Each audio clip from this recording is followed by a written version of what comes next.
At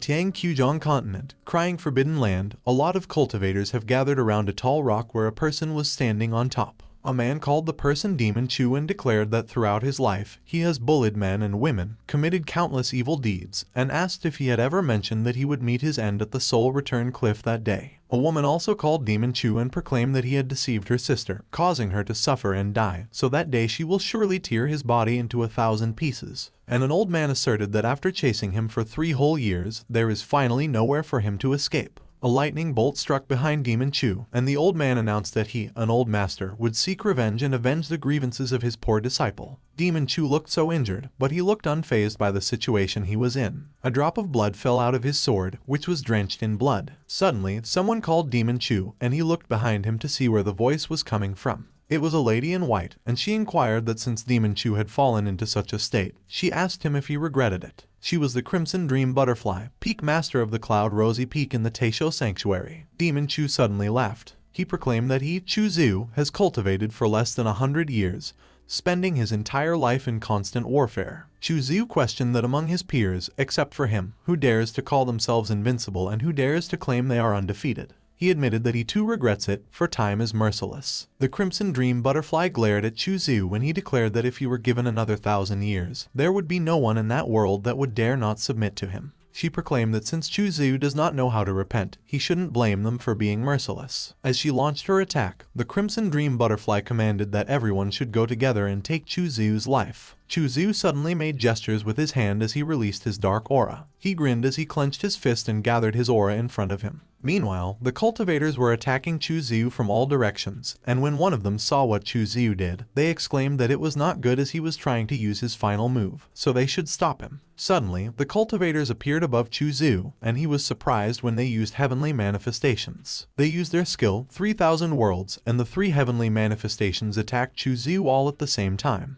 Chu Zhu tried to block those attacks with his swords, but he still got hit and coughed up blood. But even though blood was already oozing out of his mouth, he was laughing. Chu Zhu declared that breaking through mortality and seeking longevity are the Emperor's regrets, but he does not. He dug his sword into the ground, and his body started to shatter as the aura he released became more intense. Chu Zhu's aura was so strong that it created a powerful pillar, and the cultivators attacking him screamed in pain as they were sent flying by the intensity of his aura. As the powerful aura dissipated, Chu Zhu's broken sword fell to the ground, and in the end, he lost. The cultivators were injured on the ground, and one of them, the woman, proclaimed that Chu Zhu self-destructed. The old man sighed and remarked that if Chu Zhu had come to the Tianyuan Great Wall to slay demons and barbarians, he would definitely be a mighty general of their human race. As everyone watched the peaceful sun on the horizon after the battle, they lamented that it was a pity, but they were unaware that Chu Zhu's consciousness was still there, and he was wondering if they claimed that he, Demon Chu, would die just like that. At the Taisho Holy Ground, the sanctuary has a total of 18 spirit peaks, and the leaders of Tianxing, Yunxia, and Tianjin spirit peaks are all powerful great saints, while the masters of the other peaks are all low-level saints. 1 month later, at Yunxia's spiritual peak, a red aura flew into a residence and glinted as it reached its destination. It seemed like Chu Zhu's aura, as at the close disciple's palace, he was awake, lying on a bed, and he laughed as he proclaimed that he, Demon Chu, was back. Chu Zhu sat down and recounted that he was a university student before his transmigration, and for that day's resurrection, he had prepared 3,781 backup plans and 1,201 resurrection methods. He grinned as he declared that, with such thorough preparations, there was no way he could die so easily. As Chu Zhu walked around the room, he wondered if it was Taisho Holy Ground, and he noted that it looked like he was fated to come there. Suddenly, a system notification popped up and notified him that the host resurrection had been detected, so it was updating the system functions. The system notified him and showed him 2 roles, the Destined Villain, where he will keep receiving rewards as long as he does evil deeds, and the Hidden Villain, where, after already experiencing a close call with death, he reflected upon the pain and was determined to survive by secretly changing and continuing to commit evil deeds. Seeing those notifications, Chu Zhu noted that he chose Destined Villain in his last life and went around committing evil deeds, and it does feel good.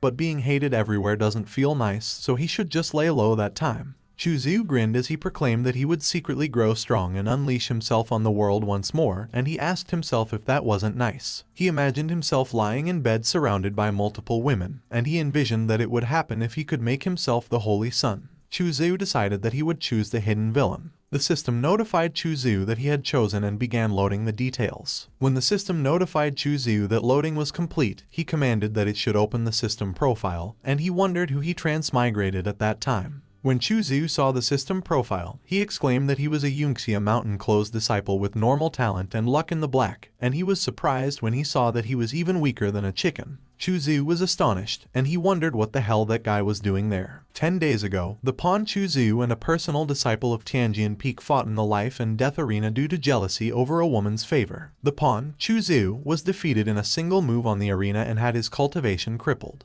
When Chuzu recalled that, he lamented that he was a poor guy inside. Chuzu began meditating and mentioned that considering the guy's status as his pawn, the guy's enemies will be his enemies as well, so he shall forge the strongest body. An hour later, Chuzu was still meditating. His expression was dark, as he complained that the body was useless as it had zero talent on top of being heavily injured. But Chuzu grinned and noted that it was a good thing since he had a plan. On the other hand, at Yunxia Peak, a group of cultivators have gathered outdoors, and as one of them asked if they had heard that the Mountain Master returned 3 days ago after killing Demon Chu, another asked if Demon Chu was really dead. As one of the cultivators laughed and remarked that Demon Chu might be invincible among his peers, but he was just a lesser saint, so there was no way he could escape tens of great saints. The other cultivator commented that it was good because evil people like Chuzu should be eliminated. They were unaware that Chuzu was eavesdropping on them, and he looked so pissed as he muttered that they certainly couldn't have imagined in their wildest dreams that not only was he not dead, he had also joined their ranks because if he couldn't beat them, he would join them as he was so smart.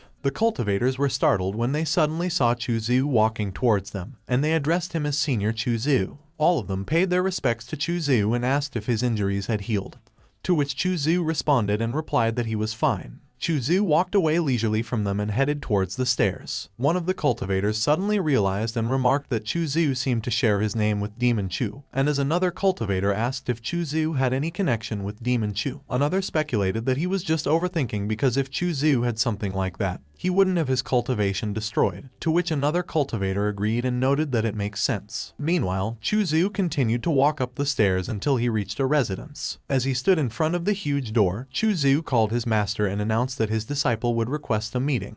Chuzu entered the room, and it was extremely spacious inside. The Crimson Dream Butterfly was inside, and she remarked that Chuzu was injured in a fight 10 days ago, and since he had come to her, she asked him if he wanted her to help him with his cultivation. Chuzu quickly kneeled on one knee and requested the Crimson Dream Butterfly while addressing her as master. The Crimson Dream Butterfly stated that Chuzu's cultivation is low yet he gets into fights, so he deserves to have his cultivation destroyed, and she can't help him, so he should leave. Chuzu asked the Crimson Dream Butterfly if she didn't know exactly why his cultivation was low and how he could become strong without any resources. He accused that the Crimson Dream Butterfly gave all his resources to his juniors, and he questioned her why she didn't tell him about it and how he could become stronger like that. The Crimson Dream Butterfly slammed her hand on the table and exclaimed that it was outrageous. She asserted that Chuzu lacks talent and is lazy with his cultivation, yet he put the blame on her, which was ridiculous. But Chuzu laughed, and he asked the Crimson Dream Butterfly if the reason she didn't give him any resources wasn't because he shares the same name as Demon Chu. He claimed that the Crimson Dream Butterfly placed her rage on him, and as he questioned her if it wasn't hilarious, she narrowed her eyes on him.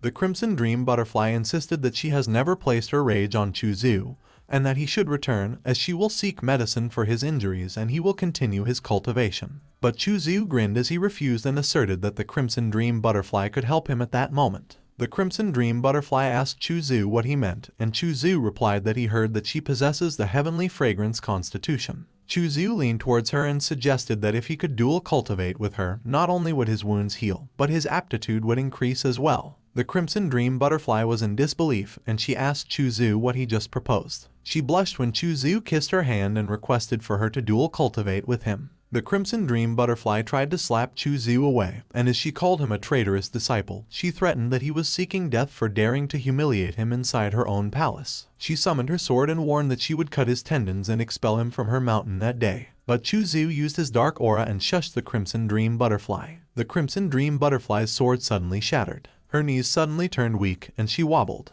As the Crimson Dream Butterfly lost her balance and fell to the floor, she wondered what just happened and why she couldn't use her Great Saint cultivation. Chuzu was smiling evilly as he pleaded with the Crimson Dream Butterfly. The Crimson Dream Butterfly was alarmed, and as she called Chu a traitorous disciple, she asked him what he wanted to do with his master. She looked so distressed as Chu reached out to grab her and requested that she impart her lessons. The Crimson Dream Butterfly asked Chu why he was doing that to his master, while she exclaimed that, for some reason, she's unable to use any of her skills, and she was like a normal human at the moment. On the other hand, Chu was smiling evilly as he leaned towards the Crimson Dream Butterfly, and as he recalled her question regarding what he did, he responded that, of course, he sealed her cultivation. As Chu grabbed the Crimson Dream Butterfly's face, he revealed that on that day, when he was chased by a dozen great saints like her, he secretly used the Reincarnation Heaven Weeping Samsara seal on her. It was a treasure from the system, a divine-grade sealing type prop that silently sealed the child seal inside a designated female cultivator's body, controlled by the mother seal, and could at any time seal off the other party's entire cultivation. Chu explained that as long as he had the thought, any female cultivator below the Emperor realm who's been affected by that seal will have no choice but to obey his every command. As Chu remarked that the Crimson Dream Butterfly is thousands of years old and yet her skin is that good, she retorted that he dared to be that disrespectful and asked him if he was not afraid that she would kill him. Chu laughed and taunted that she should hurry up and kill her disciple and not be all bark but no bite, which embarrassed the Crimson Dream Butterfly. He inquired the Crimson Dream Butterfly what she thinks the master of the Heavenly Sword Peak, Liu, would do if he let her know about the fact that she lost her cultivation. And as he reminded that back then, the Crimson Dream Butterfly killed Liu's father in one slash, he questioned how she could not get revenge on her father's killer. The Crimson Dream Butterfly was horrified, and she pleaded that there was no way and that she definitely couldn't let Liu hear about it, as she would be sure to kill her, as that woman is a lunatic. She promised that be it heaven's materials, earth's treasures, or cultivation resources, she would give Chu anything, and he could choose anything he would like. But Chu pinned her down and declared that he didn't want any of that. But as he was about to express what he wanted, he was cut off. The Crimson Dream Butterfly cut him off and declared that there was absolutely no way and that he shouldn't even dare. But she couldn't escape Chu's grasp, and as she struggled, she asserted that she's a strong High Saint Master, so there was no way she could submit to an ant like Chu. On the other hand, Chu retorted that he had no enmity with the Crimson Dream Butterfly or the Taisho Holy Ground, yet she persuaded the others to kill him, and he asked her if he finally knew fear. Summoning a book, Chu revealed that she will leave it to the Crimson Dream Butterfly because he has an ancient cultivation technique that seems to be beneficial to her, so he should have a look. When the Crimson Dream Butterfly looked at the book, she wondered where the rebellious disciple acquired such a profound technique, and she observed that the method seemed to be subtly in harmony with the heavenly Tao, so it's far from ordinary. Chu asked the Crimson Dream Butterfly what her opinion was about it, but she just retorted that he should scram. But instead of leaving, Chu continued to push himself towards the Crimson Dream Butterfly, and as he demanded that he should just give it to him, the Crimson Dream Butterfly gritted her teeth and cursed that he was a traitorous disciple. The Crimson Dream Butterfly suddenly groaned, and she was flustered. The system notified Chu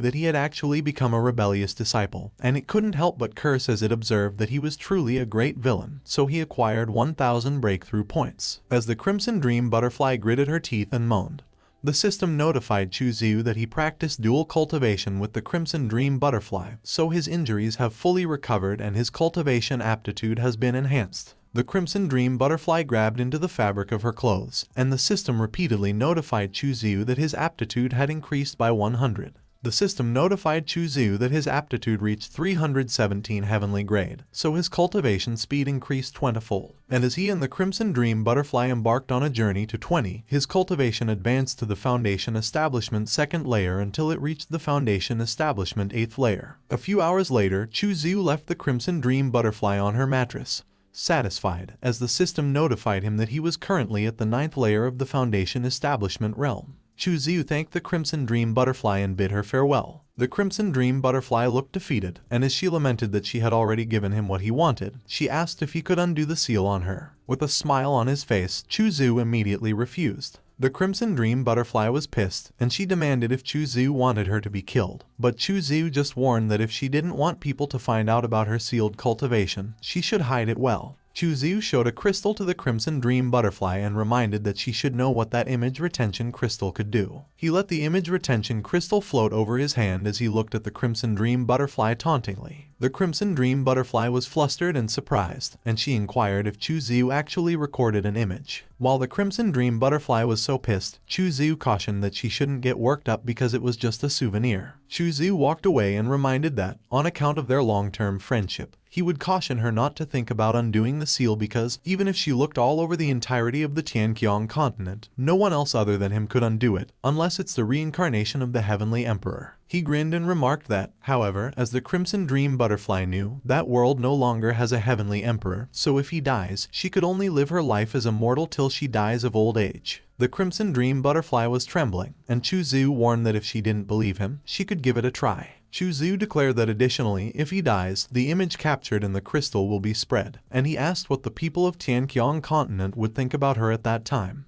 The Crimson Dream Butterfly was still trembling as she watched Chu Zhu leave through the door, and she cursed that he wouldn't die a good death. She repeatedly cursed that it was despicable, and she demanded how an ant that hasn't even reached the Dao Palace realm could possess the power to seal her. On the other hand, as Chu Zhu got out of the palace, he looked up at the sky and noted that it was early morning when he arrived, and currently it was already the moonlit night when he was heading back. As he walked down the stairs, Chu Zhu remarked that, thanks to his master's help, he was able to reach the 9th layer of the foundation building realm, but he would have to wait till the next time before he break through to the sea rotating realm. Chu Zhu explained that the sea rotating realm is like a bucket of water, and the foundation building realm is the process of gathering wood. He remarked that the more stable the foundation, the greater and sturdier the sea rotating realm, resulting in the cultivation path going further, and he failed in his last life because he had skipped over the foundation realm, making his foundation unstable when cultivating. Chu Zhu declared that as such, he must forcefully rebuild his foundation, molding it to be the best foundation possible, and at that time, in the event he runs into a cultivator who is a higher boundary than him, he will be able to take them on.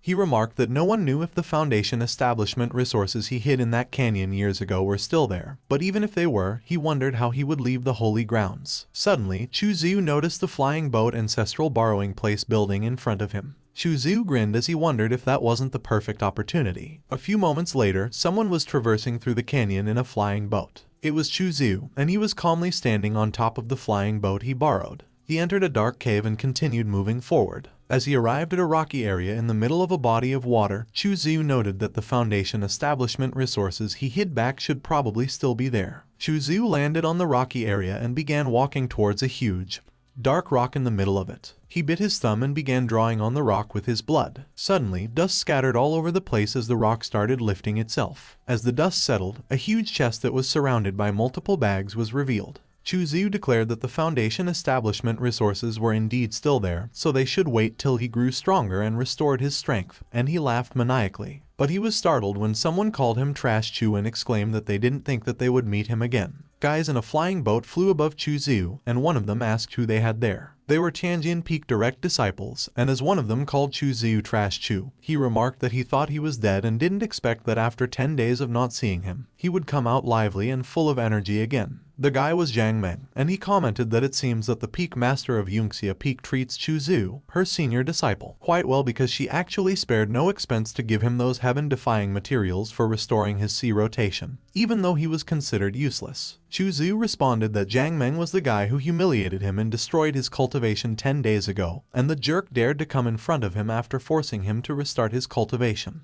He hopped on his flying boat, and as he flew past Jiang Meng, he stated that he would settle the score with him later. Without looking back, Chu Zhu announced that after 10 days, they would battle again in the arena of life and death. Jiang Meng asked his friends what Chu Zhu declared and if he heard him right. His two friends burst out laughing, and as the woman repeated that Chu Zhu mentioned that he would settle scores with Jiang Meng later, the man asked if the trash wanted to challenge Jiang Meng again. Jiang Meng used his skill, 1,000-mile sound transmission. He declared that he spared Chu Zhu's life 10 days ago for Yunxia Mountain Peak Master's face, but since he sought death and challenged him again 10 days later in the arena, he shouldn't blame him for his actions. When the other cultivators heard what Jiang Meng proclaimed, one of them asked if Chu Zhu was inside and why he dared to go to the arena again. Another stated that Chu Zhu's sea rotation was destroyed and asked how he would challenge Jiang Meng, who is in the final stage of the sea rotation realm. And another remarked that they would get a good show in 10 days. A few moments later, Chu Zhu parked in front of the Crimson Dream Butterfly's residence. As he stood in front of the door, Chu Zhu mentioned that the spiritual energy in his master's palace is dense, so he will just cultivate there that night, as he was sure his master wouldn't mind, and what's hers will eventually become his because she is his, so everything she has is also his. Chu Zhu barged in through the door, and as he proudly greeted the Crimson Dream Butterfly, he declared that her disciple had come to see her again. The Crimson Dream Butterfly was still calling him a traitorous disciple and commented that he came again at such a late hour. She asked Chuzu what he wanted to do. Chuzu teased the Crimson Dream Butterfly and asked her what she wanted him to do, and she exclaimed that he shouldn't dare do anything outrageous. But Chuzu laughed, remarked that he had something more outrageous than what she thought, and asked her if she wanted to take a look. The Crimson Dream Butterfly was surprised when Chuzu suddenly summoned multiple talismans. She was surprised when Chuzu used his formation and the talismans lined up perfectly. The perfectly lined up talismans came out the door. It surrounded the residence and created a huge barrier shaped like a dome. When the Crimson Dream Butterfly saw Chuzu's formation technique, she asked him if it could be passed down from the ancient art of formations, to which Chuzu replied, and as he commented that she has good eyes, he asked her if she wanted it and what she would offer in exchange. The Crimson Dream Butterfly was flustered, and she averted her gaze as she responded that she didn't, so Chuzu stated that he would cultivate in peace if that were the case. Chuzu took out a fruit from his bag and mentioned that the Crimson Dream Butterfly could have those if she was hungry because she was mortal at the moment and needed to eat, which infuriated her, and she exclaimed that it was his fault. The Crimson Dream Butterfly declared that one day she would kill Chuzu, but she was interrupted when Chuzu slapped her ass and made her moan. She was so flustered that she fell on her mattress while Chuzu walked away, and remarked that she was being naughty again. Chuzu stated that he has set up a killing array in the rear palace, so it would be best that the Crimson Dream Butterfly not intrude casually as her disciple still needs her to improve his cultivation. He declared that if the Crimson Dream Butterfly died, he would be very sad, and she proclaimed that one day she would cut him, a traitorous disciple, into pieces. A few moments later, Chuzu was sitting at the rear palace, reading a book. The system showed him the information about the Vitality Birth Tao fruit, which is an immortal grade heaven and earth treasure that establishes an incredibly strong foundation when consumed by cultivators. Chuzu commented that he was using the Tao scripture, known as the most powerful foundation establishment technique throughout ancient times, spanning the heavens and earth, combined with the Vitality Birth Tao fruit and supplemented by system assistance.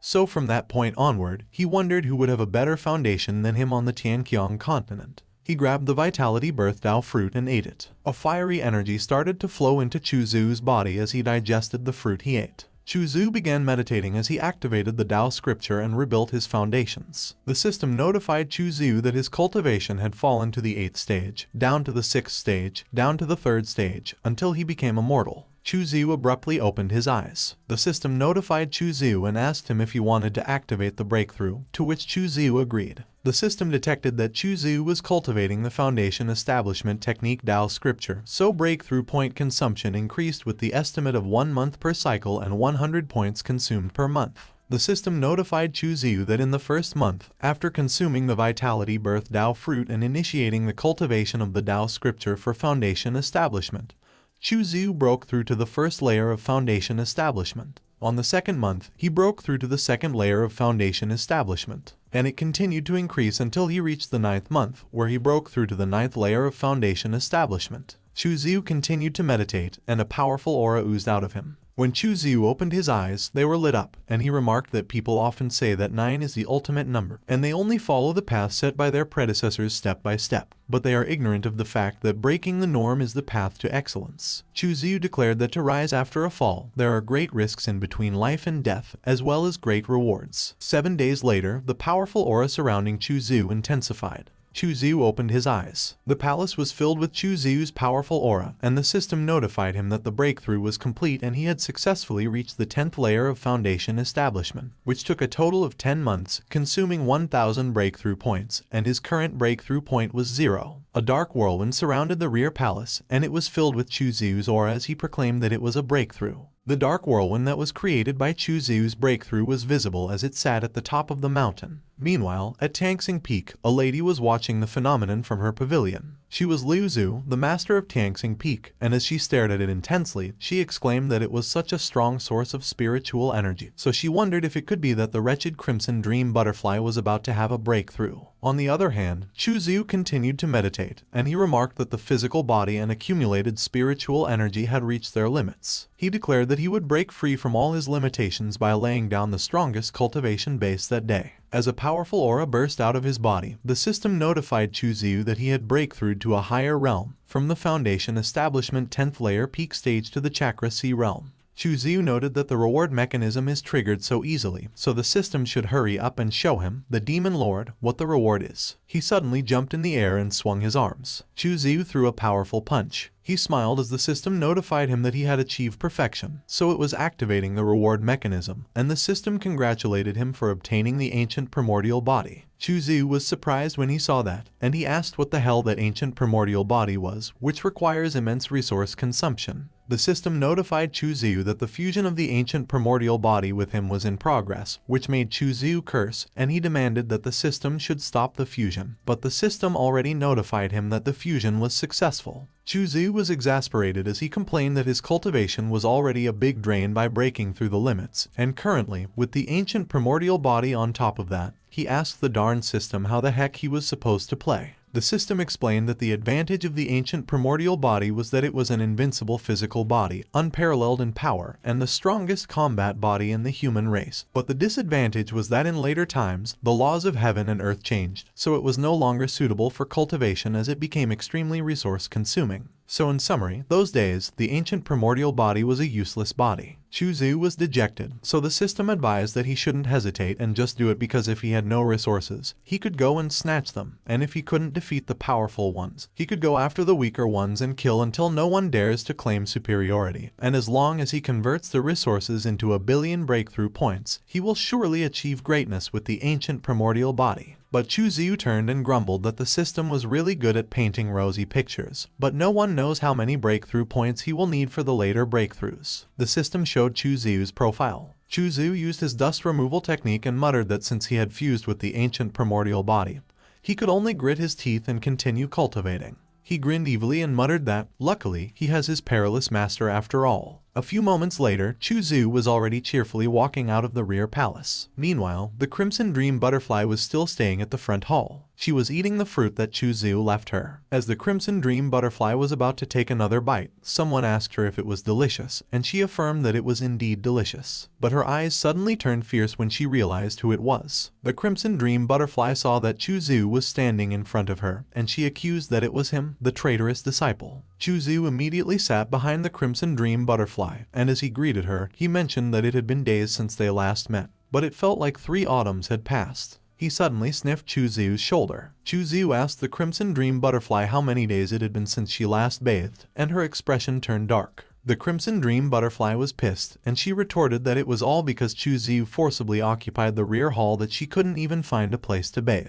Chuziu gently held the Crimson Dream Butterfly's hand and apologized that it was really his fault, so since it was like that, she should let him attend her bath. He dragged the Crimson Dream Butterfly and assured that she shouldn't worry because he wouldn't do anything with her, but she was alarmed, and she asked him what he was up to again. A few moments later, the two of them arrived at the rear court, and in a steamy room, the Crimson Dream Butterfly was laid in bed. The Crimson Dream Butterfly was flustered when Chuziu pinned her down and observed that the heavenly body sure does live up to its name because even after several days without bathing, it remains untainted, with skin as flawless as white jade. Chuziu gently kissed the Crimson Dream Butterfly's hand as he lamented that his qualifications are truly too poor, so he requested that she let him personally give her a back massage. The Crimson Dream Butterfly was extremely flustered, and all she could do was call Chuziu a traitorous disciple. Suddenly, the Crimson Dream Butterfly was alarmed, and she announced that someone had arrived outside the hall. On the other hand, at the outer hall, a cultivator was indeed standing out there. It was Tiana, the Peak Master of Tianxing Peak, and as he called the Crimson Dream Butterfly,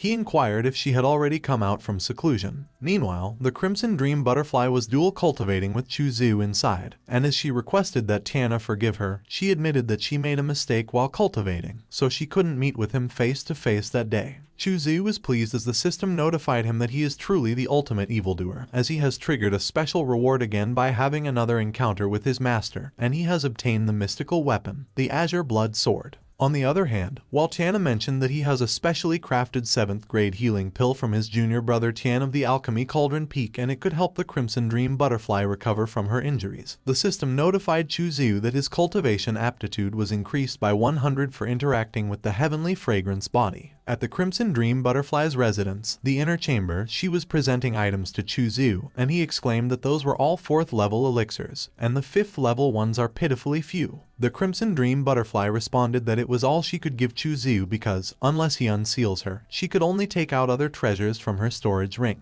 Chu Zhu remarked that the Crimson Dream Butterfly should forget it, as there are also 4,000 top-grade spirit stones, so it was better than nothing, and as he walked away with the items, he thanked her for the good stuff and mentioned that he would see her. The Crimson Dream Butterfly noted that perhaps she should beseech the Holy Master, as she could potentially release her from that seal, but she mentioned that if the seal can't be lifted and Chu Zhu feels threatened, he may flee far away. The Crimson Dream Butterfly was troubled as she lamented that she would really have to live as a mortal for the rest of her life, eventually dying of old age if that happened, and that is not the life she wanted. She pulled out a mask from her bosom and revealed that, fortunately, when Chu Zhu unsealed her earlier, she secretly took out and hid that treasure, and luckily, he didn't notice it. Otherwise, that bronze fox mask would have definitely been taken away by Chu Zhu. The Crimson Dream Butterfly confessed that she can't recover her cultivation for the time being, but wearing the mask could hide her cultivator's aura. So as long as she doesn't make contact with people, no one will know that her cultivation has been sealed, and that way, she won't be hunted down by enemies. She recalled that the mask was dropped when the old Demon Chu was being hunted down, and she lamented that it was a pity that the old Demon Chu cultivated for just 100 years, but could be called primordial sage, so if he had followed the righteous path, he wouldn't have met his end like that. The Crimson Dream Butterfly wore the mask while she sighed that she should just forget it, as that master is long past and she should still find a way to free herself from Chu Zhu's imprisonment as soon as possible. Otherwise, she will be under his control for the rest of her life. On the other hand, Chu Zhu noticed something, and he seemed amused. Chu Zhu was in his cave abode, and he remarked that his master had finally put on the bronze fox mask, so his hard work had not been in vain. He began imagining what the Crimson Dream Butterfly looked like wearing the bronze fox mask, and he acknowledged that otherwise, there was no way he could develop peacefully in the Taisho Holy Ground. Chu Zhu pulled out a sword, and he commented that the Azure Blood Sword awarded by the system may not be top grade, but it was not too shabby, and there were only 3 days left until the life and death match, so time is pressing, and if he practices earnestly, it will certainly be useful for him. He began meditating and used his sword comprehension technique. Chu Zhu's soul came out of his body and he rode the Azure Blood Sword, which was flying away. The system congratulated Chu Zhu and notified him that he had transcended into the metaphysical layers of the sword realm, so it was commencing the search for sword intents. Meanwhile, Chu Zhu's soul continued to ride the flying Azure Blood Sword. As Chu Zhu dashed from place to place, the system kept notifying him that he had reached 800 meters, 1,000 meters, and so on up until he reached 2,000 meters. He flew above the clouds, and the system notified him that he had reached 9,999 meters. Suddenly, Chu Zhu noticed something. Colorful lights were shining through the clouds, and he wondered if it was the celestial embodiment of sword intent. Chu Zhu gestured with his hand and declared that he would comprehend the sword intent. A small ray of light created a tether from Chu Zhu to one light shining through the clouds. Chu Zhu closed his eyes as the ray of light entered him through his forehead. When he opened his eyes, an aura was oozing out of him, and a symbol appeared on his forehead. The system congratulated Chu Zhu for successfully grasping the intent, and he has been awarded the original 5 major sword intents, heaven-defying sword intent, which has a wind attribute. When Chu Zhu saw that the reward was the heaven-defying sword intent, he admitted that it wasn't bad because that sword intent matches well with him. He concluded that he should retreat in the meantime and go back to the cave residence to try and break through the sword intent using the system, because once he breaks through the sword intent, he will take down the life and death arena in one fell swoop. On the other hand, at Taisho Holy Ground, the Holy Master of Taisho Peak, Tai Suzai, remarked that someone in the Holy Land was searching for sword intent earlier, which was interesting. Suddenly, he noticed the lights that were shining through the clouds. Tai Suzai was astonished that the person actually reached 9,999 meters, and she asked how it was possible. She pondered that in 30,000 years, only the Quasi-Emperor Sword God from the Endless Sword Domain has reached such a realm, so she asked herself if it could be that such a sword god-like figure will also appear in her Taisho Holy Ground. 3 days later, the people gathered at the Sky Punishment Peak, Life and Death Arena. There were a lot of cultivators who were roaming around the area. Hyang Lingyun, the true successor disciple of the Sky Sword Peak, was with Jiang Meng, and he yawned and remarked that it was really lively that day. Jiang Meng responded that he heard that Hyang Lingyun recently made great gains in his closed-door cultivation and had already broken through to the divine skill realm, which was truly commendable, but Hyang Lingyun dismissed that it was just the divine skill realm, which was not worth mentioning. Suddenly, Hyang Lingyun noticed Zhu Tianjin, the true successor disciple of Tiandao Peak, and as he commented that he didn't expect to see her there as he thought she wouldn't come to such a boring place. Zhu Tianjin explained that the matter started because of her, so naturally, she would come to see it through as she was somewhat acquainted with Chu Zhu and didn't want him to die there. Yang Lingyan was not pleased, and he questioned that he really didn't know what was good about Chu Zhu that even Zhu Tianjin was speaking up for him. Jiang Meng suddenly interjected that Zhu Tianjin can't save someone who's bent on seeking death, to which another cultivator chimed in and sneered that with Chu Zhu's pathetic skills, he must be really tired of living for daring to challenge Jiang Meng. One of the cultivators asked why Chu Zhu hadn't come yet and if he was scared, and another cultivator remarked that he was also wondering how the people of Yunxia Peak could tolerate such a waste being their senior brother. Tao Yao, the fifth senior sister of Yunxia Peak, suddenly spoke up and questioned that they were elevating some while demanding others, taking joy in mocking others, and as she asked them if it was how their peak master has taught them, one of the cultivators recognized who she was while another acknowledged that she actually came to watch the battle. Everyone was blushing as they called for Tao Yao, but Tao Yao looked infuriated. Suddenly, they saw someone arriving on a flying boat, and one of the cultivators remarked that Chu Zhu had arrived. Chu Zhu calmly stood on the flying boat, and he was proudly looking down on them. As soon as he landed, Tao Yao immediately called Chu Zhu, and as she ran towards him, he observed that she had also come. Tao Yao asserted that with her there, nobody could harm even a single hair on Chu Zhu, but Chu Zhu reassured her that she shouldn't worry because he has it all under control and he won't get hurt. But Tao Yao insisted that 20 days ago, she went into closed-door cultivation, which caused Chu Zhu to get hurt, so she felt uneasy about it, and Chu Zhu smiled at her and consoled that it was okay as she was not to blame for that. As Chu Zhu looked around, he noticed something. He saw Zhu Tianjin, and he wondered if she was the goddess whom the pushover was secretly in love with. Chu Zhu observed that she looked decent enough, but her cultivation seems mediocre at best. Meanwhile, Zhu Tianjin furrowed her brows, and she was wondering why Chu Zhu felt like a completely different person. On the other hand, Jiang Meng asked Yang Lingyan if he should still go for the kill later when Tao Yao was there, and Yang Lingyan concluded that it was a life and death arena, so it does not matter if Jiang Meng kills and Tao Yao really can't cover the sky with one hand, so he should kill Chu Zhu and end him mercilessly, to which Jiang Meng agreed and promised that Yang Lingyan should rest assured that he will take good care of Chu Zhu. Jiang Meng approached Chu Zhu and suggested that since he has come, they should proceed to the life and death arena because, after dealing with him, he needs to go back and continue his closed-door cultivation. But Chu Zhu retorted that Jiang Meng should shut his trap and let him make things clear. Chu Zhu addressed his fellow brothers and sisters. He announced that since every one of them has made an effort to gather there to watch that martial bout, it would be a shame not to add a bit of flair, and as he presented a bottle, he declared that he has a bottle of 7th grade Tiangshuan pills and all 6 are of the highest grade, so he inquired if they would like to spice things up with a wager. The system notified Chu Zhu that he was masterfully playing the unsuspecting lamb while being the hidden tiger, deceitfully gaining resources, so he has been rewarded with 300 breakthrough points, which made Chu Zhu grin evilly. One of the cultivators asked if what Chu Zhu has is the legendary 7th grade Tiangshuan pill, and another cultivator remarked that he had heard that consuming that pill could increase the speed of comprehending divine powers. Yang Lingyan stepped forward and asked Chu Zhu how he wanted to bet while he mentioned that he just broke through to the Divine Bridge realm a few days ago and was on the hunt for that very pill. So no one would have thought that the good-for-nothing Chu Zhu would willingly hand that treasure to his doorstep. While Tao Yao tried to stop Chu Zhu as she warned that if the Crimson Dream Butterfly finds out that Chu Zhu has placed such a big bet, she might get angry at him.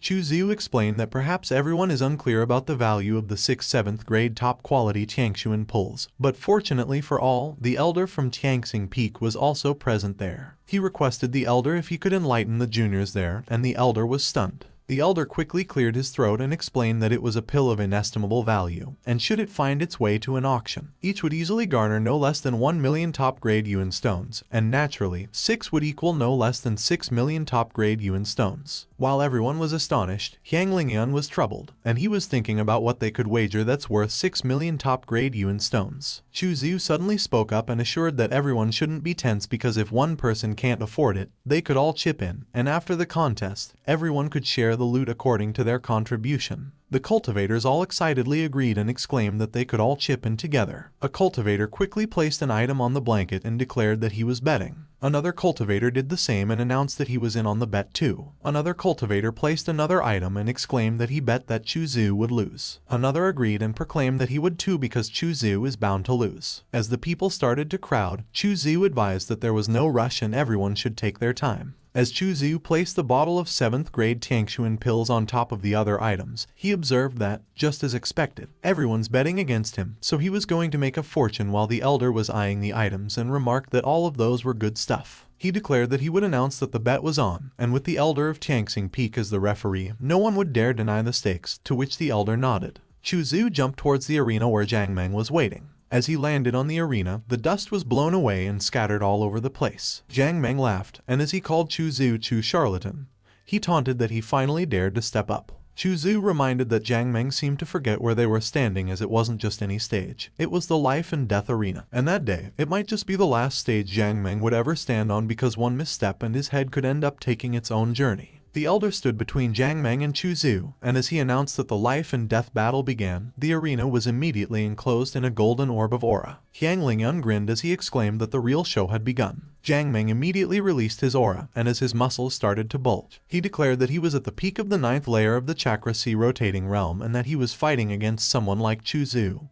who's merely at the 4th layer of the Chakra Sea rotating realm. He grinned as he wondered if it wasn't as easy as trampling on an ant. The floor broke when Jiang Meng dug his feet into it for driving force. Jiang Meng let out a battle cry as he charged towards Chu Zhu. Chu Zhu just stood there while Jiang Meng lifted his feet and was about to kick him in the face. But as Jiang Meng swung his feet, Chu Zhu suddenly bent over backward and dodged his attack. Chu Zhu released his aura on his feet as he stepped on the floor. He used its power so he could jump backwards and quickly move away from Jiang Meng. Jiang Meng grinned and commented that it was not a bad speed. He released a powerful aura in the palm of his hand and challenged Chu Zhu to give his opinion about that move. As Jiang Meng threw multiple huge nails made of his aura, he exclaimed that he would see how Chu Zhu dodged that. The huge nails Jiang Meng threw were about to hit Chu Zhu, but Chu Zhu still looked unfazed. With minimal movement, Chu Zhu managed to dodge all of those nails. Those nails were stuck on the floor behind Chu Zhu. On the other hand, Tao Yao was worried, and as she prayed that may the heavens protect Chu Zhu and keep him safe, another cultivator commented that Jiang Meng was really ruthless in his moves because each strike is aimed at vital points, and another observed that defending for too long will lead to mistakes, and even though Chu Zhu's movements are fast, he can't defeat the opponent, to which another cultivator chimed in and concluded that the outcome was pretty clear: Chu Zhu is bound to lose. Back at the arena, Jiang Meng charged toward Chu Zhu. Jiang Meng swung his fist at Chu Zhu, and Chu Zhu effortlessly dodged it again. Chu Zhu taunted Jiang Meng and invited him to come and hit him.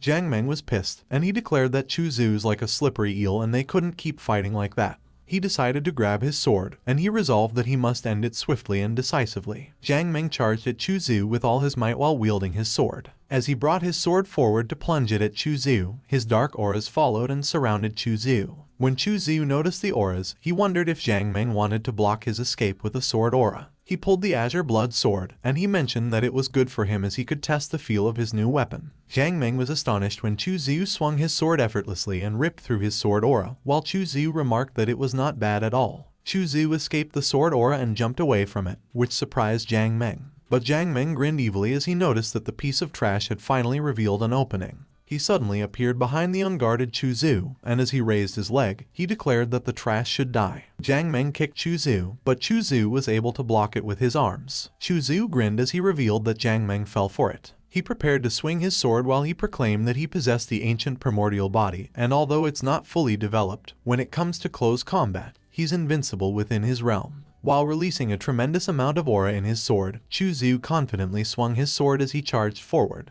Jiang Meng was frozen in place, and while Chu Zhu moved past him, he couldn't believe what just happened and questioned how that could be. When Chu Zhu finished his move, Jiang Meng collapsed on the floor, and his sword was stabbed into the arena. Everyone was astonished and speechless by what they just saw. Yang Lingyun was surprised that he gritted his teeth and cursed in his mind. The arena's floor was a mess, and as the battle concluded, the audience asked how that could happen, and they couldn't believe that Jiang Meng actually lost. One of the cultivators asked if Chu Zhu defeated a peak of Chakra Sea rotation realm with just one move, and another asked if it wasn't just 20 days ago that Jiang Meng destroyed Chu Zhu's cultivation, and what was going on that day. Back in the arena, the elder came up and declared that in that match held in the arena of life and death, Chu Zhu emerged victorious. The cultivators cried, and as one of them grieved their 3,000 top-grade spirit stones, another cursed and lamented that there went his high-grade weapon, and another cultivator cursed and swore that he would never gamble again. Suddenly, Chu Zhu coughed up blood. As he knelt on the arena with his hand on his chest,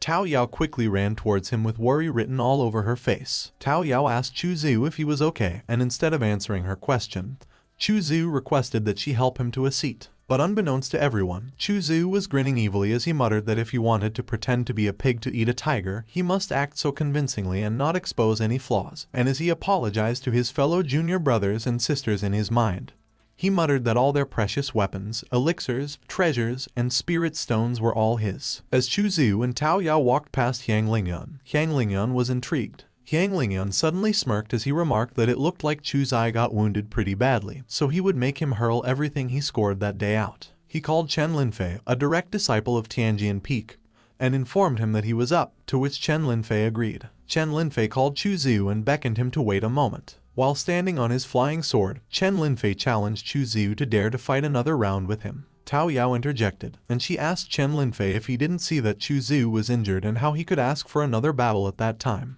Yang Lingyun stepped in and remarked that Tao Yao's words are a bit too much because since they came to the life and death arena, it's inevitable to be challenged by experts from various peaks, not to mention that Chu Zhu just won so many resources from everyone in one match, so there is somewhat of a component of luck in it, and he presumes that everyone was somewhat unconvinced in their hearts. He noted that everyone is in high spirits, so Tao Yao should let Chu Zhu and Chen Linfei have another match with the same stakes as before, and if Chu Zhu wins again, everyone will be convinced, so it was good for Chu Zhu and everyone. As Yang Lingyun asked Chu Zhu what he would say and if he dares to accept, he speculated that as the renowned trash eldest senior brother of Yunxia Peak, Chu Zhu probably wouldn't dare to, which made Chu Zhu think that the kid was provoking him so openly. Chu Zhu responded that he is someone who's currently injured and is only at the 4th level of Chakra C rotating who's going to face an opponent at the 1st level of Divine Bridge, and the risk is very high, so the stakes must be increased by at least 30%.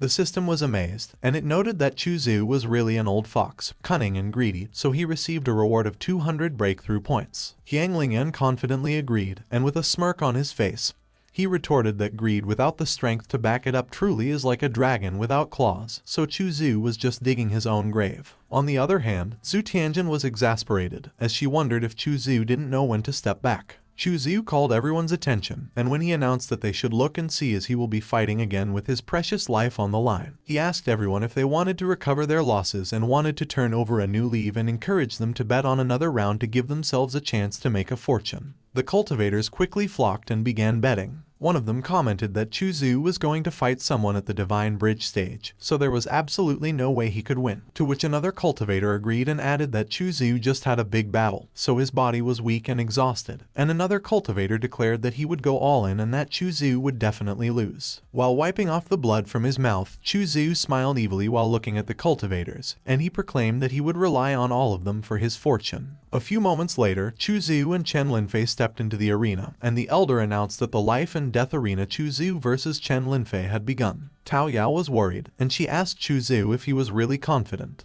Chu Zhu smiled and reassured Tao Yao not to worry. As they faced each other, Chen Linfei confessed that he didn't want to go on stage and compete with Chu Zhu, but he had his difficulties, which intrigued Chu Zhu, so he inquired why. Chen Linfei explained that his junior sister, who was seriously injured on a mission, needs a very precious treasure to save her life, and Yang Lingyun has the treasure that could help her. Grabbing his sword, Chen Linfei confessed that for his junior sister, he had no choice but to fight for Yang Lingyun, and at that point, he could only apologize to Chu Zhu because, after all, swords and blades are blind, so if Chu Zhu dies, he shouldn't blame him, but Chu Zhu just remarked that it was a touching story. Chu Zhu smiled evilly, and as he apologized to Chen Linfei, he commented that since they are on the stage of life and death do not matter. He moved so quickly that he created multiple versions of him, and as he wielded his sword behind Chen Linfei, who hadn't even finished unsheathing his sword, Chen Linfei was surprised. Chen Linfei managed to pull out his sword to block Chu Zhu's attack, while Chu Zhu went past and landed behind Chen Linfei after he attacked. Chen Linfei was astonished, and as he glanced behind him, he exclaimed that Chu Zhu actually pulled a sneak attack. Chu Zhu smiled as he was about to attack Chen Linfei, and he assured him that he would take care of his junior sister so he could rest assured and die in peace. He plunged his sword into Chen Linfei's back, which pierced through his chest. Chu Zhu pulled his sword and began gathering his aura at the palm of his hand.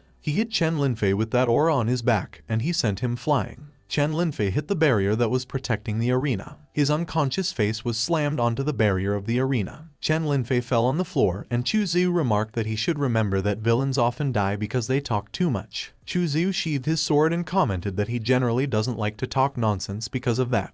Everyone, including Zhu Tianjin, was astonished, and as one of them asked how it was possible, another cultivator remarked that Chu Xiu is only at the 4th layer of the Chakra C rotation realm, so he couldn't understand how he managed to defeat Chen Linfei so decisively, and he overpowered him without giving him a chance to fight back. Another cultivator mentioned that Chu Xiu's move earlier was the mysterious level Shadow Trace, and he practiced it to the point of leaving 7 residual shadows, so it has already been perfected. Despair fell into the cultivators as one of them lamented that he had lost again, and that time, he had really lost everything, so he shouldn't have bet. Another cultivator groaned that the 10,000 top-grade spirit stones he just borrowed were gone just like that. Another cultivator cried as he cursed his luck. On the other hand, Tao Yao ran up to Chu Xiu and complimented that he was really amazing, and Chu Xiu proudly responded that, of course, it was nothing worth mentioning. Chu Xiu started gathering the treasures into his bags, and he commented that it was not bad and that it was an auspicious day. The other cultivators looked at Chu Xiu with disdain, but he paid them no mind as he remarked that his storage bag was full and asked Tao Yao if she had any extra space. Tao Yao confirmed that of course she does, and as she threw a bag at him, she instructed that he should catch it, and Chu Xiu thanked her for it. She smiled brightly and assured that Chu Xiu could use it as long as he wanted, and there was no need to be formal with her while Chu Xiu asked the others if anyone wanted the fragrant, top-quality Tiangshuan pills he was holding. One of the cultivators was pissed, and he requested that Chu Xiu be reasonable, while another cultivator coughed up blood and inquired if Chu Xiu really came there to fight because it looked more like he was there to stock up. Chu Xiu put away the bottle of 7th grade Tiangshuan pills, and he declared that if that was the case, he should already leave, and he asked Tao Yao if he was right. He started walking towards his flying boat. As the cultivators looked at Chu Xiu with contempt, the system notified him that he really is dark, malicious, cunning, and truly a natural villain, so he has earned 200 breakthrough points. On the other hand, Tao Yao looked at Chu Xiu with a worried look on her face, and she warned that Chu Xiu had offended Yang Lingyan that day, and he's very scheming, so he should be careful of him and be on guard from that point onward. Chu Xiu just smiled and stood confidently on his flying boat while Yang Lingyan was ominously looming over him. A few moments later, Chu Xiu arrived at his cave abode, and as he laid out the treasures in front of him, he observed that, at that time, he had bagged items worth 16 million spirit stones, so he wondered how many breakthrough points that could be exchanged for. Chu Xiu picked up a blade from the pile of treasures. It was a soul shield blade, and he exchanged it with the system. The system notified Chu Xiu that he earned 1 breakthrough point by exchanging the soul shield blade, and when Chu Xiu saw that it was only 1 point, he exclaimed that the system got to be kidding him, and he asked the system if it made a mistake because the last time he exchanged an item, he received 5 breakthrough points. The system notified Chu Xiu that as his cultivation level increases, the quality of items needed to exchange for breakthrough points will also increase. However, breakthrough points also have quality distinctions, so if Chu Xiu wanted to accumulate breakthrough points with low-quality items, it could only apologize. Chu Xiu was pissed, and he cursed the system in his head when the system also informed him that the spirit stones could not be directly exchanged for breakthrough points because it didn't want to calculate the ratio. He resolved that in that case, he would choose some cheap items to sell at Jubao Peak and buy high-quality items for exchange because only in that way could he maximize the benefits. Suddenly, Chu Xiu felt something. He sensed that the bronze fox mask was reacting, so he wondered who the Crimson Dream Butterfly was talking to. On the other hand, at Mount Taisho, someone called the Madam Saintess and inquired if she was saying that Chu Xiu ventured to the inner profound layers of the Origin Realm, and there he comprehended a revered sword intent. It was the Crimson Dream Butterfly, and she refuted that it couldn't be possible because her disciple is of mediocre talent, not to mention finding a revered sword intent. Even entering the Origin Realm to seek intent would be extremely difficult. But Tai Suzai stated that she personally witnessed it right there that night. She questioned the Crimson Dream Butterfly if there had been any changes in Chu Xiu's temperament recently, and the Crimson Dream Butterfly asked her if she was perhaps suspecting that Chu Xiu had been possessed. Tai Suzai admitted that she had considered that possibility but quickly dismissed it because those capable of performing a soul transfer and possessing another must at least be of the minor saint cultivation level. And to cultivate to the minor saint realm, one would certainly have their own intent. She explained that one could only enter the Origin Realm once in their lifetime, and even someone who has taken over another's body cannot defy that rule. Thus, she doesn't suspect that Chuzu has been possessed, so the Crimson Dream Butterfly asked her how Chuzu reached the deepest part of the origin realm if he hasn't been taken over. Tai Suzai proposed that perhaps Chuzu encountered some heaven-defying opportunity, and that made the Crimson Dream Butterfly speechless. She insisted that the Crimson Dream Butterfly must nurture Chuzu well because, in the future, their Taisho sacred land might have another quasi-emperor sword god, and the Crimson Dream Butterfly agreed that she will. But in the Crimson Dream Butterfly's mind, she was questioning how much more she could nurture when she had already become the cultivation experience fodder of that rebellious disciple. Meanwhile, Chuzu, who was listening to their conversation, proposed that, in light of Tai Suzai's words, they should proceed to a more in-depth deliberation. A few moments later, Chuzu entered the Crimson Dream Butterfly's cave mansion. While the Crimson Dream Butterfly was lounging on her couch, Chuzu called her and announced that her disciple had come to consult her again. But the Crimson Dream Butterfly suddenly asked Chuzu why he kept something from her. Chuzu pretended not to know, and as he inquired the Crimson Dream Butterfly what he had hidden from her, she interrogated if he had obtained a revered sword intent from the original realm. Amused, Chuzu quickly went and grabbed the Crimson Dream Butterfly's waist and asked her how he came to know that. The Crimson Dream Butterfly explained that Tai Suzai is a sovereign in the Saint King realm, having a profound mastery over the rules of space. So naturally, she wouldn't miss the fluctuations when he was seeking the intent. And when Chuzu acknowledged that he understood, he asked what was next and if the sacred land had decided to wholeheartedly cultivate the unparalleled genius. Averting her gaze, the Crimson Dream Butterfly clarified that in Taisho sacred land, resources aren't just handed out freely, and even if Chuzu was the reincarnation of an ancient emperor, he would still need to rely on his own strength to fight and seize what he needs because flowers nurtured in a greenhouse can't withstand the winds and rains, and Chuzu wholeheartedly agreed with that sentiment. Chuzu leaned in and questioned the Crimson Dream Butterfly if it wasn't him using his own strength to request resources from her, but she refused that it was not possible that day. The Crimson Dream Butterfly was pissed when Chuzu stated that they had come all that way, and since he has some free time, he'll have to trouble her to help improve his cultivation base. While the Crimson Dream Butterfly was flustered as Chuzu pinned her on the bed, the system notified Chuzu that he was quite a naughty one, so he triggered a special reward by dual cultivating with his master again, and he received a bottle of 6th level Cream Crest Venom. The Crimson Dream Butterfly was disheveled on the bed, laying on her stomach, and the system kept notifying Chuzu that his cultivation base had increased by 100.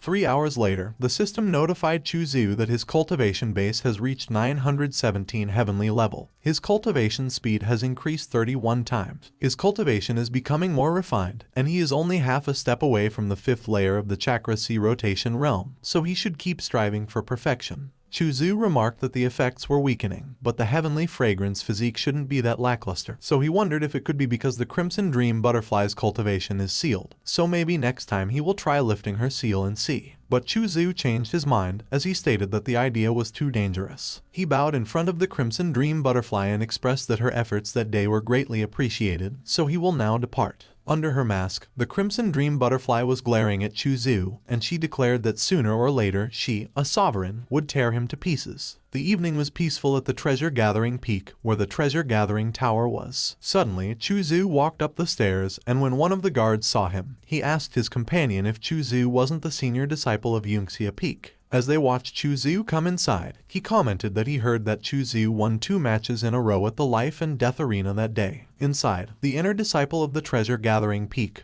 Chuzai-Oren, introduced herself and greeted Chuzu. Chuzai-Oren inquired if Chuzu was there to sell items, but instead of answering her question, Chuzu touched her chin and acted surprised. Chuzu questioned Chuzai-Oren how she knew that he came to sell items and if it could be that she has learned mind-reading techniques, to which Chuzai-Oren replied and remarked that Chuzu displayed extraordinary power on the Life and Death Arena that day, winning numerous treasures and spirit stones, and that news has spread throughout the entire Holy Land. So since Chuzu came to the treasure-gathering tower, it was natural to guess that he was there to sell those items. Chuzai-Oren ushered Chuzu inside and requested that he come in. As Chuzu followed Chuzai-Oren, he remarked that he had just arrived at the treasure-gathering tower, and she actively appeared to lead him inside, so she approached him intentionally, but he wondered what her motive was. Chuzu just went ahead and inspected some items. While Chuzu was busy inspecting an herb, Chuzai-Oren noted that it was strange because, after entering the treasure-gathering tower, Chuzu has only been inspecting the items there and he hasn't made any purchases so far, so she wonders what's on his mind.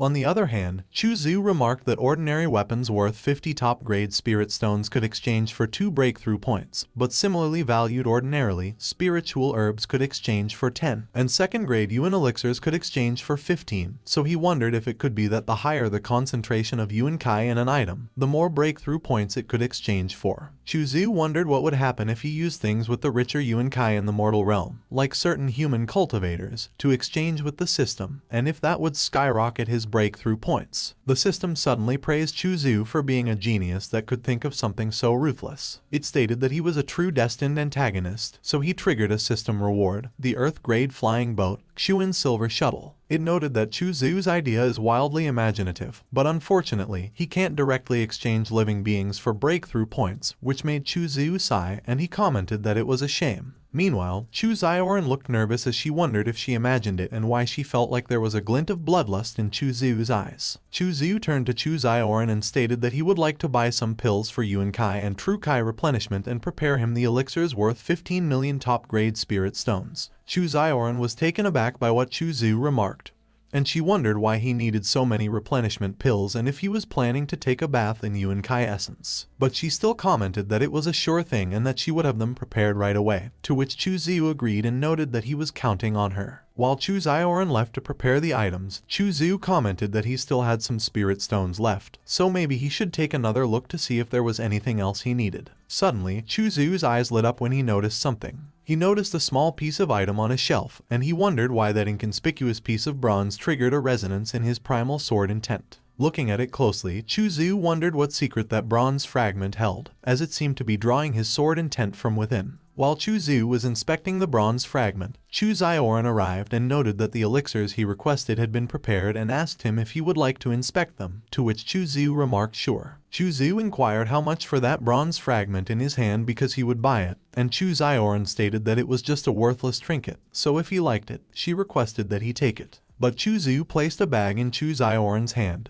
and he noted that she should accept those several hundred top-grade spirit stones as he dislikes owing favors. He remarked that they should go and check the goods downstairs, but Chu Zioran requested that he hold on. Chu Zhu inquired what it was, and Chu Zioran noted that there was something she would like to ask Chu Zhu for help with. Looking at Chu Zioran's worried face, Chu Zhu remarked that she did indeed have ulterior motives. A few moments later, Chu Zhu was in a room with Chu Zioran having tea, and he inquired what she needed his help with. Chu Zhu stated that if it's something too troublesome, he will have to refuse, and that made Chu Zioran hesitate. Chu Zioran inquired if Chu Zhu knew about the Taisho Divine Tower, and Chu Zhu remarked that, of course, he does. Chu Zhu noted that the Taisho Divine Tower is one of the divine treasures of the Taisho Emperor from ancient times, versatile in both offense and defense and contains myriad worlds within. And after the Emperor's ascension, it was placed on the Taisho Peak.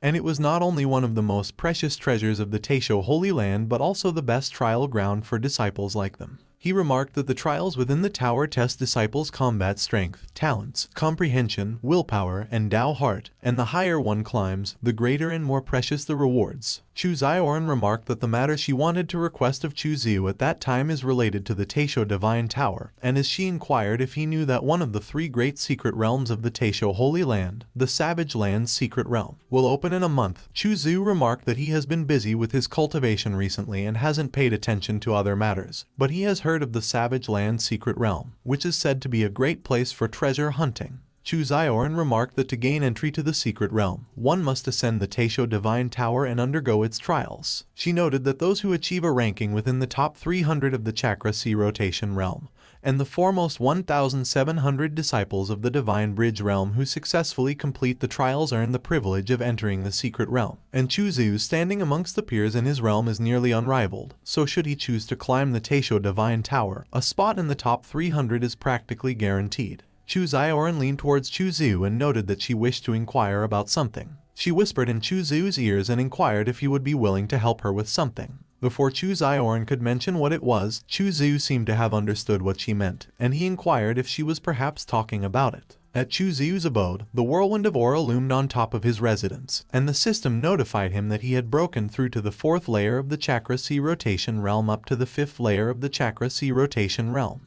Chu Zhu continued to meditate and emit a powerful aura, and the system notified him that he had broken through to the 6th layer of the Chakra C rotation realm until he had broken through to the 9th layer of the Chakra C rotation realm. He asked the system if they met the requirements for breaking through to the 10th layer, but the system responded that there were no breakthrough treasures found on him. The system notified Chu Xiu that unfortunately, he can't break through any further at the moment, and he is required to gather the following treasures: 10,000 medicinal spirit milk, Bodhi divine flower, and soul infant demon fruit, as those 3 extraordinary treasures are required for the next breakthrough. Chu Xiu's powerful aura began to dissipate as he slumped in disappointment and remarked that all 3 treasures were of immortal grade. He sighed as he lamented that those treasures are exceptionally rare and it's nearly impossible to find them on the market. But even if they were up for sale somewhere, they would be prohibitively expensive, and he couldn't just steal them either because he's not strong enough to do so yet. But an idea suddenly came to Chu Xiu's mind. Chu Xiu recalled that Chu Zioran mentioned that several years ago, a disciple brought out a half-rotted soul infant demon fruit from the Savage Land's secret realm.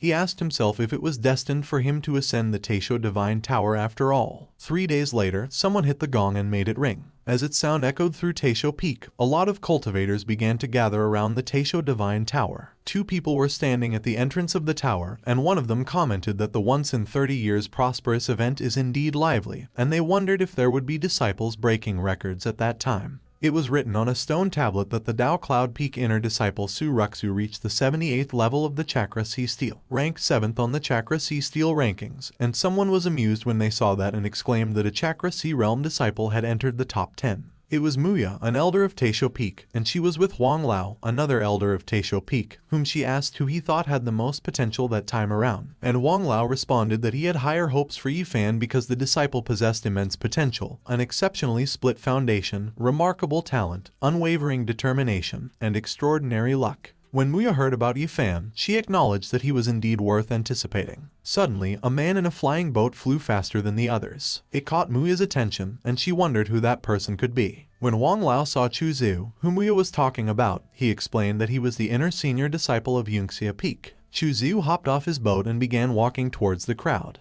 It caught his attention when someone praised their disciple for a job well done and expressed pride in her. It was the elder Yang of Dao Cloud Peak, and as the inner disciple of Dao Cloud Peak, Su Ruxu celebrated her achievement. Everyone around them congratulated them. On the other hand, Yifan, the inner disciple of Tiandao Peak, vowed that he's going to do his best to also secure a place among the top 10 in the Divine Bridge Realm rankings and make sure that his success echoes through the splendid victory bells of the Taisho Divine Tower. Yifan was startled when Chu Xiu suddenly approached him and asked who he was. He immediately greeted Chu Xiu politely and introduced himself as an inner disciple of Tiandao Peak. When Chu Xiu heard his name, he remarked that Yifan's name is quite protagonist, and moreover, the luck he's radiating all over is just as incredible, so he wondered if the guy could be a fated MC. When Yifan expressed his delight in meeting Chu Xiu inquired how he knew who he was, and Yifan explained that he couldn't possibly not know because everyone has been talking about how he won a crazy amount of spirit stones and other treasures at Tianxing Peak. Chu Xiu smiled and downplayed the achievement, and Yifan complimented Chu Xiu's humble temperament.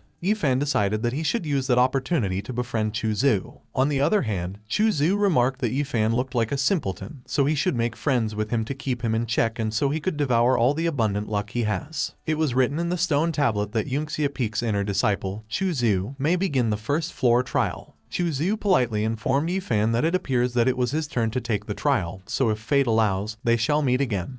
And Yifan politely wished Chu Xiu success. Everyone watched as Chu Xiu walked up towards the Taisho Divine Tower. As Chu Xiu entered the tower, the huge doors slowly closed behind him. It was dark on the first floor of the Taisho Divine Tower, and while Chu Xiu continued to walk forward, there were gleaming eyes waiting for him in the distance. It was a pack of wolves that was blocking the way. They were fierce, and drool was dropping from their sharp teeth. But Chu Xiu was unfazed, and as he unsheathed his sword, he mocked them and asked if they had come to welcome him. They're deaf. The wolves were extremely huge, and they immediately pounced at Chu Xiu ferociously. Chu Xiu dug his feet into the floor for driving force. He performed multiple slashes with his sword to eliminate the wolves as he ran past them at an incredible speed. Chu Xiu scoffed as he remarked that the wolves were mere Chakra Sea Realm brutes. A few moments later, Chu Xiu arrived at the 67th level of the Taisho Divine Tower, and the place was very tranquil, with a beautiful lady floating in front of him. The beautiful lady caressed Chu Xiu and implored him to remain by her side and they should ascend together to everlasting ecstasy. But without batting an eye, Chu Xiu swung his sword at her, and as he called her a witch, he asserted that she was too young to seduce him. A few moments later, Chu Xiu arrived at the 68th level of the Taisho Divine Tower, and it looked like he was in an arena where 4 blazing spirits were floating in front of him.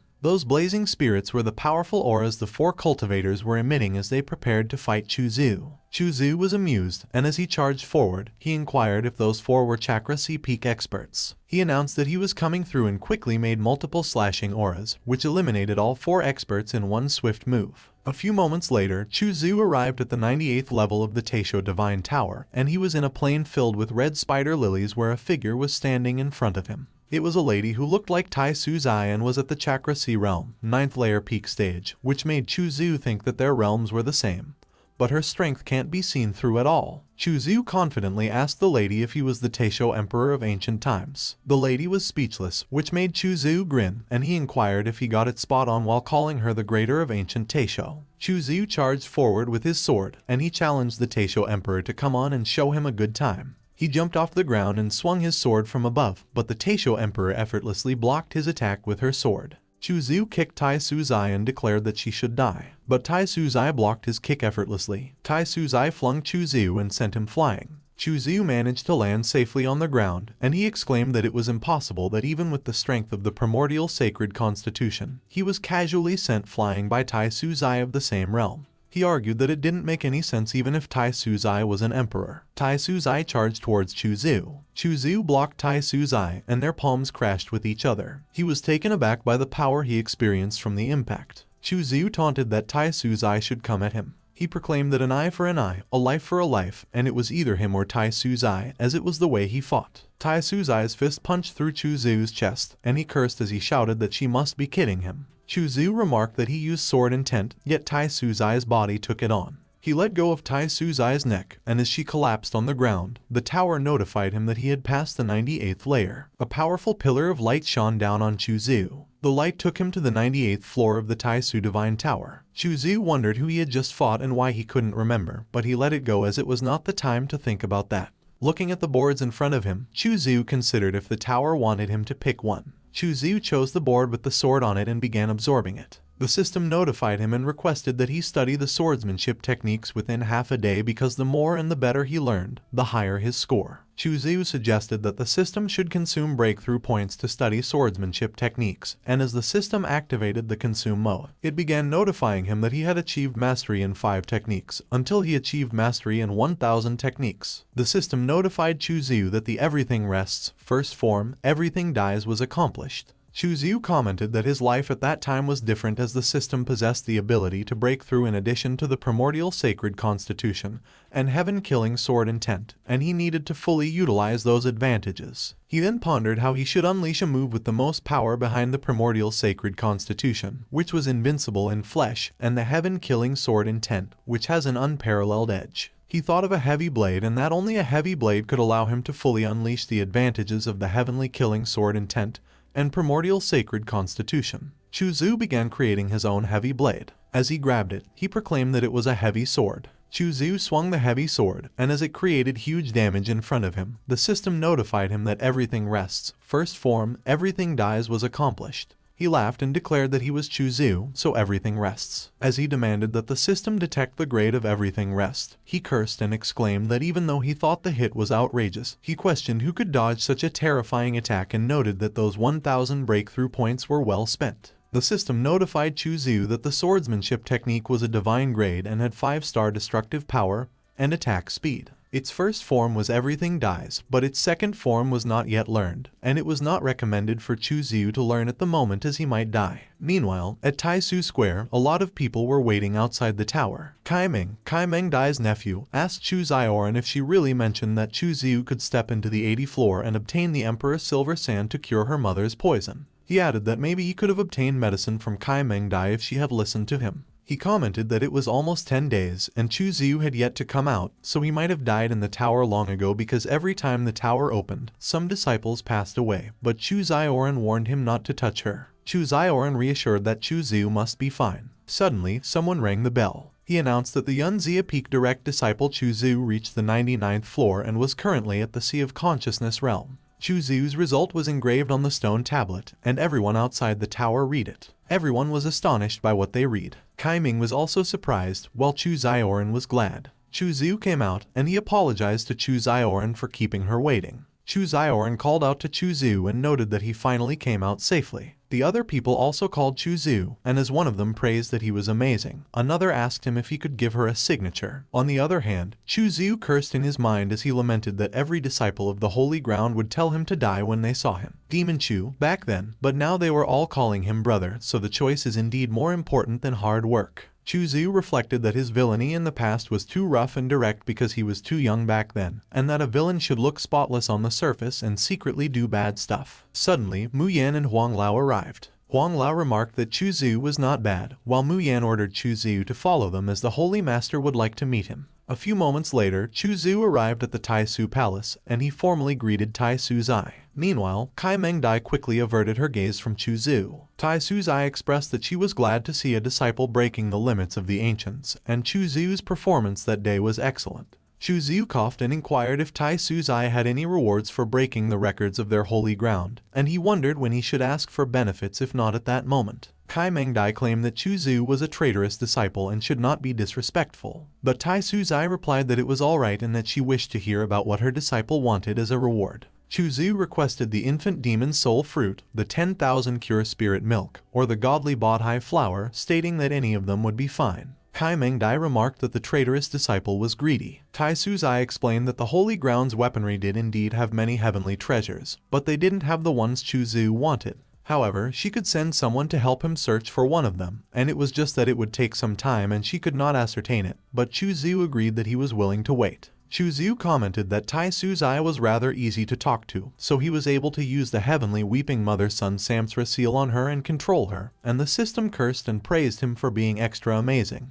He cast the heavenly Weeping Mother Sun Samsara seal from behind. While Tai Su Zai was unaware that the seal was being applied to her, the system notified Chu Zhu that the sun seal had successfully buried into Tai Su Zai, and she had not sensed it. He had 0 remaining number of uses, with Tai Su Zai and Kai Meng Dai as both hosts of the sun seal, but he could retrieve the sun seal at any time. Chu Zhu cursed in his mind, and he felt surprised that the mother and sun seal could be used on 2 people at the same time. He imagined himself dual cultivating with Kai Meng Dai and Tai Su Zai, and the system giggled and praised him, saying that, as expected of him, the destined villain, he was bold and vicious for wanting to dual cultivate with Tai Su Zai, the holy wonder of the holy ground, and Kai Meng Dai, so he had unlocked the super amazing award, the Pill Refining Squid. The Pill Refining Squid was a divine-grade antique item for refining pills, and it was able to produce hypertoxins capable of killing someone at the empiric level. Chu Zhu declared that it was a good reward, and he wondered if a villain who was unable to use poisons could really be called a villain. Tai Su Zai mentioned that the 8 trigrams treasure could strengthen Chu Zhu's vital energy to its max, so she hoped he would be able to use it well, and Chu Zhu thanked her. Chu Zhu and Kai Meng Dai walked out of the palace together. Tai Su Zai wondered where that sense of danger was coming from and whether someone could be plotting against her. She thought that perhaps she had been in isolation for too long and was being oversensitive, so she should go take a walk outside.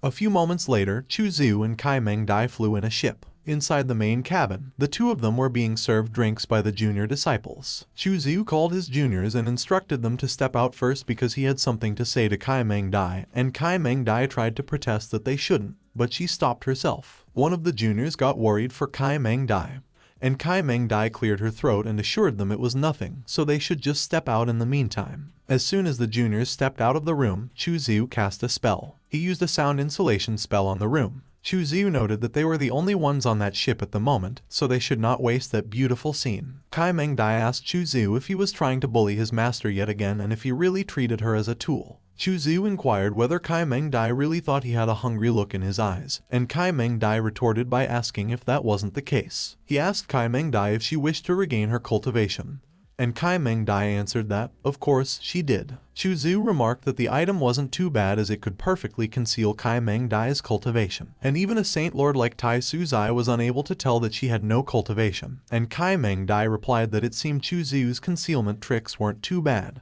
Kai Meng Dai added that after she and Chu Zhu did the dual cultivation, his body must have had the peculiar trace of a heavenly aura, but he concealed it very well, and even Tai Su Zai was unable to notice. She acknowledged that, luckily, Chu Zhu knew concealment arts, or else everyone would know that they had done such a thing. Kai Mengdai questioned Chu Zhu whether he was just talking about letting her regain her cultivation, and as Chu Zhu affirmed it, she asked what his conditions were and insisted that he wasn't that nice. Chu Zhu handed black stockings to Kai Mengdai and told her to try them on first. Kai Mengdai asked Chu Zhu what it was, but Chu Zhu insisted that Kai Mengdai just wear it because she would get a reward for using it. A few moments later, Kai Mengdai wore the black stockings Chu Zhu had given her, and she appeared flustered. Chu Zhu reached out to grab Kai Mengdai's legs. Kai Mengdai scolded Chu Zhu for being a traitorous disciple and demanded to know what he was trying to do, and Chu Zhu asked if she was still calling him that.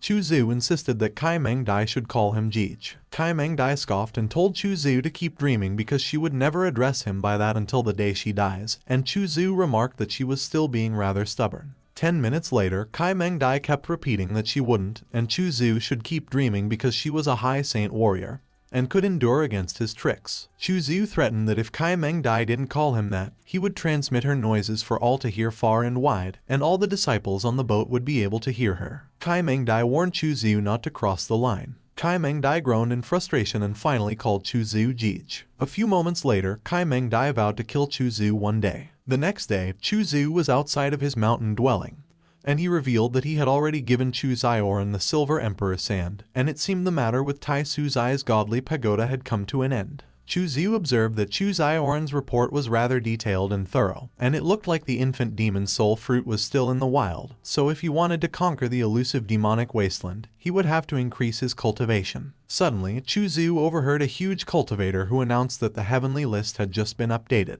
The other cultivator replied that, of course, it had been updated because, after all, Demon Chu had been dead for quite some time, so it was natural for someone to take his place. Chu Zhu laughed in his mind as he remarked that they would never have imagined that the Demon Chu they spoke of wasn't dead and was still alive and well. The huge cultivator mentioned that someone else was now fourth in the low saint stage ranking because it used to be the saint, Zhang Xianling, who was guided by the Yin-Yang god.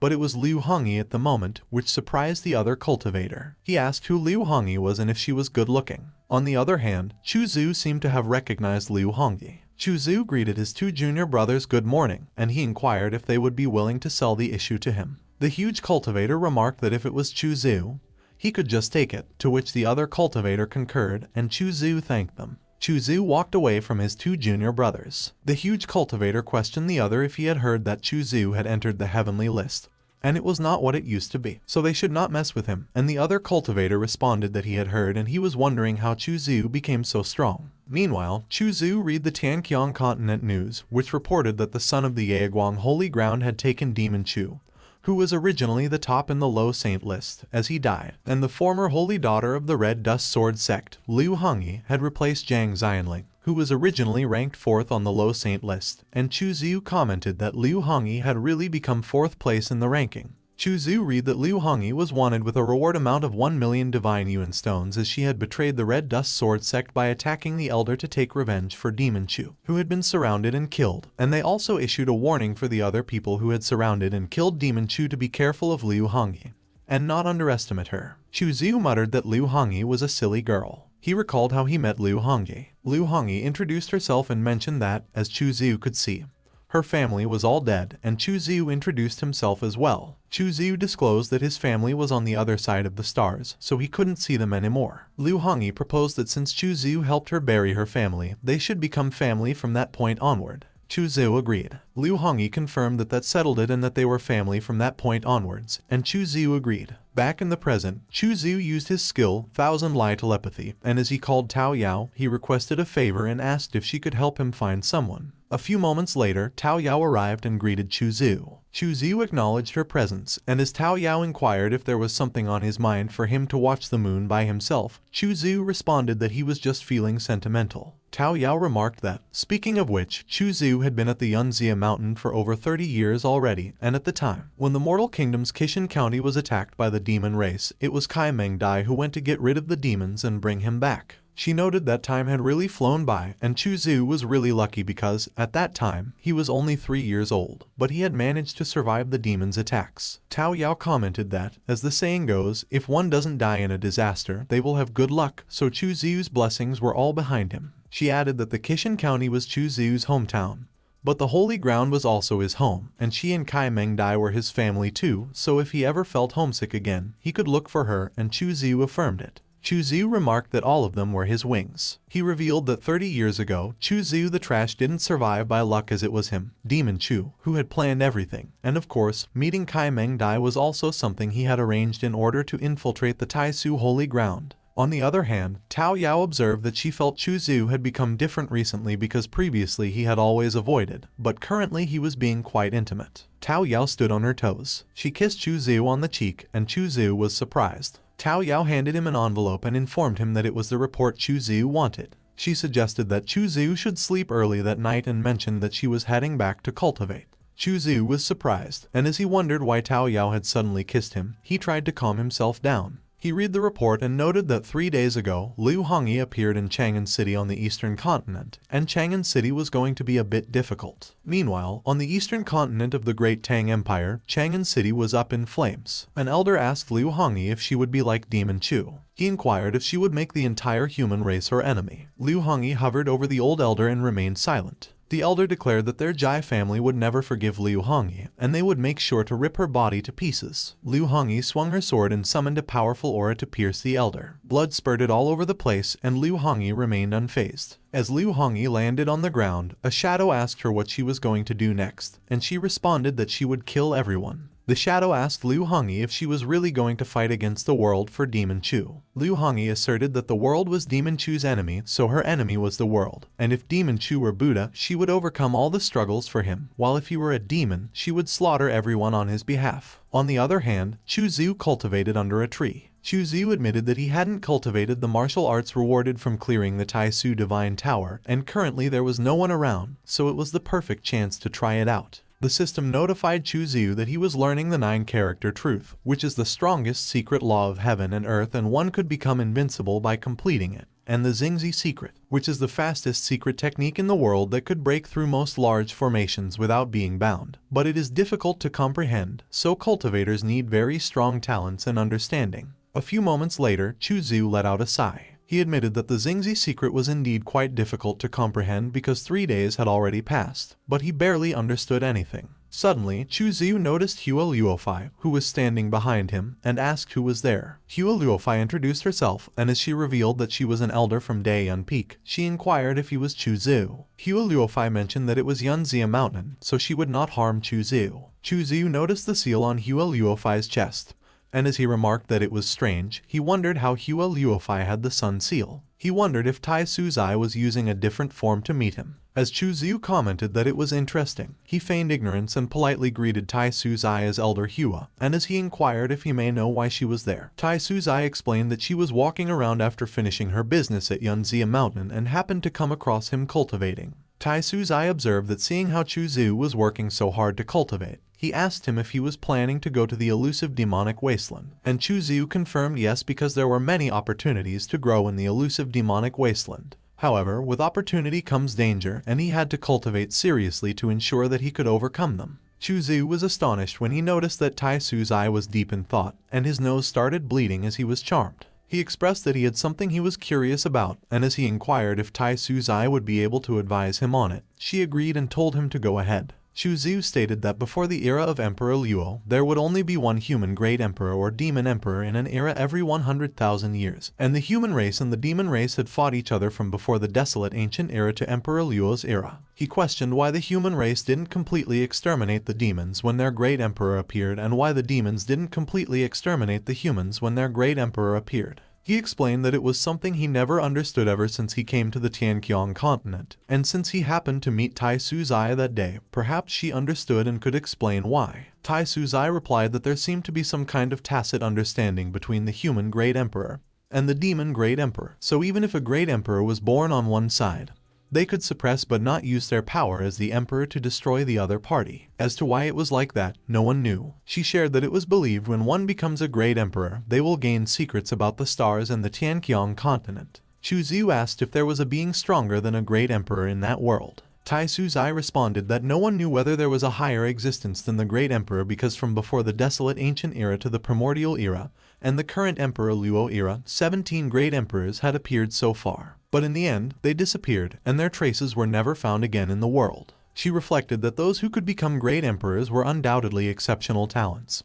So she questioned why they didn't take that step or if there was no future to go, adding that it was something they had to consider deeply. Tai Suzai confessed that she didn't expect to be discussing the cultivation of a great emperor, as it was too ambitious, and Chu Zu asked if she was already going back. She confirmed yes and suggested that Chu Zu work on his cultivation, and as he asked if they would meet again, she assured him that they should meet after he comes out of the elusive demonic wasteland. Chu Zu agreed and confirmed that he would wait for Tai Suzai there after he returned, and as Tai Suzai acknowledged that, the system snickered and remarked that Chu Zu really had charm and was evil. A few moments later, Chu Zu walked towards Kai Meng Dai's room and remarked that cultivating the Xingzi secret took too much effort, so he should probably find Kai Meng Dai and ask for some cultivation materials again. When Chu Zu arrived at the door, he overheard Kai Meng urging Kai Meng Dai to help him. Otherwise, it would really be too late. He mentioned that Kai Meng Dai was Chu Zu's master, so as long as she spoke up and asked Chu Zu for the Great Emperor's silver sand,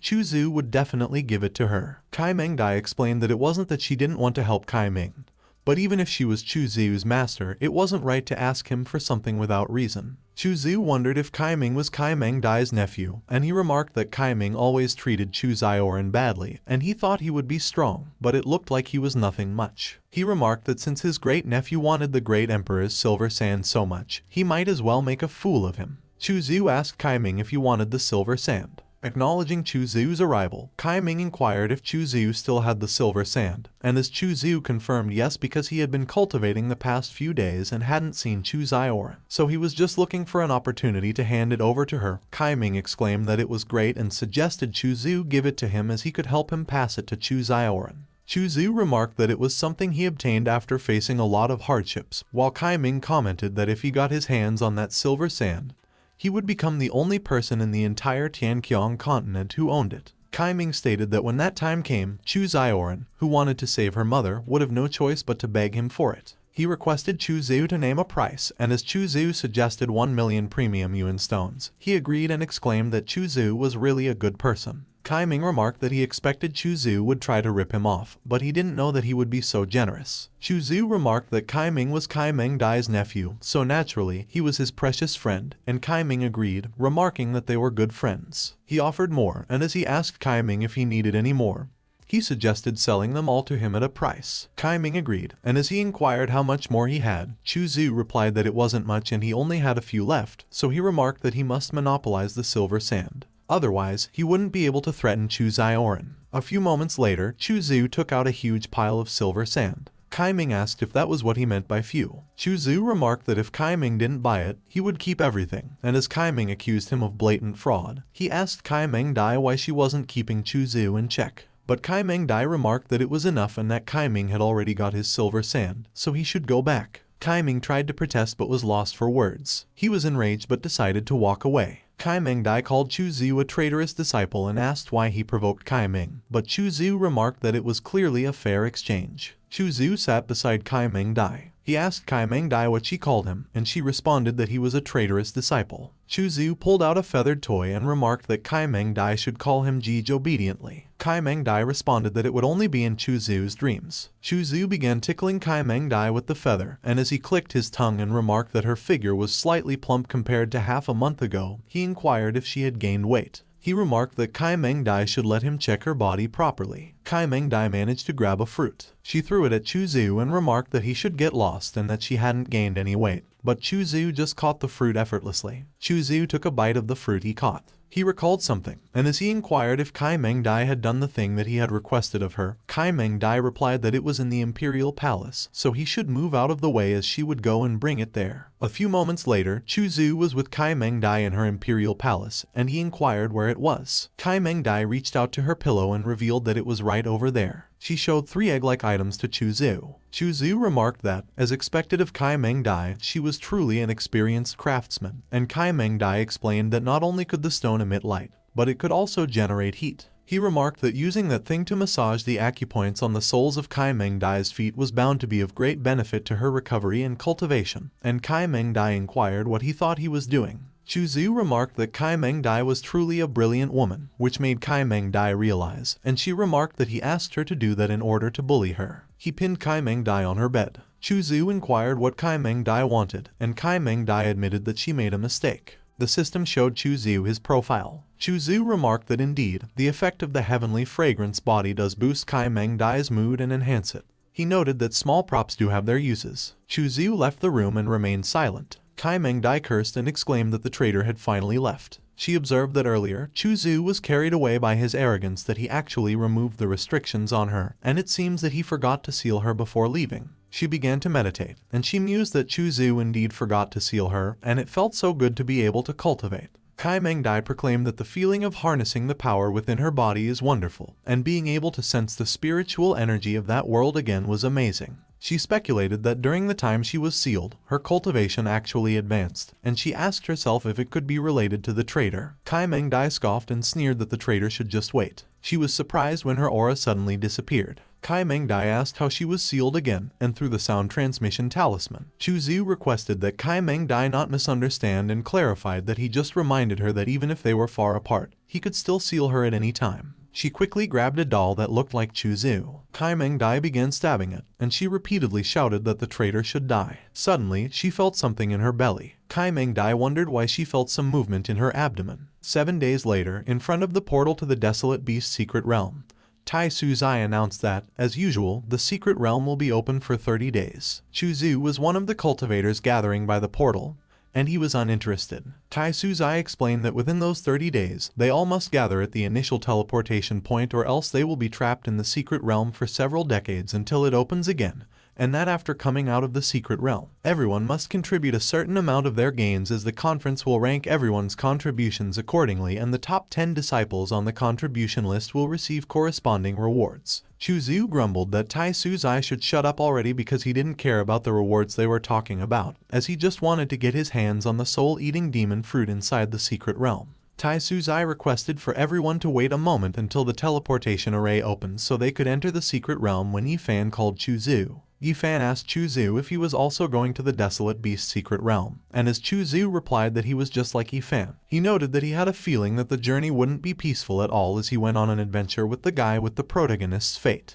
Chu Zhu asked Yifan what he was thinking and if there was something wrong, but Yifan responded that it was nothing, and he asked Chu Zhu if they should go to the chat room. Chu Zhu agreed. Using sound transmission, Liu Zhu called Yifan and instructed that once he enters the secret realm, if he has the opportunity, he should eliminate Chu Zhu for her. Liu Zhu cautioned that Yifan should be clean and not leave any evidence, and it was best if Chu Zhu dies in the mouth of a desolate beast so that even if Tai Suzai uses time regression, the outcome won't be revealed. She thought of Kai Meng Dai and how she has arranged several disciples to eliminate Kai Meng Dai's beloved disciple, Chu Zhu, once they enter the secret realm. So Kai Meng Dai shouldn't blame her for being ruthless because, after all, Chu Zhu had the misfortune of becoming the disciple of such a treacherous person as Kai Meng Dai. Liu Zhu suddenly noticed Xiao Yifeng and Jian Lingyun passing by. Jian Lingyun pointed out that there is a senior brother at the peak and he was supposed to be brothers with Chu Zhu, so he questioned if it was really a good idea to do that. He asked Xiao Yifeng if he was not afraid of provoking the wrath of Yunzia and Kai Meng Dai after Chu Zhu's death when he is currently the monstrous genius of their peak and the preselection candidate for the Holy Sun. But Xiao Yifeng retorted that a dead genius is no longer a genius and dead brothers are the best kind of brothers. Moreover, Chu Zhu has been causing trouble everywhere recently, so getting rid of him is the right solution. Liu Zhu realized that it seemed that she was not the only one who wanted to get rid of Chu Zhu, and that indeed, Kai Meng Dai is not a good person, and her disciples won't be a good person either. On the other hand, both Tao Yao and Chu Zioran called Chu Zhu. Tao Yao asked Chu Zioran why she was there too, and Chu Zioran replied that naturally, she came to bid farewell to Chu Zhu. Chu Zhu remarked that he wondered if the two sisters have any important matters to attend to at that moment, and the system snickered and teased that Chu Zhu seemed to have such good luck with love, and it asked if he headed towards the direction of becoming a Sea King. Tao Yao explained that it was the heavy sword that Chu Zhu asked her to find, and luckily, she found it those past few days, so she hurriedly came to give it to him, hoping that it could be of help to him. The system notified Chu Zhu that it was the Overlord Dragonblade. Chu Zhu swung the heavy sword, and Tao Yao was proud as it released a powerful aura. He exclaimed that it was excellent, and as he thanked Tao Yao responded that as long as he was satisfied. Tao Yao requested that Chu Zhu be extremely cautious when entering the Desolate Beast's secret realm because it only opens once every few decades, and is filled with numerous ancient and savage demonic beasts, so he should not make unnecessary risks, and Chu Zhu thanked her for her concern and assured that he would be careful so she could rest assured. Chu Zhu asked Chu Zioran what brought her to him, and Chu Zioran informed that she had found some materials for setting up formation, and they might come in handy inside the secret realm. He acknowledged that Chu Zioran was very thoughtful, and as Chu Zioran thanked Chu Zhu for the Emperor's silver sand because her mother has already awakened, she asked him if it would be possible for him to come to their house for tea when he returns because her mother wanted to express her gratitude in person. Chu Zhu assured that Chu Zioran was too kind, so when he returns, he will definitely bring a gift and visit her mother. A few moments later, the teleportation array opened. Tai Suzai announced that the teleportation array has been activated, so she requested for those disciples who have obtained the qualification to enter it promptly. Chu Zhu addressed his two junior sisters and declared that he would go first. Tao Yao complained that Chu Zhu was really in a hurry because she hadn't finished speaking yet, and Chu Zioran commented that there are essential items in the secret realm that Chu Zhu urgently needs, so naturally, he is anxious to go in. Tao Yao was pissed. She demanded that Chu Zioran should stay away from her senior brother and that she shouldn't act like she understands him so well. But Chu Zioran asked her what the meaning of her words was and retorted that she and Chu Zhu have a transparent and honest relationship, and it was not as dirty as she thinks, so there was no reason for her to stay away from him. Chu Zioran noted that there was no need for Tao Yao to be so impatient and easily angered because getting angry will only lead to wrinkles, and as Tao Yao questioned Chu Zioran for what she said, Chu Zioran countered that she acted like a nanny, so it was no wonder Chu Zhu ran away so quickly earlier. Tao Yao glared at Chu Zioran. She asked Chu Zioran if she was deliberately trying to provoke her. Meanwhile, at the Desolate Beast's secret realm, the cultivators traveled in a forest. One of the cultivators asked how big the Desolate Beast's secret realm was, and the other replied that according to his master, the diameter of the Desolate Beast's secret realm is approximately 10 million miles, and it was about 1/20th the size of the southern city. The cultivator observed that with such a large area, there are bound to be many opportunities, so he asked if anyone formed a team and proposed that they should team up and explore for treasures together. On the other hand, Chu Zhu wondered if he should go find Yufan first because if he travels with him, he might be able to borrow his protagonist halo and potentially gain a lot. Suddenly, a cultivator exclaimed that he saw Chu Zhu, so they should all go together. Chu Zhu asked what went on and if he offended someone, and as he insisted that he hadn't offended anyone, the system snickered and asked him if he couldn't be a bit more perceptive.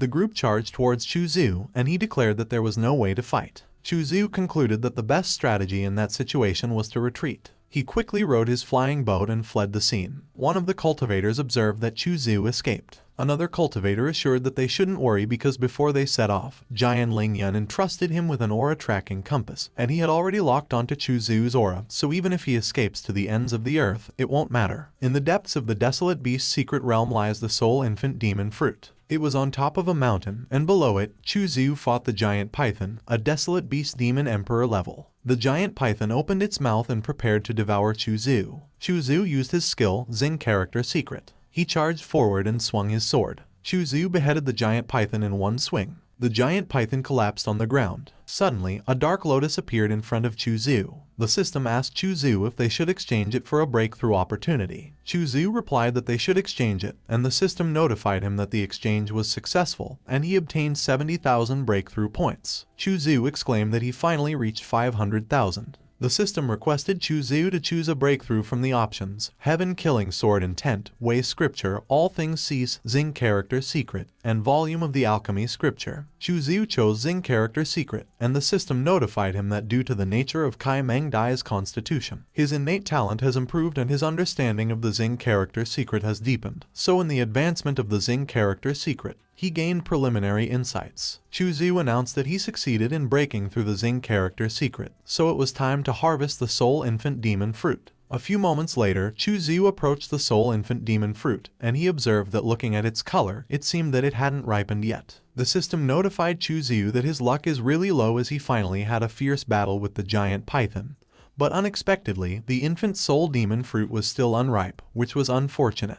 Chu Zhu asked the system if it meant that there was no way for him to handle it, and the system cursed as it asked if he wouldn't happen to be planning something. It commented that he was ruthless and was truly an old devil. A few moments later, Chu Zhu gathered herbs in the forest. A group of cultivators found him, and one of them, Chen Mufan, asked if he was there too. Chen Mufan asked Chu Zhu if he was there all alone. Chu Zhu asked them if they were all there to kill him too.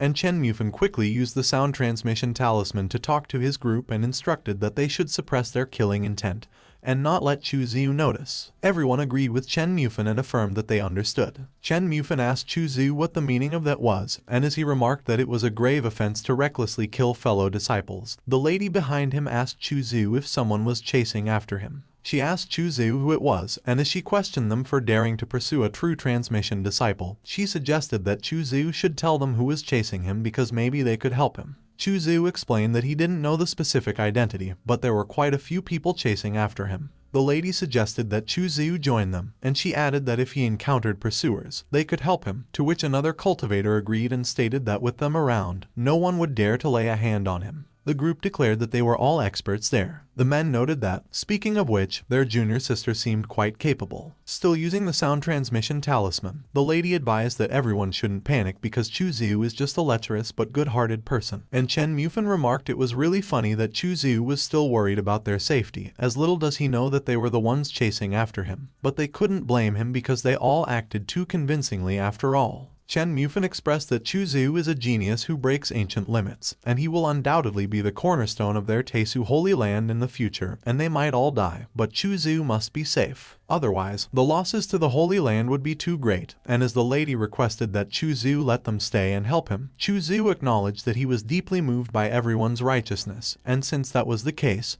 he agrees. The lady responded that there was no need for Chu Ziyu to say that because they were all one family in the Holy Land. She pressed her bosoms against Chu Ziyu's arm while Chu Ziyu requested that everyone follow him. A few moments later, Chu Ziyu mentioned that it was a roasted whole lamb prepared by Chu Ziorn specifically for him before entering the secret realm, and he was just eating it all by himself and couldn't finish it, so it was fortunate to meet all of them there as he could already take it out of his storage bag. Everyone was taken aback by what Chu Ziyu shared. Chu Ziyu remarked that meeting each other is fate, so he requested that everyone enjoy, eat, and drink to their heart's content, and Chen Mufan responded that Chu Ziyu doesn't have to be so polite. Chu Ziyu drank from his cup. The lady noted that it seemed that there was no poison in the wine. Chen Mufan commented that it was good wine, and Chu Ziyu replied that it was the fine wine from Kai Meng Dai's wine cellar, which he secretly took out. He suggested that Chen Mufan should eat it with the roasted lamb leg because eating meat and drinking alcohol in big bites is what a real man does. Chen Mufan remarked that the meat was delicious too,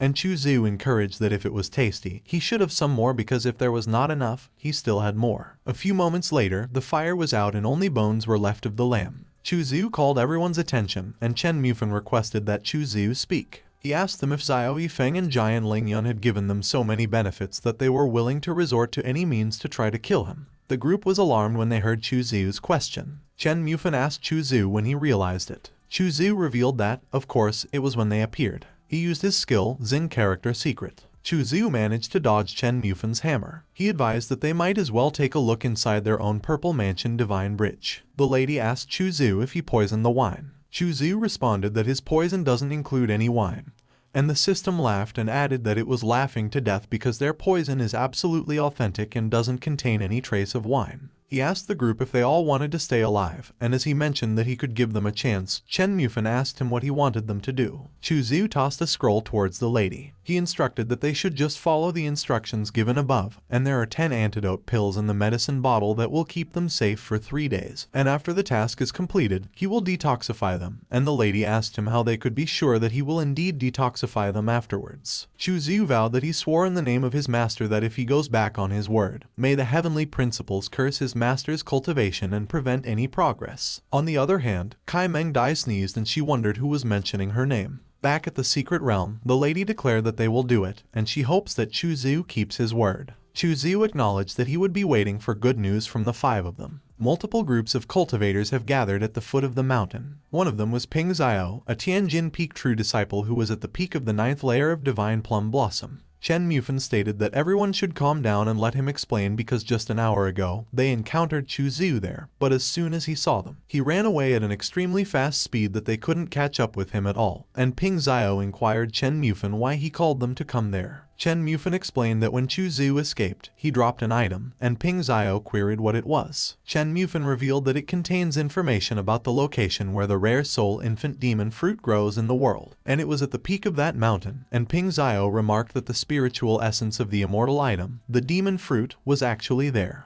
Ping Xiao questioned Chen Mufan why they didn't go and exchange the soul infant demon fruit themselves, and as he declared that he didn't believe that they had such good intentions, he demanded what they were really up to. Chen Mufan responded that the environment for the growth of the soul infant demon fruit was extremely dangerous, and if all 5 of them went, it would be like going to their deaths, so they needed their help, and if they obtained the demon fruit, it would be great if they could give each of them a share of the achievement. Ping Xiao agreed and conceded that it was a deal. He mentioned that the map was obtained from Chu Zhu, so it wouldn't be good if he got there ahead of them, so he would take people to collect the demon fruit. Ping Xiao observed that Chen Mufan was still as childish as ever, being delusional for wanting them to exert effort and also wanting an extra share. A few moments later, Chu Zhu spotted the group of cultivators, and he noted that they were quite a few people indeed. On the other hand, Ping Xiao cautioned that the mist blocks divine consciousness, so they should not spread out too much. One of the ladies in Ping Xiao's group reassured that he shouldn't worry. Suddenly, the soul infant demon fruit opened its eyes, and the dark mist intensified. One of the cultivators inquired who wanted the demon fruit and exclaimed that it was indeed the soul infant demon fruit. Another laughed and remarked that it was great because if they consumed the demon fruit, they could directly reach the divine transcendence realm. And another mentioned that if they sold it, they could fetch tens of thousands of divine yuan stones. Another cultivator repeatedly proclaimed that they were going to get rich. Ping Xiao urged that everyone should hold on a moment because the color of the demon fruit was not right, and it seemed that it hadn't fully ripened yet, as he had seen illustrations of mature or infant demon fruits in ancient texts. He explained that the mature demon fruit appears blood red and emits a sacred aura, and if they consume an immature demon fruit, it will be overwhelmed by yin energy and lead to death. One of the ladies wondered what they should do in that situation, and as she noted that their time in the desolate beast's secret realm was limited and they couldn't wait for it to naturally ripen, she suggested that they take it away first and figure out the rest later. Suddenly, a red mist crept towards the group. Ping Xiao was puzzled when he saw the different mist. One of the ladies exclaimed that it was an illusion array, and she questioned how that could happen. Suddenly, the cultivator behind her lost his mind. He shouted that she was a beast and he would kill her because she was the one who caused his mother's death, so she should die. The other cultivators began attacking each other. One of them yelled that they treated the other cultivator like a brother, yet he dared to steal his woman, so he should die, and another declared that it was his rare treasure of the world, so the other cultivator was unworthy of possessing it. Ping Xiao commanded that everyone should stop because it was not right. But blood was already spilled on the ground, and the branches of the soul infant demon fruit were attracted to it. The soul infant demon fruit began to absorb the blood around it. Chu Zhu went down to the area where the dead bodies lay on the ground. He mused that he did not expect the demon fruit to mature by absorbing the life force of human beings. Chu Zhu noted that it still needed some life force to fully mature. He decided that he should just forget it because a few days wouldn't make a difference and it was too dangerous there, so he should leave that place first and decide. After 2 days, the lady inquired of Chen Mufan if something happened on the mountain as it suddenly became so quiet, and if something happened to Ping Xiao and the others, and Chen Mufan admitted that the soul infant demon fruit was truly not something an ordinary person could obtain. Fortunately, they didn't follow them up the mountain, and the lady queried Chen Mufan if Chu Zhu could help them detoxify since they didn't get the demon fruit. Chu Zhu arrived and observed that a few of them didn't go up the mountain. Chen Mufan explained that they had already sent people up the mountain to collect the demon fruit as per Chu Zhu's instructions, and although they didn't manage to pick the demon fruit, they did their best, so they hoped that Chu Zhu could help them detoxify. Chu Zhu criticized that those cowardly individuals not only failed to collect the demon fruit but also sacrificed their own senior brothers and sisters in those desolate mountains, and now they have the audacity to seek credit. Suddenly, a powerful aura rushed towards the area. Chu Zhu wondered if it was a demonic aura. He interrogated Chen Mufan if he brought that demonic aura there, and Chen Mufan denied and stated that they didn't have any connection with the demon clan. A huge group of demons that were riding on demonic beasts charged towards the area. One of the demons proclaimed that they had found humans again, so they should kill them for the tribe and for freedom. Chu Zhu observed that it had been nearly 10 days since they entered the secret realm, and it was only the 3rd time they had encountered the demon clan, and judging from the situation, it seemed like those beings from other races were specifically hunting them. He used his skill, Secret Formation. Chu Zhu jumped in the air, and Chen Mufan exclaimed that he was fast. He swung his sword into the head of the demonic beast, which one of the demons was riding. The demons admitted that Chu Zhu's combat strength was a bit overwhelming for just a few of them. Chu Zhu demanded that the demon should speak up as to why their group of demons suddenly appeared there, but the demon refused and replied that he wouldn't. Chu Zhu questioned the demon if he wouldn't speak and threatened that he would slowly torture him so that he wouldn't be able to resist, and would eventually talk, to which the demon immediately conceded and confessed that he would talk and that they were originally suppressed in the Desolate Beast's secret realm by the Tesu Emperor's Tao, and they received orders from a Transcendent Realm demon to ambush Chu Xiu there. When Chu Xiu heard about the Transcendent Realm demon, he remarked that it seemed that the depths of that desolate demon realm were quite treacherous. Chu Xiu swung his sword to cut the demon's throat. The demon fell on the ground, and the other demons were stunned. One of the demons asked if their brother Niu was really gone like that. Chu Xiu declared that the rest of the small demons are entrusted to Chen Mufan, and as he asked Chen Mufan if dealing with the demons shouldn't be a problem with their abilities, the lady asked Chu Xiu if he could help them detoxify first. He acknowledged that the lady reminded him, and he never goes back on his word, so he will take care of it. Chu Xiu announced that he will take his leave first, so good luck to all of them, and one of the demons asked if the strongest combatant had left and the remaining ones were poisoned. The demons proclaimed that it was favorable for them, so they should kill the humans for their tribe and for their freedom.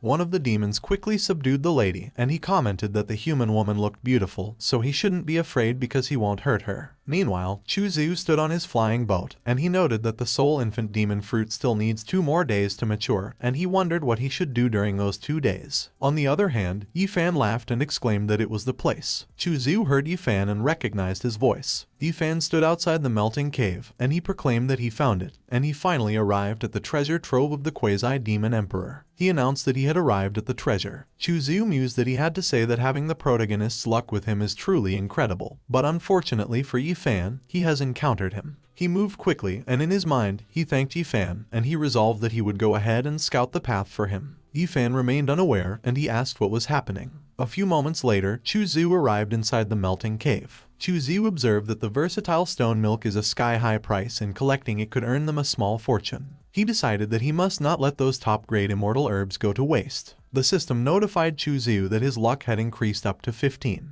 1 minute later, Chu Xiu remarked that he was done and that his luck was increasing rapidly, and as he asked if it could be because he intercepted the opportunity of the protagonist's destiny from Yifan, the system confirmed that he was right. It added that he absorbed luck from the other party, and if it weren't for him intercepting, Yifan would have obtained those treasures and surely soared to the sky. Chu Xiu exclaimed that he got thousands of plants of earth-grade spirit herbs, over 100 plants of heaven-grade spirit herbs, 11 plants of immortal-grade spirit herbs, and 3 jade bottles of 1,000-year stone milk, so even a pig could take off after selling those items. Suddenly, Chu Xiu noticed another item. Chu Xiu wondered what they were. He surmised that it was surely the most essential part of that treasure hiding place. Chu Xiu noticed the white snake sleeping behind the items. He couldn't believe that there was actually a white snake at the peak stage of the otherworldly realm hidden there, and he concluded that it seemed that it was responsible for guarding the treasure, but he must never trigger the mechanism. Chu Xiu went to grab one of the items when a mechanism suddenly got triggered. It was Yifan who triggered it. Yifan exclaimed that it was a coincidence to meet Chu Xiu again and that he happened to have discovered some treasures there too. Chu Xiu realized that Yifan actually triggered the mechanism of the giant snake. The giant snake woke up, and it towered over Chu Xiu and Yifan. It screeched loudly. Chu Xiu decided that he should hurry up and perform because he shouldn't stay there for long and he needs to leave quickly. He quickly ran away while Yifan cursed and exclaimed that things have taken a turn for the worse. Meanwhile, Tai Su Zai and the other masters meditated. An elder suddenly announced that something terrible has happened as the disciple tokens of those who entered the Desolate Beast's secret realm have shattered in large numbers. Kai Mengdai asked how many have shattered, and the elder replied that 775 of them shattered.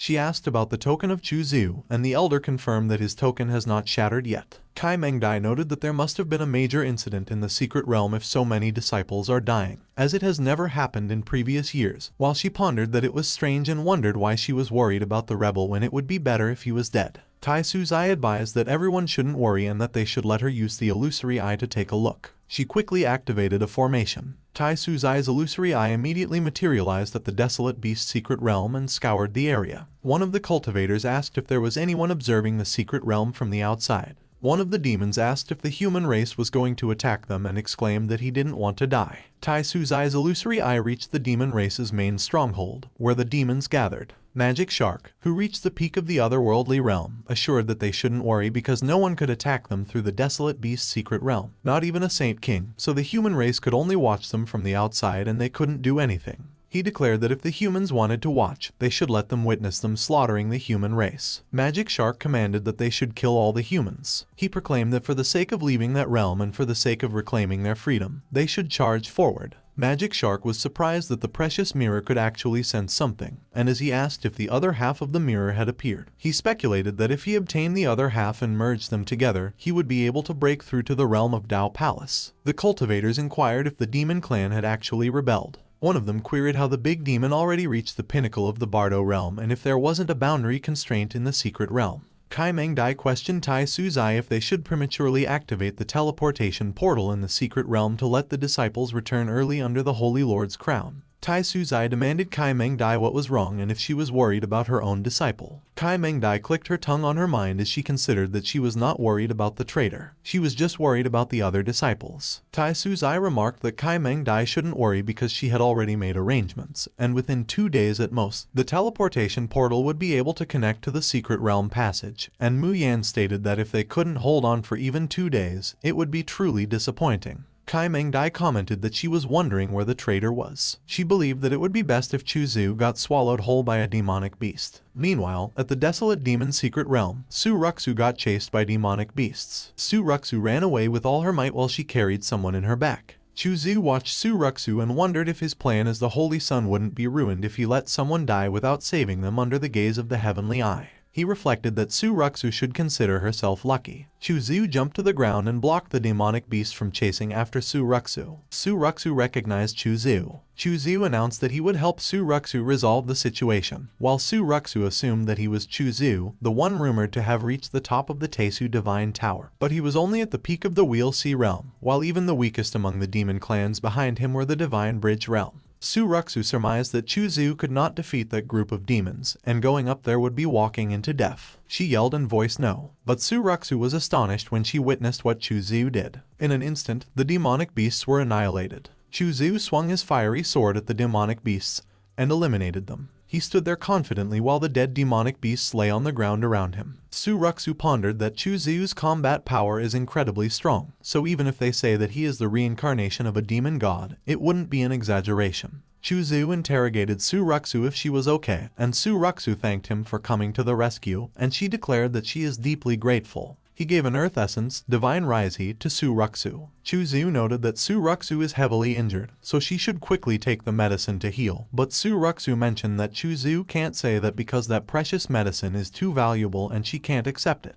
Chu Zhu requested for Su Ruxu not to be polite because the situation with the rebellious demon clan is critical at the moment, and if she doesn't heal her injuries quickly, there may be greater danger. He conveyed that if she doesn't think about herself, at least she should think about her junior sister, and if anything, after they leave that place, she could return the medicine to him. Su Ruxu thanked Chu Zhu and insisted that she will definitely repay that favor. Chu Zhu asserted that the outside world will notice the turmoil in the secret realm and will surely restart the teleportation portal to let everyone leave. And even if Su Ruxu takes the medicine immediately, it will still take some time to fully recover. So it would be better to go to the teleportation square and wait for the portal to restart. And as Su Ruxu probed Chu Zhu if he was not coming with them, Chu Zhu responded no because he has another important matter to attend to, so they should part ways there. Chu Zhu figured that the half-piece of stone mirror in his embrace was resonating even more intensely, so to be safe, it is advisable to remove the soul infant demon fruit and wait for the opportunity to enhance their cultivation as soon as possible. On the other hand, at Tesu Square, one of the cultivators observed that Chu Zhu was amazing as he effortlessly slaughtered that group of demons, and another affirmed that with just a wave of his hand, Chu Zhu bestowed Earth Essence Divine Medicine, which was truly enviable. One of the female cultivators inquired another if she deemed that Chu Zhu and Su Ruxu were a good match. Meanwhile, Tai Su Zai expressed that Chu Zhu is kind-hearted and exceptionally talented, and his performance in the secret realm has been quite impressive. On the other hand, Kai Meng Dai was wondering what exactly Chu Zhu was thinking and concluded that he had caused her so much worry. There were 2 cultivators at the Yinmo Mountain of the desolate demon secret realm, and one of them related that if they obtain the soul infant demon fruit, their cultivation will advance to the divine manifestation realm in no time. Suddenly, the senior cultivator revealed that there are footsteps behind them. The 2 cultivators recognized Chu Zhu, and as Chu Zhu shared that they both actually recognized him and that he was indeed Chu Zhu, he pressed them what the 2 of them did there. Using sound transmission, one of the cultivators called their senior brother and indicated that the demonic aura in that place is heavy, and it might be dangerous to approach the demon fruit rashly. So it would be better to let Chu Zhu help them pick the fruit, to which the senior brother replied and pointed out that it was a good idea, and if Chu Zhu picks the fruit, they will split it evenly between the 2 of them. He maintained that they can't defeat Chu Zhu one-on-one, but with 2 against 1, victory is assured. The junior cultivator called Chuzu and pronounced that he was sure that he also noticed the soul infant demon fruit, as the fruit is incredibly valuable and precious, so if he goes in and brings it out, he suggests that they split it 3 ways. Chuzu contended that there was no chance. The senior brother cautioned that Chuzu shouldn't force them to take action against him and just obediently help them pick it up, and maybe they could spare his life. But the junior brother reiterated that he shouldn't waste time talking to Chuzu, as he would use the 3-star, 4 symbols formation to trap Chuzu first, and he wouldn't dare to defy them anymore. The senior brother proclaimed that Chuzu was just at the mere Wheel C realm and demanded him what he could even do against them. The junior brother used his 4 symbols imprisonment formation on Chuzu just like he reported. The senior brother charged at Chuzu and demanded that he should take his attack. Meanwhile, Chuzu summoned his sword. Chuzu effortlessly moved past the senior brother while slashing his body. The junior brother was enraged with what Chuzu did. Chuzu was unfazed and immediately charged at the junior brother. He mercilessly plunged his sword onto the junior brother's chest. Chuzu concluded that if there is a next life, the junior brother shouldn't become a hypocritical villain again. The 2 cultivators quickly dropped towards the ground like flies. As soon as they landed on the ground, the soul infant demon fruit began devouring them. The soul infant demon fruit became ripe, and Chuzu picked it. Chuzu reflected that those demon fruits are truly hard to come by, and as he wondered how long it will take for another soul infant demon fruit to grow, the system laughed and declared that it would inform Chuzu. The system stated that unfortunately, there will be no more soul demon fruit appearances in that secret place in the future, so Chuzu truly deserves to be a natural antagonist, as he has managed to sever the roots and received a reward of 500 breakthrough points. The system inquired Chuzu if he was ready to break through the 10th level of the Wheel C, and as Chuzu agreed, the system remarked that it has some good and bad news to remind Chuzu, to which Chuzu noted that the system should go ahead and tell him.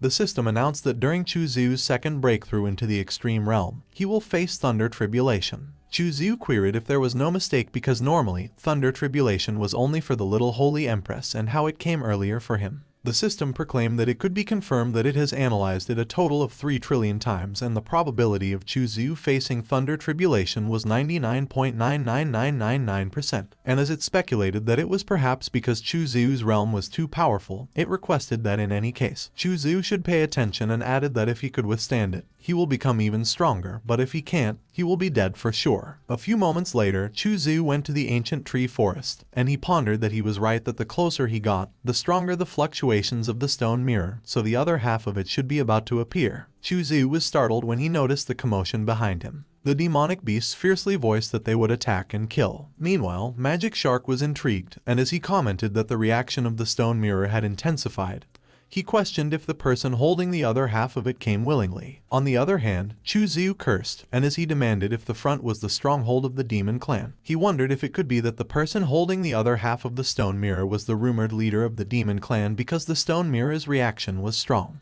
Chuzu uttered that he will ask the system again if it is certain that he will face Thunder Tribulation, and the system affirmed that it is absolutely and definitely certain. He murmured all right with a sinister smile on his face. A few moments later, Chuzu went to the transmission plaza. One of the cultivators in the plaza begged everyone to save his senior brother, and as another cultivator probed who has the hemostatic medicine, another cultivator pressed when they could go back. Chuzu considered that so many people were injured, so the demon clan was determined to wipe them out, and he didn't expect them to be even more ruthless than him, to which the system pronounced that it could only mean that Chuzu still had room for improvement. But it was not the time to think about that, as he was currently pursued by the Demon King and was about to face Thunder Tribulation, and as it requested Chuzu if he had contemplated how to deal with it, Chuzu stressed that he was well aware, and there was no need for it to worry. Suddenly, the Demon Clan approached the transmission plaza. One of the cultivators observed that the Demon Clan came after them, and their numbers were overwhelming. Magic Shark waved the stone mirror around. One of the cultivators mentioned that the aura of those demons was at least in the late stage of the other shore realm, so they are no match for them. While another cultivator pointed out that Magic Shark was capable of cutting through the Emperor's formation, and wondered if it could be that the mirror in his hand was an Imperial artifact. Magic Shark posed the cultivators if they wanted to live or die, and warned that if they wanted to live, they should hand over the person who possesses the fragment of the mirror. Chuzu addressed Magic Shark if he was looking for the fragment in his hand. Meanwhile, everyone back at Tesu Square saw what Chuzu did. One of the female cultivators indicated that the Demon Clan was looking for Chuzu, and another reported that Chuzu attracted the Demon Clan and put all the disciples in danger. Kai Mengdai wondered why would Chuzu do such a thing, and she believed that the situation has escalated to that point, and there are only two possibilities. Either Chu was pushed out by other disciples, or he sacrificed himself and took the initiative to stand out.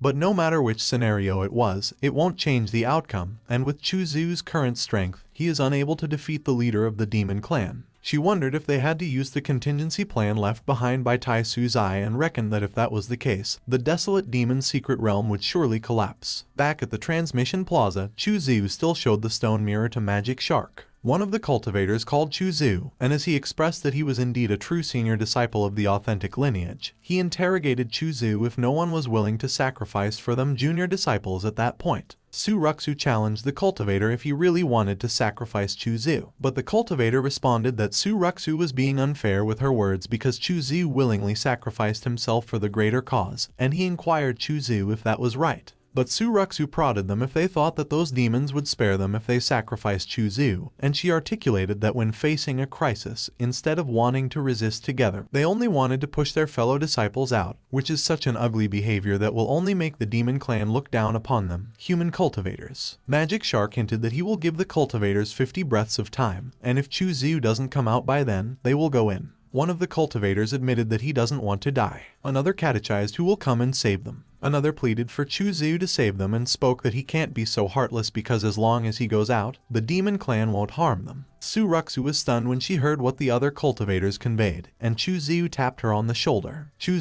thanked Su Ruxu and professed that he was deeply grateful that she was speaking up for him in that situation, so she should leave the rest to him. He stepped out of the Emperor's formation and walked towards Magic Shark. Back at Taesu Square, Kai Mengdai implored if Chu was really going to face the demon clan alone. Kai Mengdai wondered if that was Chu's choice. Back at the secret realm, Chu continued to walk forward. Magic Shark opined that Chu was not bad and he was braver than the others. Chu opened a box that contained the Soul Infant Demon Fruit, and Magic Shark was surprised. Magic Shark besought if the Soul Infant Demon Fruit had actually ripened. He urged that the demonic beast should be quick and snatch the Soul Infant Demon Fruit from Chu's hands. Magic Shark commanded that they should kill and that those who snatch will be rewarded. Chu imparted that the fruit tastes good and that the system should break through the Tao scripture. The system notified Chu that it has detected that he possesses the primordial holy body and is cultivating the Tao scripture, and the estimated consumption was 10,000 breakthrough points. The system notified Chu that the breakthrough was successful, so 10,000 breakthrough points have been consumed in that process, and his primordial holy body has undergone a transformation. The system notified Chu that his cultivation has reached the pinnacle of the Wheel Sea realm, ascending to the 9th level of the Divine Bridge, and he was about to face the baptism of thunder tribulation that will descend in 10 breaths, so he should prepare himself. Chu used his skill and summoned a huge golden figure over his head. He insisted that the demonic beast should taste the thunder tribulation combo. A powerful golden lightning came down from the sky, and it sent the demonic beasts flying.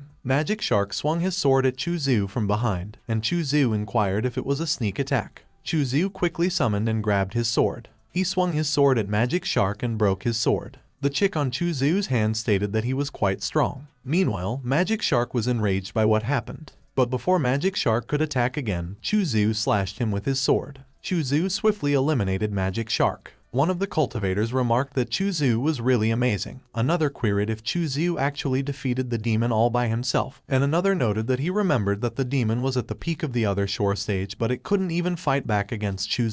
Back at Taesu Square, one of the cultivators questioned if Chu borrowed the lightning tribulation to kill the demon. One of the female cultivators commented that she had never seen such terrifying lightning, and as she probed how Chu did it, another cultivator wondered how Chu managed to move the lightning when he was only in the Sea of Consciousness stage. On the other hand, Tai Suzai queried Kai Mengdai if she saw that, and Kai Mengdai observed that it was a golden aura mixed with lotus illusions, so Chu has the remote antiquity holy body from the legends. Kai Mengdai mentioned that it was no wonder Chu's cultivation speed was quite slow in the beginning. Tai Suzai declared that it was truly surprising that Chu could overcome the curse of holy bodies not being able to cultivate. And as of that day, the Holy Ground has yet to select a holy child, so once Chu returns, they will make him Taesu's holy child. She requested Kai Mengdai if she would object, and Kai Mengdai reluctantly responded no. Kai Mengdai indicated that it was just that matters regarding the Holy Child should be discussed with all the peak masters first, and furthermore, Chu's cultivation is too low at the moment, so there would definitely be dissatisfaction, but in her mind, she was questioning what kind of logic it was that a traitorous disciple has a chance to become a Holy Child.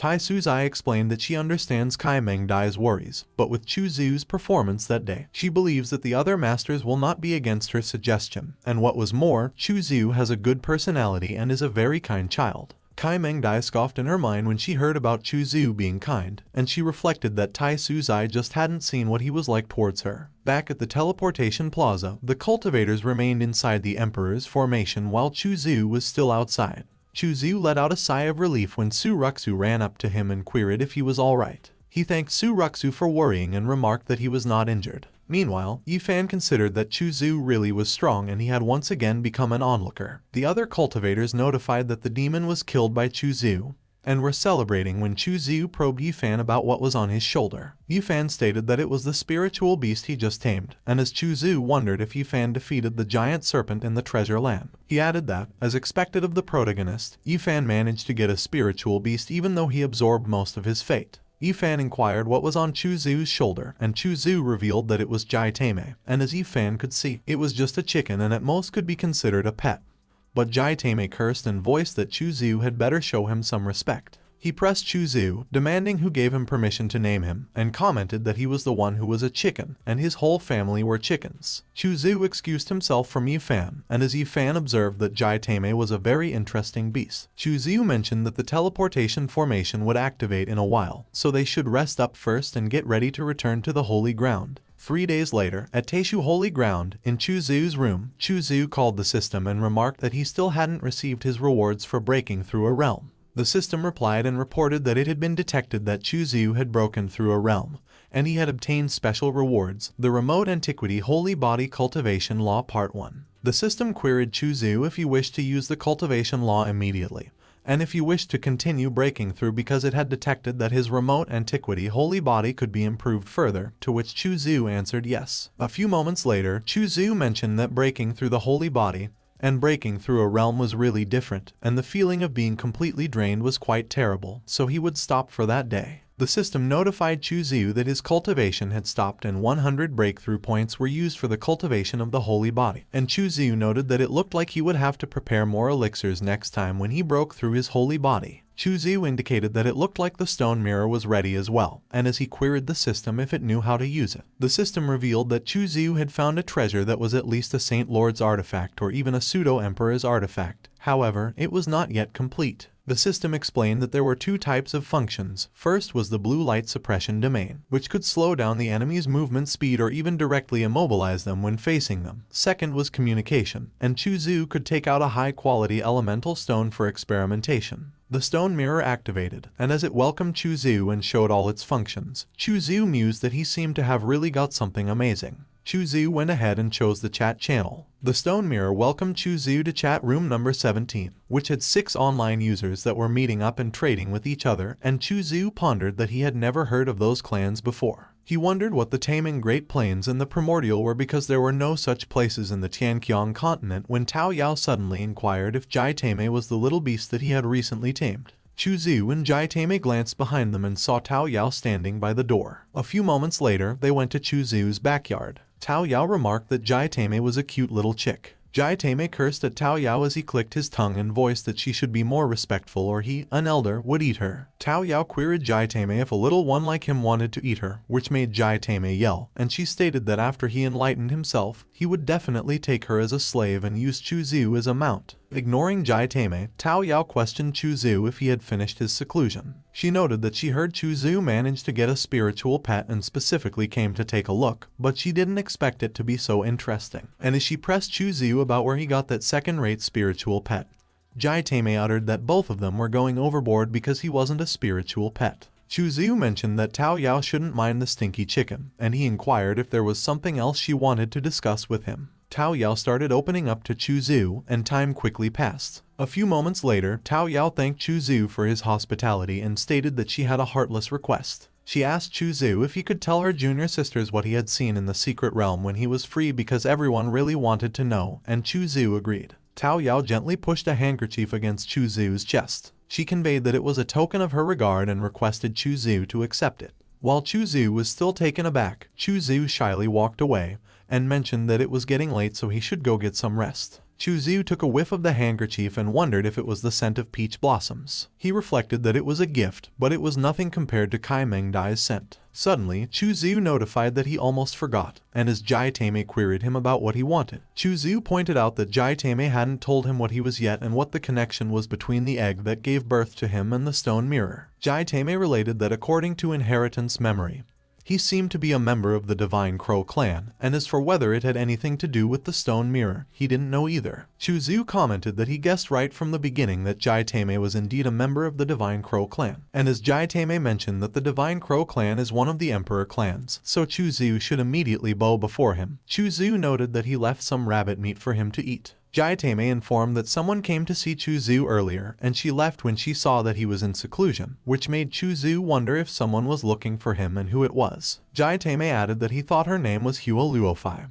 and she indicated that she would see Chu in the same place in 3 days, which intrigued Chu. Jai Tame remarked that it was so late and inquired where he was going. Chu noted that curiosity killed the chicken, so Jai Tame shouldn't ask so much. He believed that he had spent a lot of energy to break through his holy constitution, so it was time to find his master and replenish himself. On the other hand, Kai Meng Dai was in her chamber, and she slept while she sat on her throne. Kai Meng Dai woke up when she noticed Chu's presence, and she wondered why the rebel came again. As Kai Meng Dai mentioned that it was late, she queried why he did not rest in his own room and what he wanted from her. Chu declared that he was afraid that Kai Meng Dai might miss him after not seeing him for a few days, and he is untalented, so he would request her to impart her lessons. He considered that as expected of the heavenly fragrance body, Kai Meng Dai naturally emits a tempting orchid fragrance just by sitting there. As Chu leaned towards Kai Meng Dai, she asserted that he was a rebel and he should watch his manners. Chu stated that he was there anyway, so they should not waste the beautiful scenery, and Kai Meng Dai should follow him to his bedroom. 6 hours later, the system notified Chu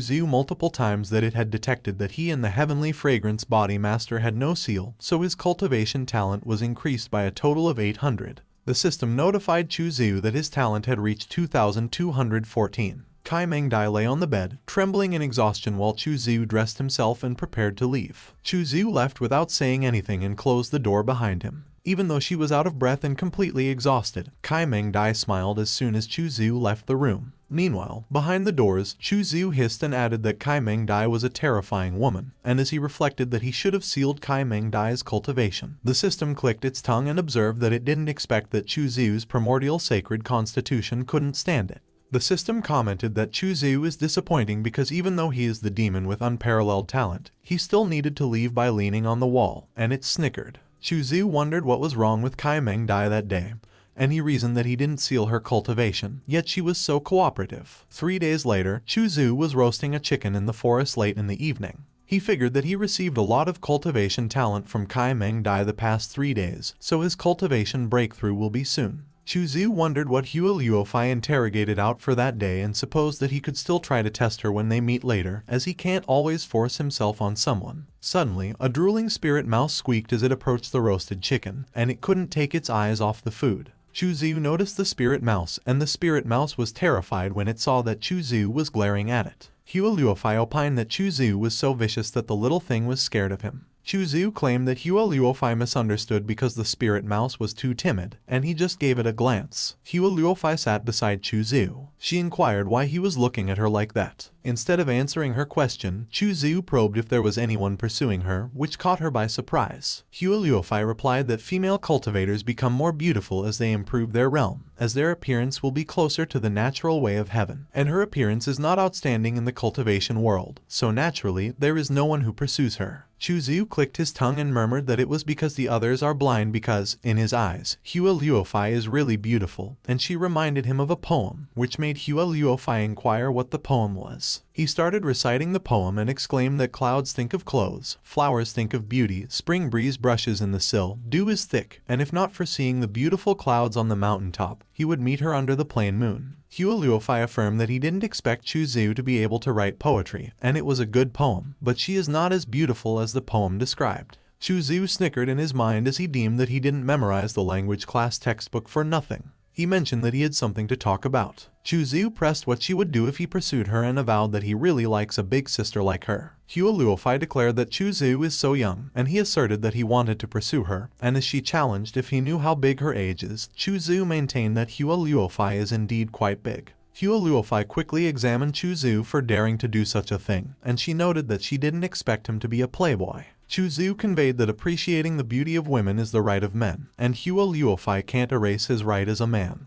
And besides, age is not a problem because, as the saying goes, women who are 3 years older than men are like gold bricks. But Hua Luofei implored if she was right that she should be 3,000 years older than Chu Zhu. Chu Zhu voiced that women who are 3,000 years older are among the immortals, so if he marries Hua Luofei, eternal life is in sight, and he is really serious, more real than the best pearls of the South Sea Snow Clam King. Hua Luofei investigated if the little guy was trying to seduce her, but Chu Zhu averred that it was not seduction. He maintained that he just couldn't help himself, and besides, he is not small. Chu Zhu suggested that Hua Luofei taste his skill. Hua Luofei expressed that it was not bad, and Chu Zhu insisted that the spirit beast's cultivation is too low, so the taste is average, and it was indicated that the meat of the great saint wild beast is very delicious and more nourishing than the ancient medicine king. So when his cultivation is higher in the future, he will hunt a great saint wild beast and roast it for Hua Luofei. Chu Zhu brought out a wine bottle. He prodded if she would accompany him for a drink, and Hua Luofei acknowledged that she is not good at drinking. Chu Zhu proclaimed that Hua Luofei should just accompany him for a drink, as the wine is from his hometown, called Together Not, and Hua Luofei confirmed that he has heard of it, as the wine is very famous in the Tianqi dynasty. Hua Luofei uttered that Together Not, yellow sand rises, a thin horse on the west wind old path, siding together with shirts full of tears. Together Not, under the sunset, outside the village mountain road rolls yellow dust, reluctant to leave, look back again. And Chu Zhu professed that Together Not, heart don't give up. Distant stars look at each other for countless smiles, better to turn around and often leave. Hua Luofei inquired if she was right that he missed his hometown, and as she informed that she remembered that the poem had no sentence about distant stars, she investigated if he was not someone from their world. To which Chu Zhu answered that it was impossible, and it was avowed that the senior who brewed Together Not came from an ancient star of life outside the domain, so he just borrowed that illusion and made up a sentence. Hua Luofei indicated that she understood. Chu Zhu pointed out that Hua Luofei really can't drink, and as he queried if she was drunk, Hua Luofei admitted that she was a little, and he remembered and remarked that she heard that Chu Zhu was about to become a saint's son, so she congratulated him. Chu Zhu interrogated if the saint's son's power is big, and Hua Luofei opined that it is quite big, bigger than her anyway, the Daeyun Peak Elder. Suddenly, Chu Zhu gently grabbed Hua Luofei by the waist. He queried what would happen if he begged the Saint Master and had her marry Hua Luofei to him, and Hua Luofei intimated that she thinks the Saint Master won't agree. Chu Zhu pressed how she knows it won't work if she doesn't try,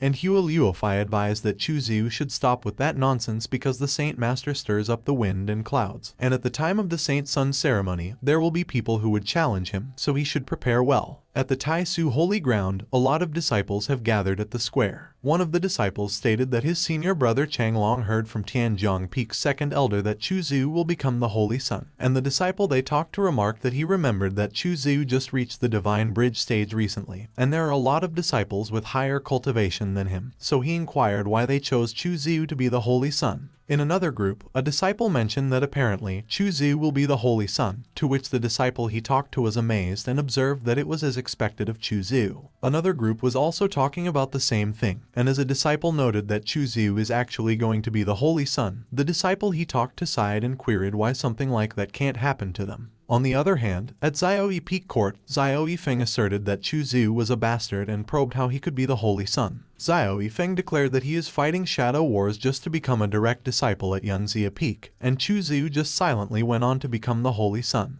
He interrogated why the heavens were so unfair and commented that Chu Zhu should just wait because he will definitely show him. Meanwhile, Chu Zhu walked in the mountains when he came across two female disciples. The two female disciples bashfully greeted Chu Zhu. In a pavilion, Chu Zhu heard a female disciple in white say that the fourth swordmaster of the unlimited blade realms brought his favorite two disciples to visit, claiming that they will defeat the holy sun on the heaven-stepping stairway and spread their way. And she heard that of those two, Long King Feng and Long Zhu Yu, a pair of boy-girl twins, both of them are sword constitutions, and with two swords combined, they are to claim honor among the younger generation. The female disciple in white added that it was not just unlimited blade realms. There is a youth with a divine emperor constitution coming from the Zhang family, trying to stop the holy sun from stepping on the staircase too. And the female disciple in red voiced that there is also a special constitution coming out from Taiyi holy grounds. The female disciple in white was surprised that the Taiyi Wei constitution, which is such an invincible constitution, has appeared again, and she expressed that elites are cropping up, so the grand era was arriving.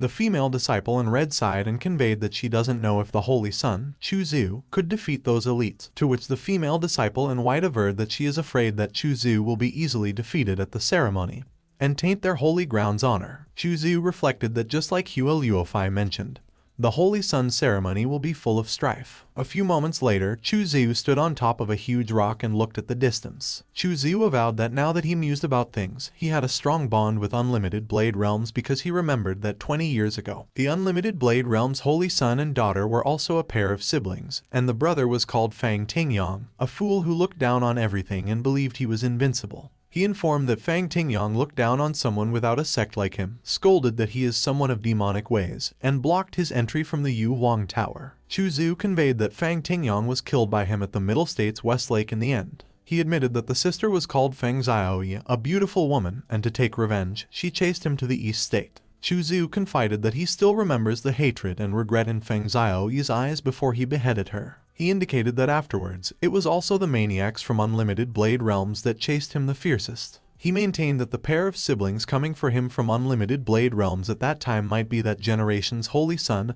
and daughter, and the system snickered and murmured that he was a holy child killer. A few moments later, Chu went to the archives court, and a powerful formation protected the entire building. He explained that the light is the 5-element combination formation that is the peak of the 7th class, and the 5 7th class formations were prevent, trap, illusion, kill, and life, which is why as long as the victim trapped inside the formation is alive, the formation will be unending, continuously recovering, so even a high saint stage will die if they barge into that formation, while a saint king will need quite a lot of work to leave it unharmed if they were trapped. But Su Jin suddenly chimed in and insisted that Chu is wrong because the formation was taught to emperors, so even saint kings will get injured inside. She was the archives court guardian elder, and she stood there elegantly. Chu immediately introduced himself as the direct disciple of Yunzia Peak, and as he sought to know who she was, Su Jin introduced herself and replied that she is the guardian of the archive court. Chu exclaimed that he would like to trouble Su Jin to open the archive court's doors for him. He considered that one could find beauties everywhere at Tai Su Holy Ground.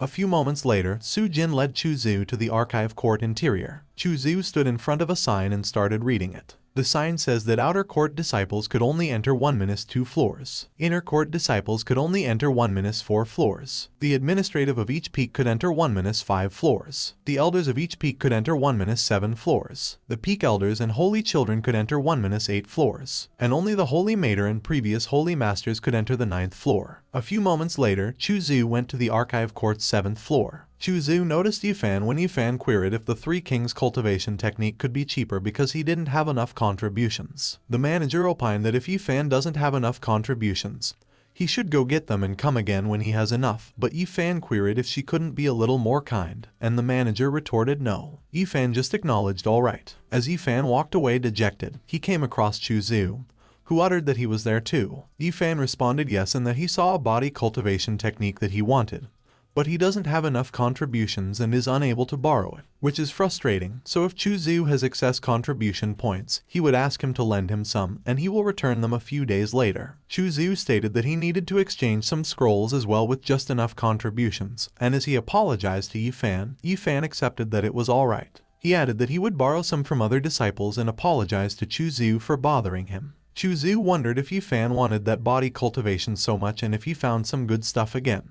Yifan left while Chu walked towards the manager. Chu inquired how much contribution he needed to read the Three King body cultivation technique. The manager quickly recognized Chu and she advised that the scroll requires 50,000 contributions to exchange, but she will make it free if Chu wants to read, but he shouldn't take it out of the archive. Chu thanked the manager for her kindness, but he remarked that it is not good to break the Holy Ground's rules while in her mind. He pondered that he had such fame already that he could do stuff with just his face alone in Tai Su Holy Ground. The manager picked up the book that Yifan placed on the table beside her. She proclaimed that rules are dead but people are alive, so Chu should keep it and find somewhere to read it, and Chu thanked her. A few moments later, Chu went inside the cultivation court. Chu wondered why Yifan was in such a hurry to borrow the book. As he flipped through the pages, Chu noticed a page that was thicker than the others. Chu deemed that the problem was Yifan never flipped the book, so he wondered how Yifan noticed the irregularities and if it could be that Yifan had the golden eye. He pried the thick page open with his aura, and golden threads peeked out of the pages. Chu confirmed that it was heaven silk. He assumed that legend has it that the heaven silk is extremely strong and nearly invaluable, as it remains undegraded for millions of years, and it is impossible to see them in the current era. So it was too bad that there was too little of it, but information that requires being recorded in heaven silk must be extraordinary, so it was nice as he hit the jackpot at that time. Chu started to meditate with the heaven silk in his hand. Figures of martial artists suddenly appeared in thin air, and they showed different martial arts stances and moves. As Chu continued to meditate while the heaven silk floated in front of him, the system notified Chu and remarked that he had understood the true intention behind Human Emperor Punch, so he could spend breakthrough points to keep experiencing an epiphany to break through. The system notified Chu that an Emperor-level cultivator wrote the ultimate move of the Human Emperor mantra within the heaven silk, waiting for someone lucky to find them. And the physical requirement for cultivating that first technique is high because one punch could unleash the royal ferocity to break any formation. Chu considered that it was a powerful fist technique as it could break any formation, and once his cultivation is enough, he will merge it with the everything ends sword technique, and he will be invincible. He snickered in his mind as he reckoned that he remembered that Yifan seemed to be friendly with Jian Lingyun, so he should send them a huge gift with that chance. Chu edited the content of the heaven silk. He replaced it with a map and a warning that says that the location is very dangerous, so it is best not to venture alone. He believed that Yifan carried great luck, so he wouldn't die so easily, but that is a different case for Jian Lingyun. A few moments later, Chu figured that he was in a great mood that day, so he should seek some lessons from his master. While Kaimengdai repeatedly asserted that Chu was a traitorous disciple, Chu peeked through her window. Chu deemed that Kaimengdai was a crazy woman, and it seemed that he needed to give her a reminder. When Chu barged in through the door, Kaimengdai wondered why the traitorous disciple arrived at that time. Chu inquired what she was doing earlier. He queried if she shouldn't welcome him with open arms when she sees a direct disciple like him. On the other hand, Yifan went inside the cultivation room with the book. Yifan assumed that the book did have hidden treasure. He read the warning that Chu wrote on the heaven silk. Yifan was intrigued when he read that it was best not to venture alone. A few moments later, Yifan went to the Million Mountains. He was with Jian Lingyun, and he mentioned that they had arrived and the treasure was there. Yifan concluded that he just had a breakthrough to reach the other shore stage, but it was still lacking, so he invited Jian Lingyun, who is pretty strong, so they must be able to retrieve the treasure, and besides, Jian Lingyun will be grateful to him when he receives the treasure, so he will use it to put Jian Lingyun in his debt. Jian Lingyun observed that it was not bad, and he wouldn't forget Yifan's contributions. He presumed that it didn't matter if Chu would become the Holy Sun because once he retrieved the treasure and raised his cultivation, he would stomp Chu under his shoes again. Jian Lingyun and Yifan ventured inside the cave. Yifan suddenly probed why he felt like there was something wrong with the place, to which Jian Lingyun agreed, and as he interrogated if he was sure that the treasure was there, he wondered if it could be that opportunities are hidden in dangers. The hole to the cave was eerily quiet. Suddenly, horrifying screams echoed through the area. Yifan's injured hand suddenly emerged from the hole. He cursed and opined that there was no treasure there. It was all just traps. Yifan supposed that it was a good thing that he had a high-grade teleportation item. Otherwise, he would have been dead, and he reflected that Jian Lingyun should rest in peace and apologize that he couldn't save him. He threw the heaven silk on the ground. Yifan declared that it was a stupid thing, and it should go to hell. On the other hand, at Yunzia Peak, Xiao Yifeng was surprised when he heard that Jian Lingyun was dead. Wu Hongying noted that apparently, Jian Lingyun went adventuring with Tian Jianfeng's direct disciple, Yifan, added to a great formation, which made Xiao Yifeng sigh. Wu Hongying commented that she could see that Xiao Yifeng was feeling unwell recently, so she suggested that they seek their master because maybe he could remedy it for him. But Xiao Yifeng yelled and maintained that he is absolutely fine. Chu suddenly chimed in and challenged if Wu Hongying and Xiao Yifeng were chatting. Xiao Yifeng immediately stated that someone going to the Holy Sun ceremony is different after all, and Chu was really lucky recently, so he will tell him some good news that Jian Lingyun is dead. Chu demanded how he could call that good news and uttered that Jian Lingyun is someone from their holy ground, so they should feel sadness for his passing.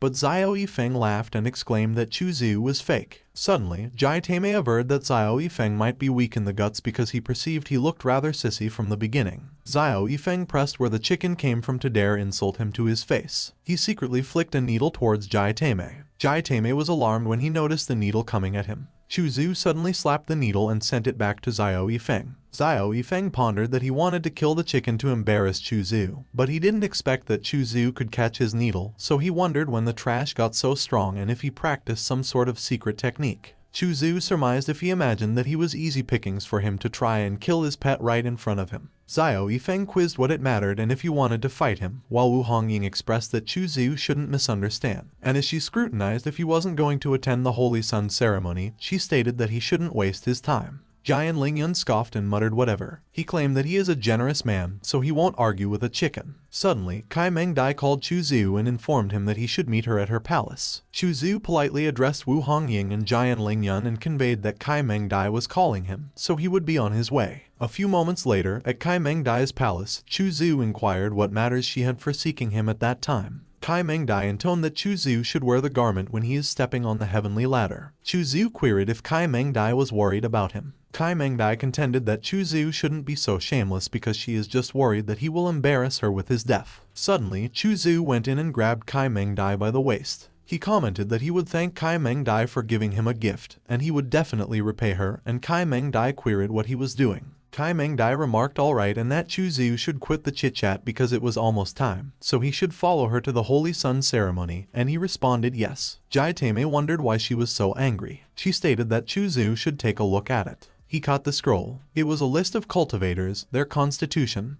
their rank, and the family or sect they were affiliated with. Chu Xiu inquired who they were, and she declared that they were his challengers when he would climb the heaven-stepping ladder and she could only help him so much. He thanked her for reminding him and added that he knew she loved him.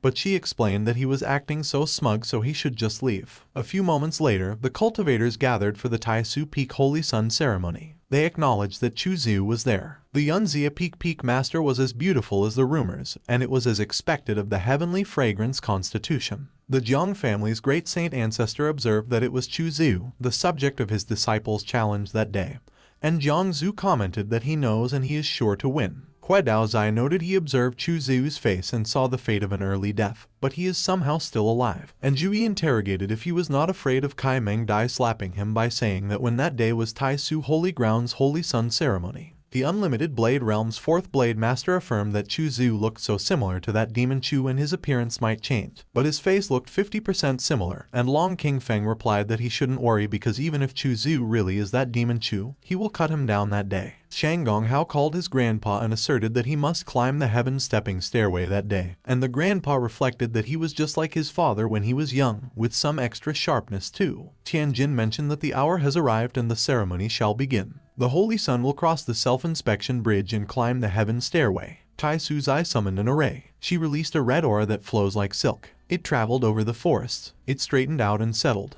It was the self-inspection bridge. The self-inspection bridge questions oneself of remorse straight to their heart. If the Holy Sun carries any evil thoughts to the holy ground, he will fall from the bridge. If the Holy Sun's heart is unstable and confused by the mortal world, he will struggle to take steps. Chu Xiu walked on the self-inspection bridge. It would test his mind, and he will struggle to walk if his mind is weak. He recalled when Liu Hongyi insisted that he should run because the men were there to catch him. Men who were bearing torches were chasing after them. The two of them ran through the darkness of the forest. A few moments later, they rested to catch their breath. Chu Xiu confirmed that he will become the strongest, stronger than anyone else, as he doesn't want them to be humiliated anymore. Liu Hongyi reached out to caress his face. She uttered that she will be with him. Back to the present, Chu Xiu recalled how Liu Hongyi voiced that he was becoming different and he was getting more heartless and cold. Why must she leave and she doesn't want to join some mortality sword sect because they could just die together? One of the disciples watching him queried why he wasn't moving, and another pressed if it could be that he couldn't even cross the bridge. On the other hand, Kai Mengdai was also wondering why he wasn't moving. Meanwhile, Liu Hongyi answered that he must come and fetch her, and she will be waiting for him.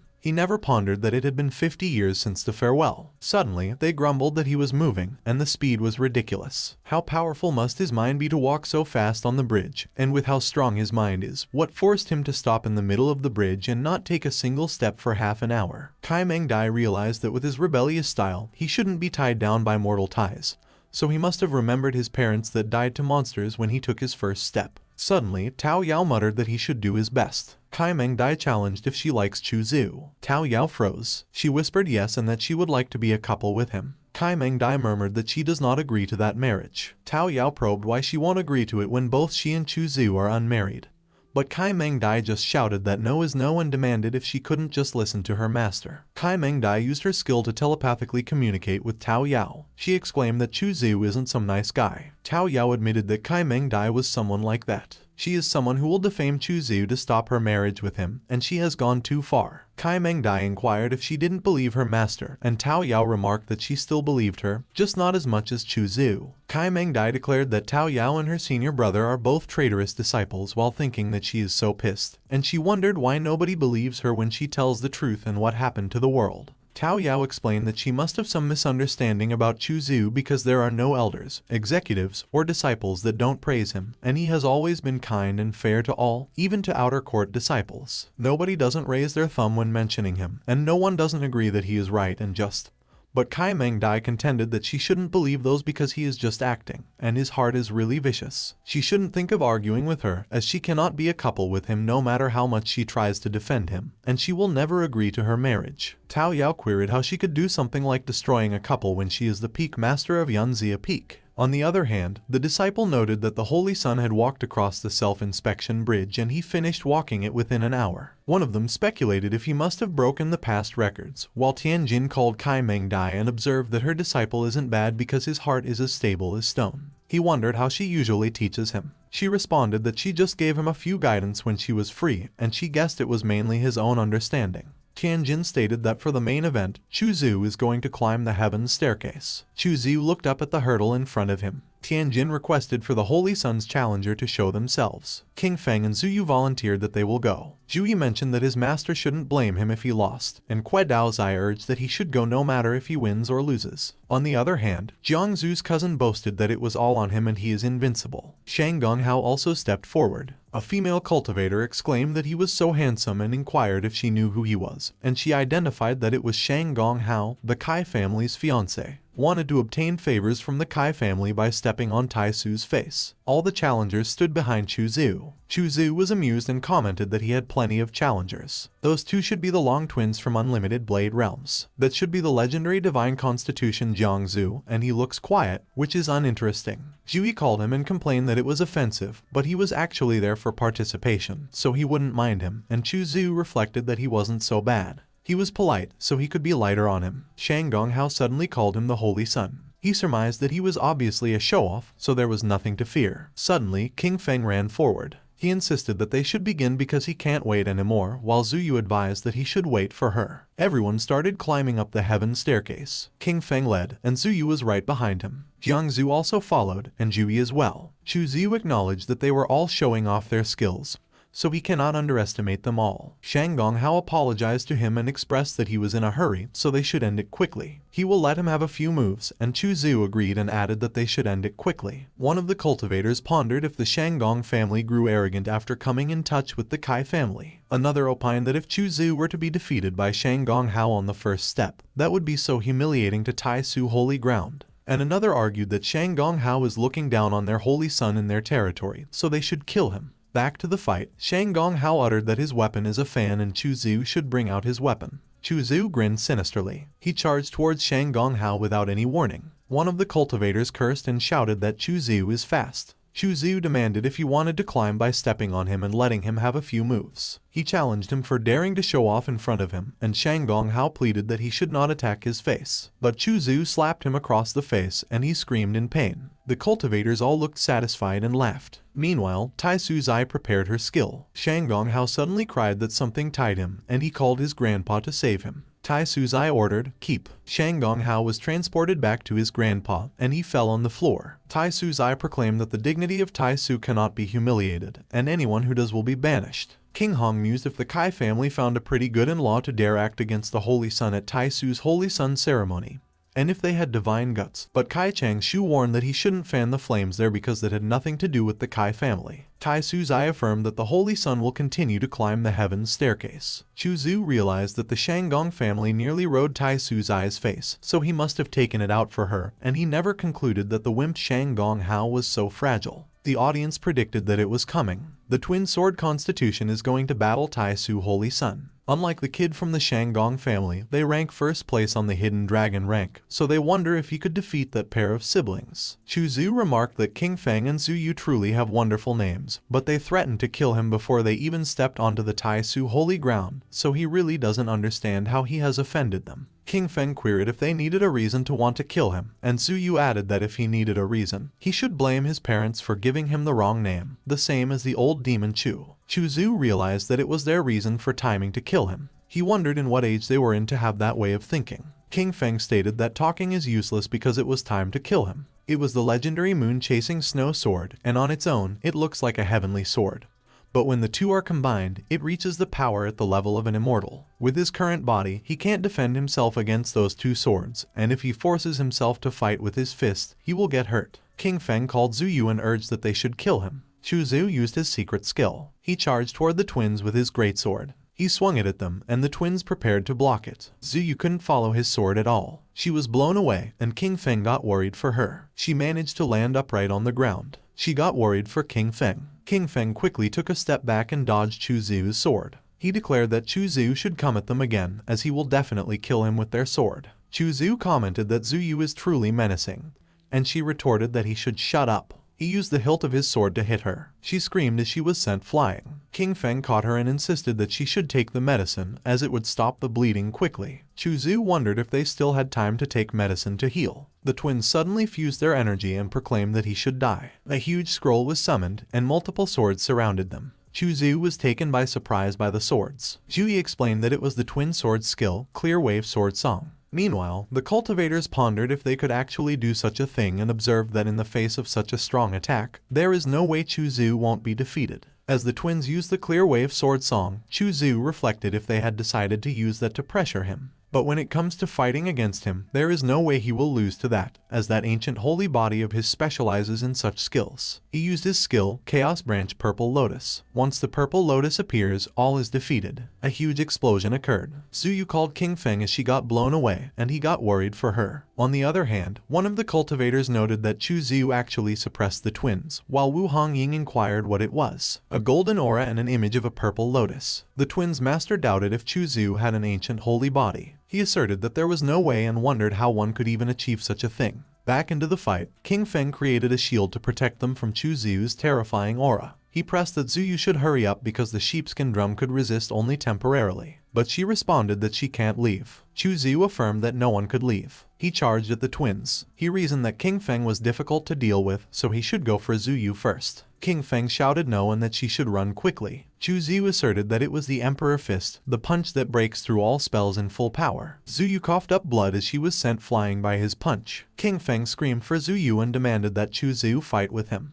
Chu Zhu quickly kicked him in the stomach. He turned pale and coughed up blood. The kick was so powerful that the stones shattered as King Feng crashed onto them. One of the cultivators noted that Chu Zhu was so strong, and another speculated if the twins were even strong and commented that they were to be destroyed if they were against their holy son. Yifan stated that Chu Zhu's punch is so strong, but he wondered why his chest feels so tight as if something very important was lost. On the other hand, the twins' master called Kai Meng Dai and challenged how she could let her disciple do whatever he wanted like that if she was so righteous. Kai Meng Dai replied, "Of course she is." She continued that his disciples kept on saying that they wanted to kill Chu Zhu, and inquired why he wasn't happy when Chu Zhu only destroyed their cultivation. Tao Yao pondered if he wasn't a bit too overbearing and why he would bully them for being cruel. Chu Xiaoran commented that his two disciples were very talented and their cultivation had been destroyed, but if they worked for a while, they would be able to recover more than half of it. Kai Meng Dai suggested that if he has nothing else to say, he could just sit back and continue watching the ceremony. Chu Xiaoran observed that Tao Yao's senior brother is amazing. She really likes strong men, and Tao Yao snapped that she should get out of her way and stop trying her tricks with her senior brother, but she argued that an outstanding and strong man like him is destined to have many women. For example, her. Kai Meng Dai wondered when Chu Zhu got so many admirers. Tao Yao challenged what she was saying and if she wanted to die. But Kai Meng Dai remarked that she should watch herself. Tao Yao was disappointed. Kai Meng Dai pondered that the traitorous disciple brought it upon himself, and yet he still needed his master to solve it for him, and she repeatedly cursed. On the other hand, on Heaven's staircase, Chu Zhu stated that his nose was itchy and inquired who was scolding him. It was whatever. He should just continue, and as he wondered who he should challenge next, the system snickered and commented that as an old demon, he should drink divine blood. It suggested that he kill the blockhead from the Jiang family first, as he has the divine constitution. He considered that it depends on if Jiangzu is willing to fight him. Jiangzu nervously looked over his shoulder. He gestured for Chu Zhu to move on ahead. He reflected that Chu Zhu was too dangerous, so he couldn't fight him without absolute certainty that he would win. It looks like Jiangsu doesn't want to fight him, and there are people watching at the bottom of the ladder, so he can't be picky. Zhu quickly felt Chu Zhu's gaze on him. Using voice transfer, he replied that he is not his opponent and requested that he let him go. Chu Zhu responded that he misunderstood because he has never been a fan of violence. Peace is where his heart is at. Zhu noted that he is truly a kind person and he is ashamed of himself. Among the five, the casual-looking Zhu is the strongest, followed by the Jiang family's divine constitution. Both of them are no easy opponents, so it is fine if they don't want to fight him, as the most important thing at the moment is to climb the heaven's staircase. On the other hand, Tai Suzai noticed the golden ape. She declared that there is a guest at the Holy Sun's palace. She was by the viewing platform, and as she called the golden ape, she pressed why he came there uninvited. The golden ape observed that Tai Suzai is still as observant as ever. She interrogated if he was not afraid that he won't be able to leave after entering human territory as the monster lord of Tianyao realm, and he added that of course he is not because he dared to come after all. He asserted that she spent quite a lot of effort to plan that Holy Sun ceremony, so he doesn't believe that she doesn't have ulterior motives. She probed, what does it matter if she does, and what does it have to do with them, the monsters? He suggested that they should make a bet. He will have his youngster climb the heaven's staircase, and if she defeats her holy son, she must tell him her true goal, and if the opposite happens, she gets to propose the conditions. She demanded for the godly Bodhi flower, sacred monk fruit, and another heavenly treasure. Kai Mengdai realized that those treasures were what Chu Zhu needed. The golden ape explained that Tai Suzai has a big appetite and that the butterfly empress should go. She should kick the holy sun's ass, and he will treat her to a feast of sacred beasts for 3 nights and days, and she agreed. He was so excited. Meanwhile, after 3,000 steps, Chu Zhu could feel the pressure of heaven's staircase clearly. He wondered what would happen if he climbed 9,999 steps and used the system to break through his primordial sacred constitution. But the system advised him not to take such a huge risk, as he would die, and he consented. The butterfly empress suddenly flew behind the men that were climbing. She queried who Tai Su's holy son was. Zhu called Chu Zhu, and as he mentioned that he believed she was there for him, he doubted if he did something to her. He was in a daze as he started imagining things, and Chu Zhu was repulsed. Chu Zhu prepared to fight, and Zhu warned that he should be careful not to hurt the innocent. The butterfly empress vowed that she will defeat Chu Zhu. She will defeat him and return to a feast. Chu Zhu acknowledged that her body is so strong.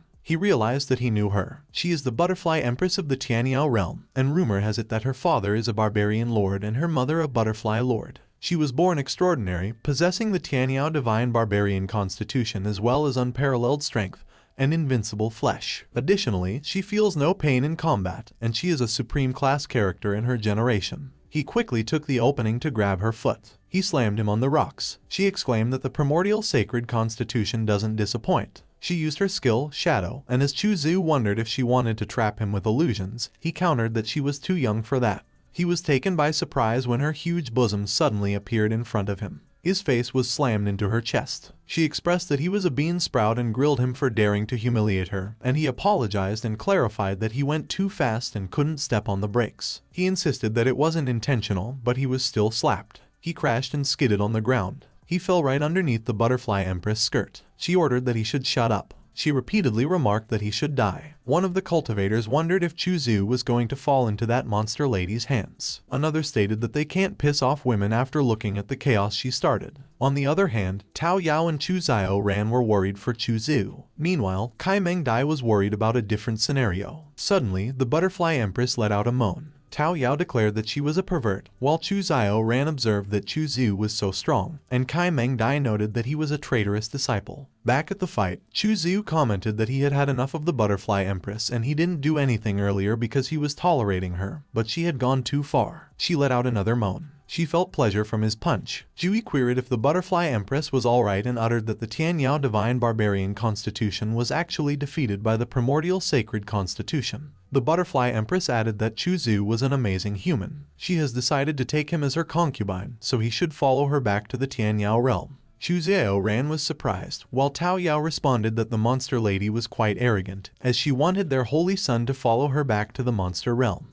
On the other hand, Kai Mengdai was thinking that Chu Zhu's luck with ladies is strong, so she will teach him a lesson later. Back at the heaven's staircase, the butterfly empress claimed that Chu Zhu should follow her back to the Tianyao realm, as she would treat him nicely. She has even decided the names of their children. Zhu replied that he could tell she is a good girl. But Chu Zhu affirmed that he doesn't desire that, and he is going to keep climbing the heaven's staircase. The butterfly empress quickly flew away. She requested Tai Suzai to grant them their marriage. Tai Suzai wondered if the butterfly empress came to her to ask permission for her marriage. She called the golden ape and whispered that his junior was quite ambitious to desire taking the Tai Su holy son home. He exclaimed that it was all a misunderstanding and the butterfly empress must have hurt her head, so he will bring her back immediately. He asserted that he should follow him immediately. She voiced that he should wait because she hadn't probed what gift she needed to present to ask for marriage, but he maintained that she is a silly girl and pressed her for being so embarrassing. She insisted that they were all bean sprouts, but she likes Chu Zhu. A few moments later, the bell rang. Tianjin explained that the holy son Chu Zhu climbed the heaven's staircase and broke the previous records, so he passed the test, and the ceremony shall begin. It was incredible, and conditioning his body on heaven's staircase is faster than having breakthroughs with the system. They mentioned that Chu Zhu broke the records and climbed higher than any other previous holy son, and the primordial sacred constitution is invincible, so there might be no one stronger than him in the same cultivation realm. He came back, and Tao Yao, Chu Zhao ran, and Kai Meng Dai went to greet him. Chu Zhao ran indicated that his physique is incredibly powerful. Kai Meng Dai proclaimed that it was not bad and he should quickly get onto the stage because the Holy Master had prepared the seal of the Holy Sun for him. He averred, all right, and that he would see her later. She wondered what he was planning at that time. A few moments later, Tai Suzai acknowledged that Chu Zhu will become the Holy Sun that day and she will give him two choices. The first choice, the Holy Ground, will provide all cultivation resources, and he will be protected by great cultivators. His future will be smooth and bright. The second choice, the Holy Ground, will not provide any cultivation resources and will let him create his own path to fight and kill. His future is unknown, but there will be no limit for him. One of the cultivators posed what there was to consider and retorted that, of course, he would take the first choice, to which another agreed and revealed that if it were her, she would have taken the first choice too, but another cultivator asserted that it was why they would never be strong. The first choice has a lot of benefits, but he will lose his freedom, and he will have to carry too many secrets, so with a great saint always keeping watch on him, it will be easy to get exposed, and the second choice has no such concerns, but he will lose some support on resources. He expressed a smile. He could take those resources from Kai Meng Dai and Hua Luofei. He disclosed he will take the second choice because he fears no challenge, and whatever he wants, he doesn't need others to give it to him. He will take it himself with the sword in his hand. His path is unstoppable. He will destroy mountains, fill up the sea, and kill people if any of them get in his way. Tai Suzai inquired if he was sure, and he voiced yes. She hinted that he should accept the seal of the Holy Sun and the Holy Sun's card. The cultivators cheered for him as the Holy Sun and opined that he is invincible. Tai Suzai declared that she would announce that the Holy Sun ceremony is over and she would like to invite the representatives of each holy ground, primordial families, and great sects to head to Tai Su Peak for a discussion. But Chu Zhu requested for her to wait a moment, and he alleged that Hua Luofei of Daoyun Peak is still single, so he was wondering if she could grant her the hand of marriage. She interrogated if he wanted her to grant her marriage and with whom. He sheepishly pointed at himself. She challenged if he liked her, and as he hinted, of course, she demanded which part he liked about her. He relayed that she is gentle, kind, thoughtful, mature, and beautiful. She informed that she cannot decide that matter on her own and it all depends on Hua Luofei's decision, and if she accepts, she could grant the two of them marriage, to which he investigated if it was real. Meanwhile, the system snickered and proffered that he was a pretending asshole, and he telepathically suggested that it should piss off and it was not allowed to laugh when he was not laughing. At Kai Meng Dai's room, she inquired what he mentioned to Tai Suzai earlier. He replied that it was nothing and just some questions about cultivation while he mused why she smelled even more fragrant that day. She wondered why he didn't consult her instead of disturbing Tai Suzai if he had questions on cultivation. And he responded that he was there. He requested something from her. She remarked that he just became the Holy Sun and was already acting like that. She demanded if he truly deserved the position of the Holy Sun, and he responded with confusion, claiming he only wanted to seek guidance regarding the fist techniques and asked how that was a bad thing. But she insisted that he shouldn't assume she was unaware of what he was doing. He suddenly pushed her onto the couch. He questioned why she didn't tell him what she believed he was thinking, and she responded that she didn't want to know, so he should leave. He challenged her if she was really willing to let him leave. She covered her mouth to muffle her moans. On the other hand, Tao Yao and Chu Zhao Ran waited at Chu Zhu's room. Jai Teimei observed that Chu Zhao Ran's constitution was unordinary and declared that he would take her as a human pet, which made Tao Yao laugh, and she commented that not only did he look better, even his words sounded pleasant. She supported him and encouraged him to just take Chu Zhao Ran as his human pet. He probed if she fell for Chu Zhu as well and claimed that if she wanted, he, the Great One, could assist her. Tao Yao stated that it was not a good idea, and he demanded how it was not good. She retorted that Chu Zhao Ran shouldn't dare and challenged her for having such dirty thoughts about her senior brother. Chu Zhao Ran countered that Chu Zhu was not hers and questioned if she wanted to control her, while Jai Tame concurred and suggested that she should drag her hair, claw her face, and poke her nostrils, and Tao Yao should keep digging into her nostrils. Chu Zhu remarked that he was a bad chicken being naughty out there again. Chu Zhao Ran inquired when he arrived, while Tao Yao could only call him. Chu Zhao Ran immediately apologized to Tao Yao. She admitted that it was all her fault and urged Chu Zhu not to blame Tao Yao because she was there to congratulate him on becoming the Holy Son. But she scolded her when she arrived as she really loved him, and Tao Yao insulted her. Chu Zhao Ran accepted it, and as Tao Yao threatened that she would kill her, she confessed that it was all her fault for making her unhappy, so if he didn't mind, she could just leave. Chu Zhu wondered how Chu Zhao Ran could be so bitchy. The next day, at Taisu Peak, Kai Meng Dai summoned Tai Su Zai and informed her that the monster clans had already learned that Chu Zhu possessed the primordial sacred constitution after the Holy Sun ceremony, so she feared that the monsters would act on it. Tai Su Zai stated that for the last 1,000 years, the barbarian and monster forces rose, and it was a time of danger as well as change, and if they removed their great saints at that moment, the Tai Chi ancient star would open early. Kai Meng Dai considered that if she caught that opportunity, she might have the chance to become a saint lord. Tai Su Zai encouraged her to catch it. It was the Pu Tai divine flower Chu Zhu needed, and she entrusted her to hand it to him in her stead, and Kai Meng Dai accepted. She reflected that it was unfortunate to see that traitorous disciple again. A few moments later, in Kai Meng Dai's room, Chu Zhu remarked that the night had yet to come. As he questioned why she called him there, she perceived him as shameless. She stated that Tai Su Zai wanted him to have it, so he should take it and leave and not disturb her any further, and he inquired how he could disturb her there. He mentioned that he was there anyway, so he proposed that they try out the first technique from last night, but she snapped that he should piss off as it was still day, and he shouldn't be reckless. He leaned into her neck. He stated that night would fall soon. He climbed on top of her as he pushed her on the couch. A few moments later, evening arrived. Chu Zhu mentally commanded the system to show him his profile. The system displayed his profile and notified that he was already the Taisu Holy Son, so he would receive some of the Holy Ground's luck. Chu Zhu felt surprised that becoming the Holy Son came with a luck buff and such a benefit. Suddenly, Kai Meng Dai announced that the night had fallen, so he could stay there that night. But he cleared his throat and declined, explaining that he needed to go back and cultivate. He speculated if she wanted him to stay over and how something so nice could happen, and he suspected that she was acting irregularly, so no one knew if she wouldn't just slap him to death when he was sleeping.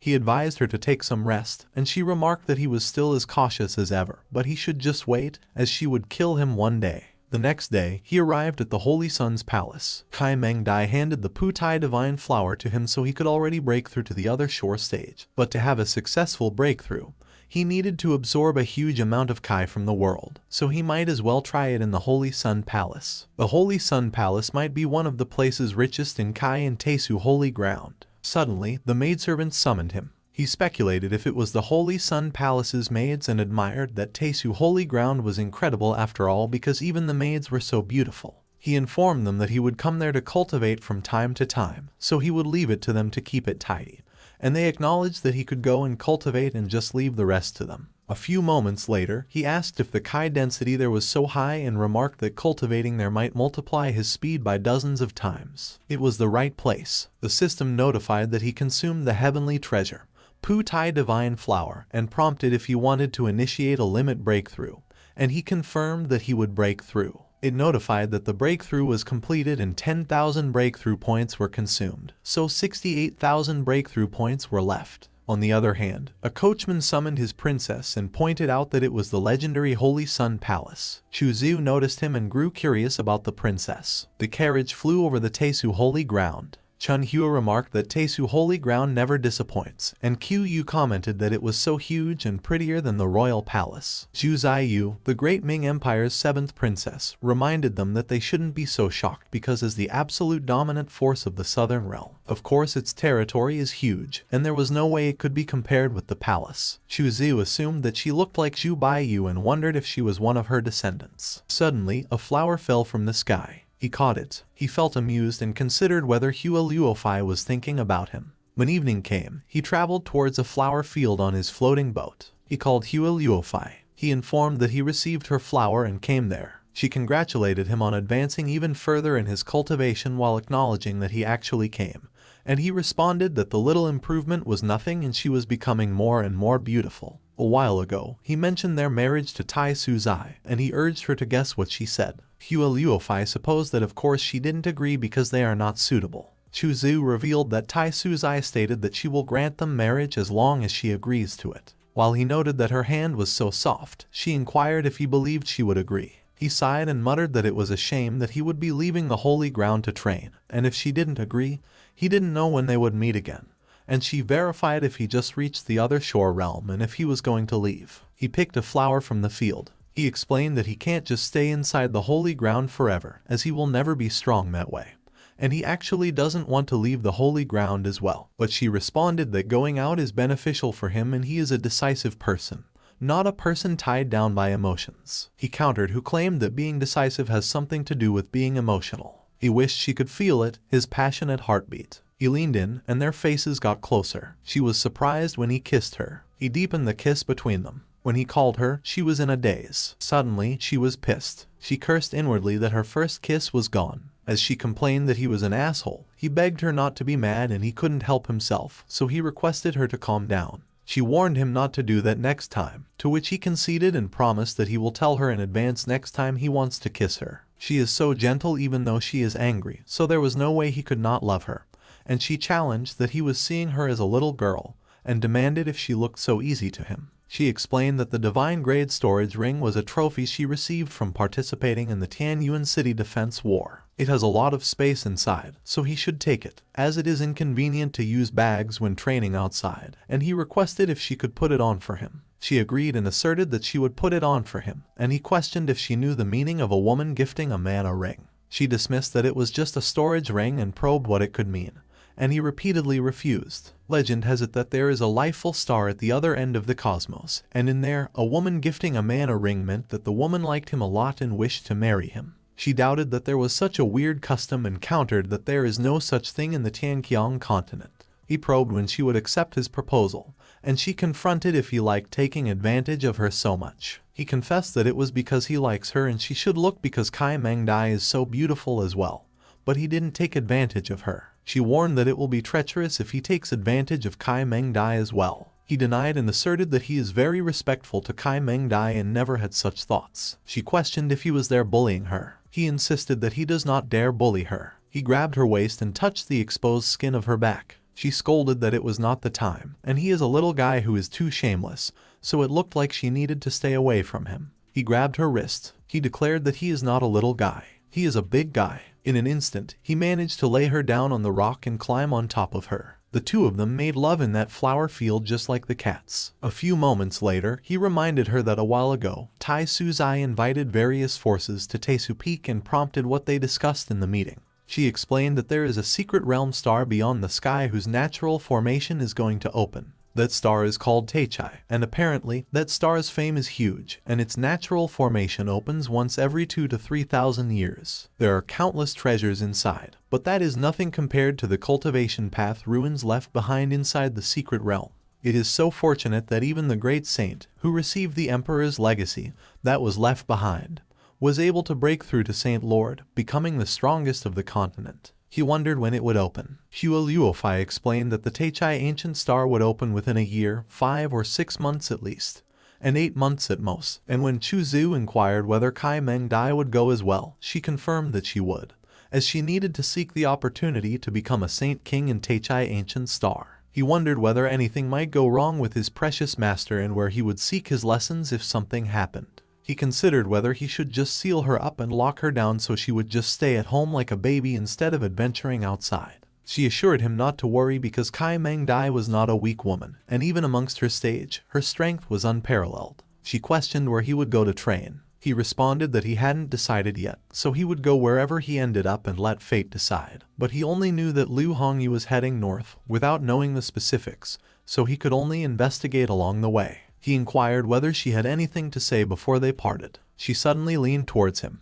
She kissed him, and the system snickered. She advised that it wasn't embarrassing to run away when facing an enemy he couldn't defeat, and he reassured her not to worry. In the morning, Mo Fei Yan and Zhu Ziyu stood in front of Chu Zu's room. Zhu Ziyu declared that she was the great Ming's 7th princess, and she was there to see the Holy Sun. Chu Zu requested that she spare the customs, and he inquired whether she had any business for bringing Zhu Ziyu there. He figured that Zhu Ziyu was Zhu Baiyu's descendant after all. Mo Fei Yan explained that they heard the Holy Sun would travel soon, and coincidentally, the great Ming Empire would have a new king to ascend the throne. So Tai Suzai wished for him to head to the great Ming Empire with Zhu Ziyu and represent the Taisu holy ground at the ceremony. He suspected that Hua Luofei truly wanted to keep him busy. He agreed, reasoning that he didn't know where to go anyway, so he had no reason not to visit Great Ming. And Zhu Ziyu expressed that it was their fortune that the Holy Sun would visit Great Ming. She considered it lucky to be able to invite a low saint elder, and no one would have expected the Holy Sun himself to attend the ceremony. He remembered what occurred 45 years ago, when he was still at the godly power stage. He accidentally befriended the great Ming princess back then, Zhu Baiyu. They shared a romantic encounter. He remarked that if there was no other business, they should leave the next day, while considering that he said he would find Zhu Baiyu, yet she already had descendants. Zhu Ziyu expressed that it was great, apologized for disturbing him that day, and promised to see him the next day. Suddenly, Kai Mengdai summoned him and instructed that he should come and see her immediately. He declined and mentioned that his waist hurt that day. She found it preposterous because she was already prepared, yet the traitorous disciple refused to come. A few moments later, she went to her storage court. She smiled as she held a small box in her hand. Meanwhile, in Chu Zu's room, Jai Teimei remarked that he was pretty hard working to cultivate right before he left. On the other hand, he recalled that he hadn't claimed his reward for a large breakthrough last time yet, so he telepathically summoned the system and requested to see the records. The system notified him that it detected a primordial sacred constitution, divine bridge stage breakthrough, and a special reward triggered, half of the G secret technique, and inquired whether he would claim it. He confirmed that he would claim. The system rewarded him with one of the 9 secret techniques, G, for that breakthrough. The G secret technique was the strongest healing technique, and once mastered, a single drop of blood could regenerate the entire body, and in terms of rarity, it was as valuable as Xing. But in terms of life-saving, G surpassed it. Unfortunately, there was only half of the G secret technique, so the effects were greatly reduced. But if he could obtain the complete G secret technique, his third sword move would take form. Jai Teimei offered him some roast rabbit and mentioned that he wouldn't be able to enjoy that once he left the holy ground. But he declined and stated that he was going to take a nap. Suddenly, Kai Mengdai inquired where her traitorous disciple was. He replied that Chu Zu was taking a nap, so nobody should disturb him. But she simply remarked that a little chicken dared to block her path. He noticed her undergarment as she walked over him, and blood spurted out of his nose. She speculated whether Chu Zu was truly asleep. She entered his room and saw him lying on his bed. She smirked as she looked down on him. Meanwhile, Chu Zu dreamed that many beauties were calling him to come over to them. He responded that he was coming. The ladies immediately swarmed around him. He looked so happy. Suddenly, Kai Mengdai pinched his ears. She criticized that he already had a son, yet he was still bathing there. He screamed as he woke from his dream. She verified if he was awake, and when he inquired why she was there, she reminded him that she was his master and questioned why she wouldn't be inside. She opened the box and handed it to him. He questioned what she was doing and whether she intended to kill her husband. But he realized that it was the 7th grade dragon swallow, and she was there to temper his body. She expressed that she couldn't help him much if he left the mountain to train, so he should take that as her parting body, and he urged her to wait. He grabbed her wrist. She questioned why he wanted her to stay. He asked whether she was gifting him the 7th grade dragon swallow, and explained that legend stated among the primordial sea, a great saint stage dragon whale swallow needed to mature for millions of years before condensing as dragon swallow, so it was quite precious. She questioned what it mattered. He reasoned that he needed to repay her if she gifted him something so precious. At the southern realm, King Shuan City, a lot of cultivators passed by on their flying swords. Zhu Ziyu's carriage made its way as well. Inside, Chu Zu mentioned that he would tell her about cultivator Han's story again, and she agreed. Legend had it that there was a cultivator named Han, with terrible aptitude, who cultivated hard but had very little results, until a woman named Nangong appeared and became his master, and the story slowly became interesting. One day, the two of them slayed monsters together and were under a unique poison, and the two of them lost control of their emotions. Chu Xiu cleared his throat and remarked that they all knew it. Zhu Ziyu admitted that she never imagined it was like that, while Qu Yu inquired if that wouldn't be against etiquette since they were master and disciple. Suddenly, spit landed on Chu Xiu's face. Zhu Ziyu wondered if someone was spraying water outside. He cleared his throat and responded that there must be, and it was splashed inside. On the other hand, Kai Mengdai felt disgusted, and she considered that the traitorous disciple was shameless. A few moments later, they arrived at King Xuan Inn. As the keeper welcomed them, she requested that they follow her. They all followed her inside the inn. Chu Xiu recalled and inquired what her relationship with Zhu Baiyu was, and she questioned if he knew her aunt. He replied that he presumed she was her daughter, as he saw a drawing of her at another senior's, and she looked very similar to her. He queried how she was. She responded that a few months ago, she passed away in the monastery at the peak of Cloud Cliff. She was waiting for someone for decades, and she heard her father mention that he died a few months ago, so her aunt chose to pass away on the same day. He confirmed if that was the case and remarked that it was a shame. A few moments later, Kai Mengdai wondered why Chu Xiu's presence disappeared at the inn and assumed that she could follow another shore cultivator but lost track of them. Meanwhile, he speculated what she was thinking to keep following him. Good thing he wore a presence-concealing mask and lost her. He opened the doors of a shady building. He took a step inside the room. The door immediately shut behind him as soon as he stepped inside. Flames lit up at the table, and a lady was sitting across from him. She demanded 200,000 divine-grade spiritual stones, and he calculated that it needed at least 200 million upper-grade spiritual stones to exchange. He commented that the Tianjai floor was as heartless as always. As she asserted that their intel was absolute, she queried if he knew how many people were looking for her. He offered 300 drops of 10,000-year-age stalactite, and recalled that he received it at the Huangyao secret realm so it could be of use at the moment. She stood up from her seat. She insisted that it would be 400 drops, as the Tianjai floor never bargains. He permitted her to take it. She admitted that it was not bad and inquired if he needed any other intel. He confirmed that he did have an intel for sale and speculated if she was interested in it, which intrigued her, and she encouraged him to share it. He revealed that it was the location of Emperor Yu Hua's divine text. She verified if it was real, and he assured that it should be easy to verify with her intelligence network. So he wanted some gift of life fruit and treasures for physique formation, at least 4 types of them. Once she prepares them, they will exchange them together. As she agreed to collect those treasures, she queried where they will trade next time. He informed that it would be Shangjing City, and she acknowledged. A few moments later, he returned to King Xuan Inn. He called Kai Mengdai and remarked that if she was tired of standing on the roof, she should come inside. She was startled. She pondered when he showed up. She wondered how he found out about her, and he claimed that he could smell her body fragrance from a mile away. He grabbed her wrist. She commanded him to let go of her and demanded what he wanted to do. He made her sit on the bed. He teased if she followed him there because she missed him, and she rebuked that he was narcissistic. She explained that she had some business in Zhongzhou and just happened to pass by and coincidentally stayed there. And she saw him there too, so she might as well take a visit. He accepted that, and since she was there anyway, he requested if she would give him some lessons, and she reprimanded that he should have some respect. A few moments later, she gripped onto the sheets. She inquired if he would give her some lessons. He was taken aback. She declared that she was going to have a breakthrough and there would be a thunder trial. At that moment, he already heard the roaring thunder outside. Lightning bolts appeared outside Chu Xiu's room at King Xuan's Inn. Chu Xiu inquired if it was the 4th layer of Great Saint's thunder trials. Kai Mengdai confirmed and responded that she was going to cross the dimensions to undergo the trials soon. He pulled out a pill bottle. He remarked that the thunder trials were powerful, so she should drink it if she couldn't take it. She recognized the 10,000-year-age stalactite and assumed that he was grateful after all. She walked towards a portal. As soon as she crossed the dimension, she encountered lightning materializing into a dragon. She closed her eyes and meditated. She named the decimation of snow the 3-world sword.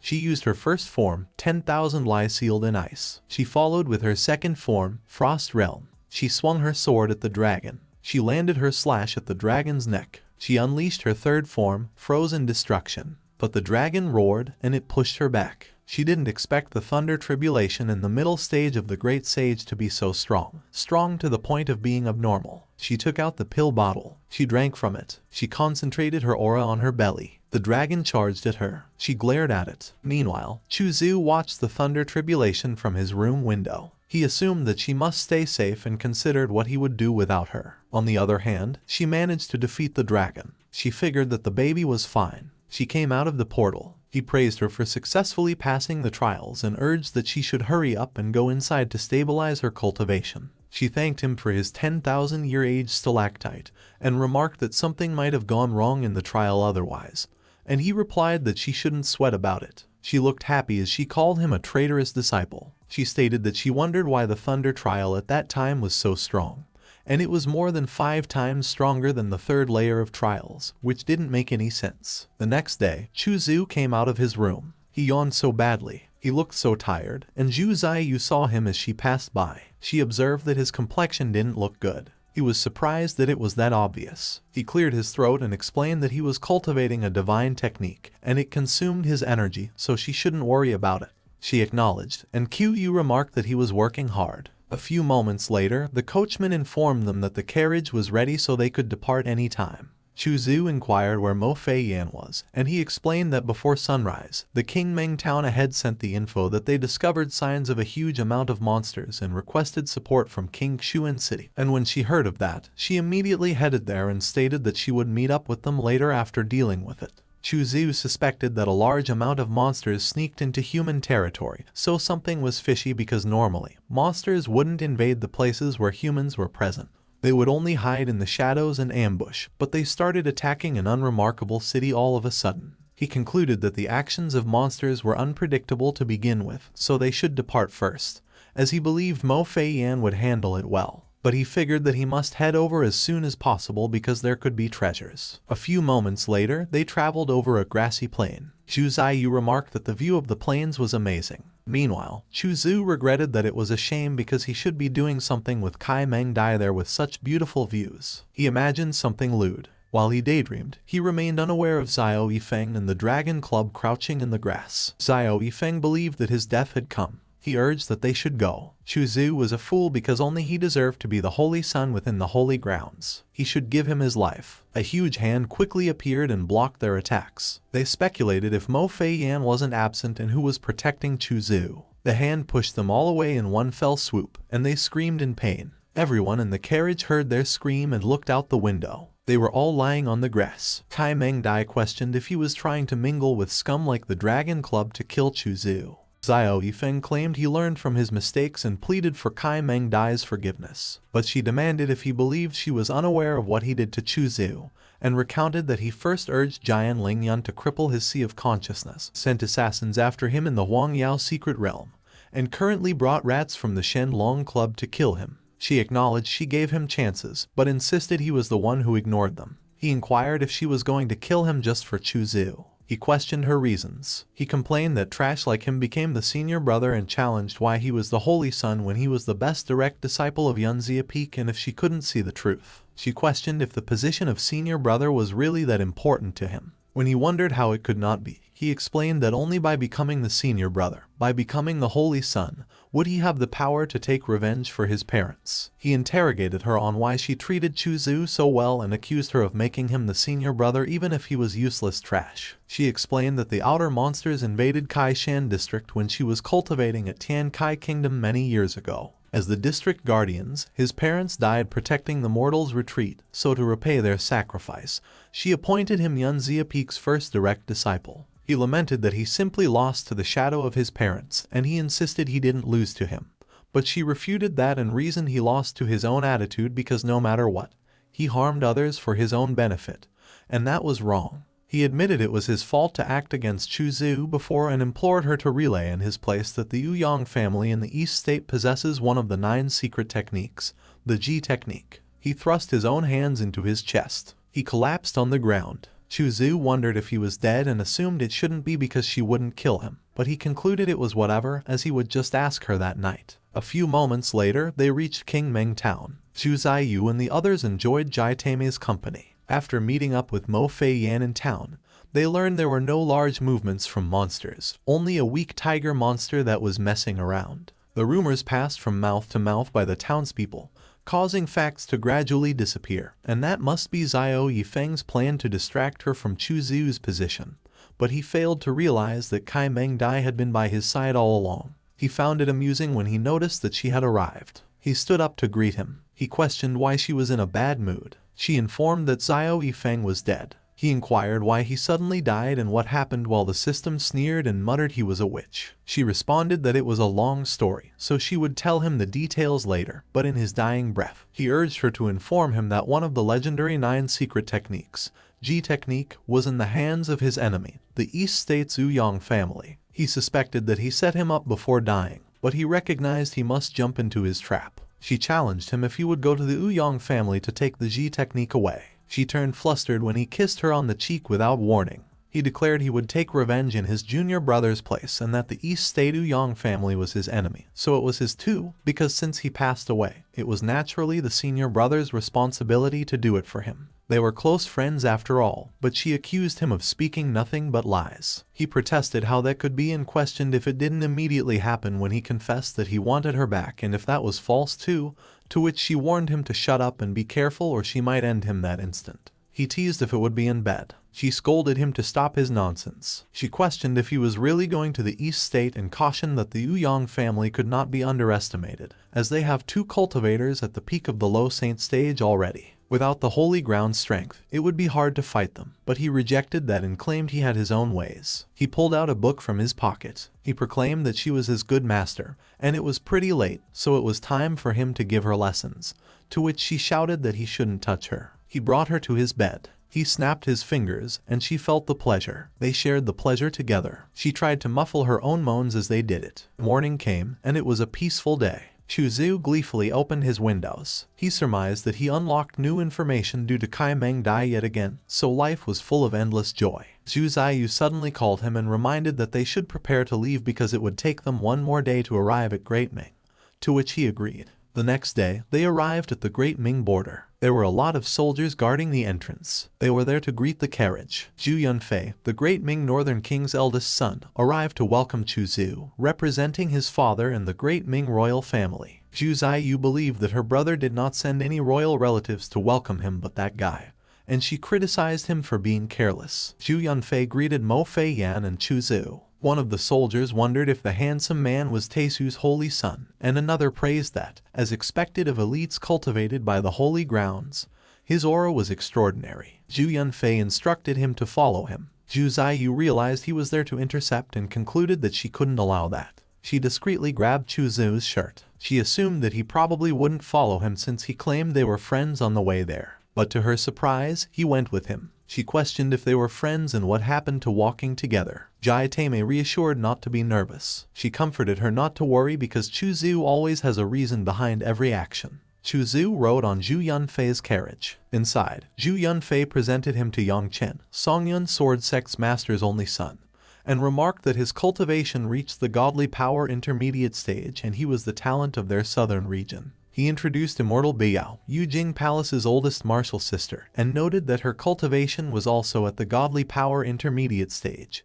but advised him not to judge her as soft and weak because her battle power was not low at all. She greeted him while the system inquired when he became acquainted with them and commented that it didn't even know. When he was still Demon Chu, he cultivated the soul seed technique and was able to transplant his soul seed into the divine souls of cultivators who did not reach the divine bridge stage. As the target cultivated, his cultivation increased at the same time, and his soul seed slowly grew. In the end, the divine soul mark of the caster was carved to ensure that there would be no signs of rejection when the caster sees the body, and the system acknowledged that it did not expect him to be so far-sighted. It admitted that he was indeed a born villain who even left several ways of retreat for himself, but confessed that it truly did not think he would use women as well and be willing to seize a woman's body. Zhu Yunfei questioned what they were all sitting around for and proposed that they drink wine, as Chu Zu must try that bottle of peach blossom wine. Chu Zu concluded that the wine was indeed good, but he simply did not understand why the other 3 were looking for him. Zhu Yunfei reasoned that the 700,000 divine essence stones supplied by the royal family to the holy ground each year were too little. When Chu Zu inquired if he had a solution,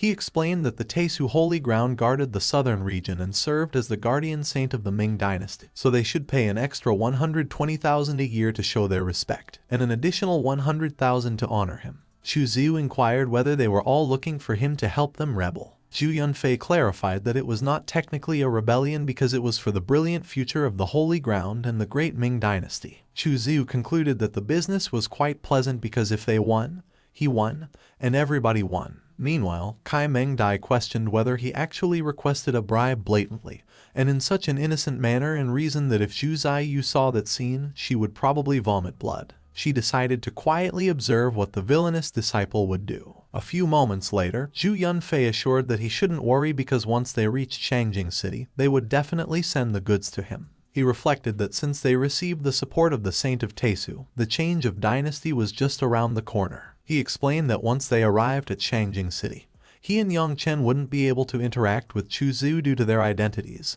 so they would have to entrust Immortal Biao to serve him, and she responded that he was too kind. Chu Zhu returned to Zhu Ziyu's carriage. He suggested that they should change the route because he wanted to visit Yunya, and she agreed. She inquired about what Zhu Yunfei discussed with him, and he explained that Zhu Yunfei was discussing with him how to overthrow the Ming dynasty. She expressed her surprise. She followed up by asking if he planned to help Zhu Yunfei and his group, and he replied that of course he wouldn't. But even if he did not help them, they were still planning to seize the throne when the new king ascended it. To them, he was just a human tool standing on the platform, as if he were merely an add-on to their plan. She pleaded with him to save their Ming dynasty, while Chen Hua mentioned that Zhenbei's king was powerful and their Zhu family was unable to resist, so now that he was considering rebellion, only he could save them. He replied that he actually possessed a way to help her out of that situation, and it could also eliminate the cancerous tumor that was the Zhu family forever, too. But he had a habit of making a fair exchange, so if he helped her,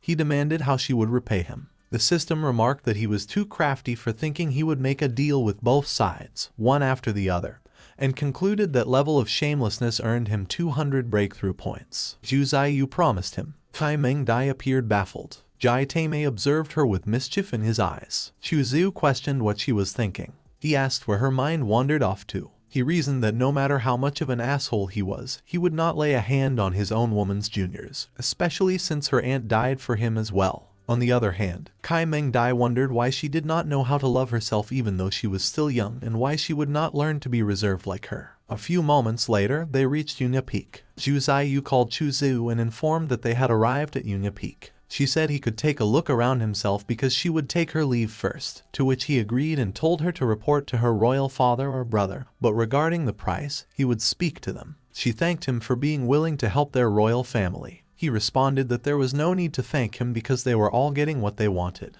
That was all. A few moments later, Chu Zhu visited a stone at the edge of a cliff. He remarked that the blue stone showed no signs of roughness and reasoned that it must be because people constantly sat atop it to cultivate.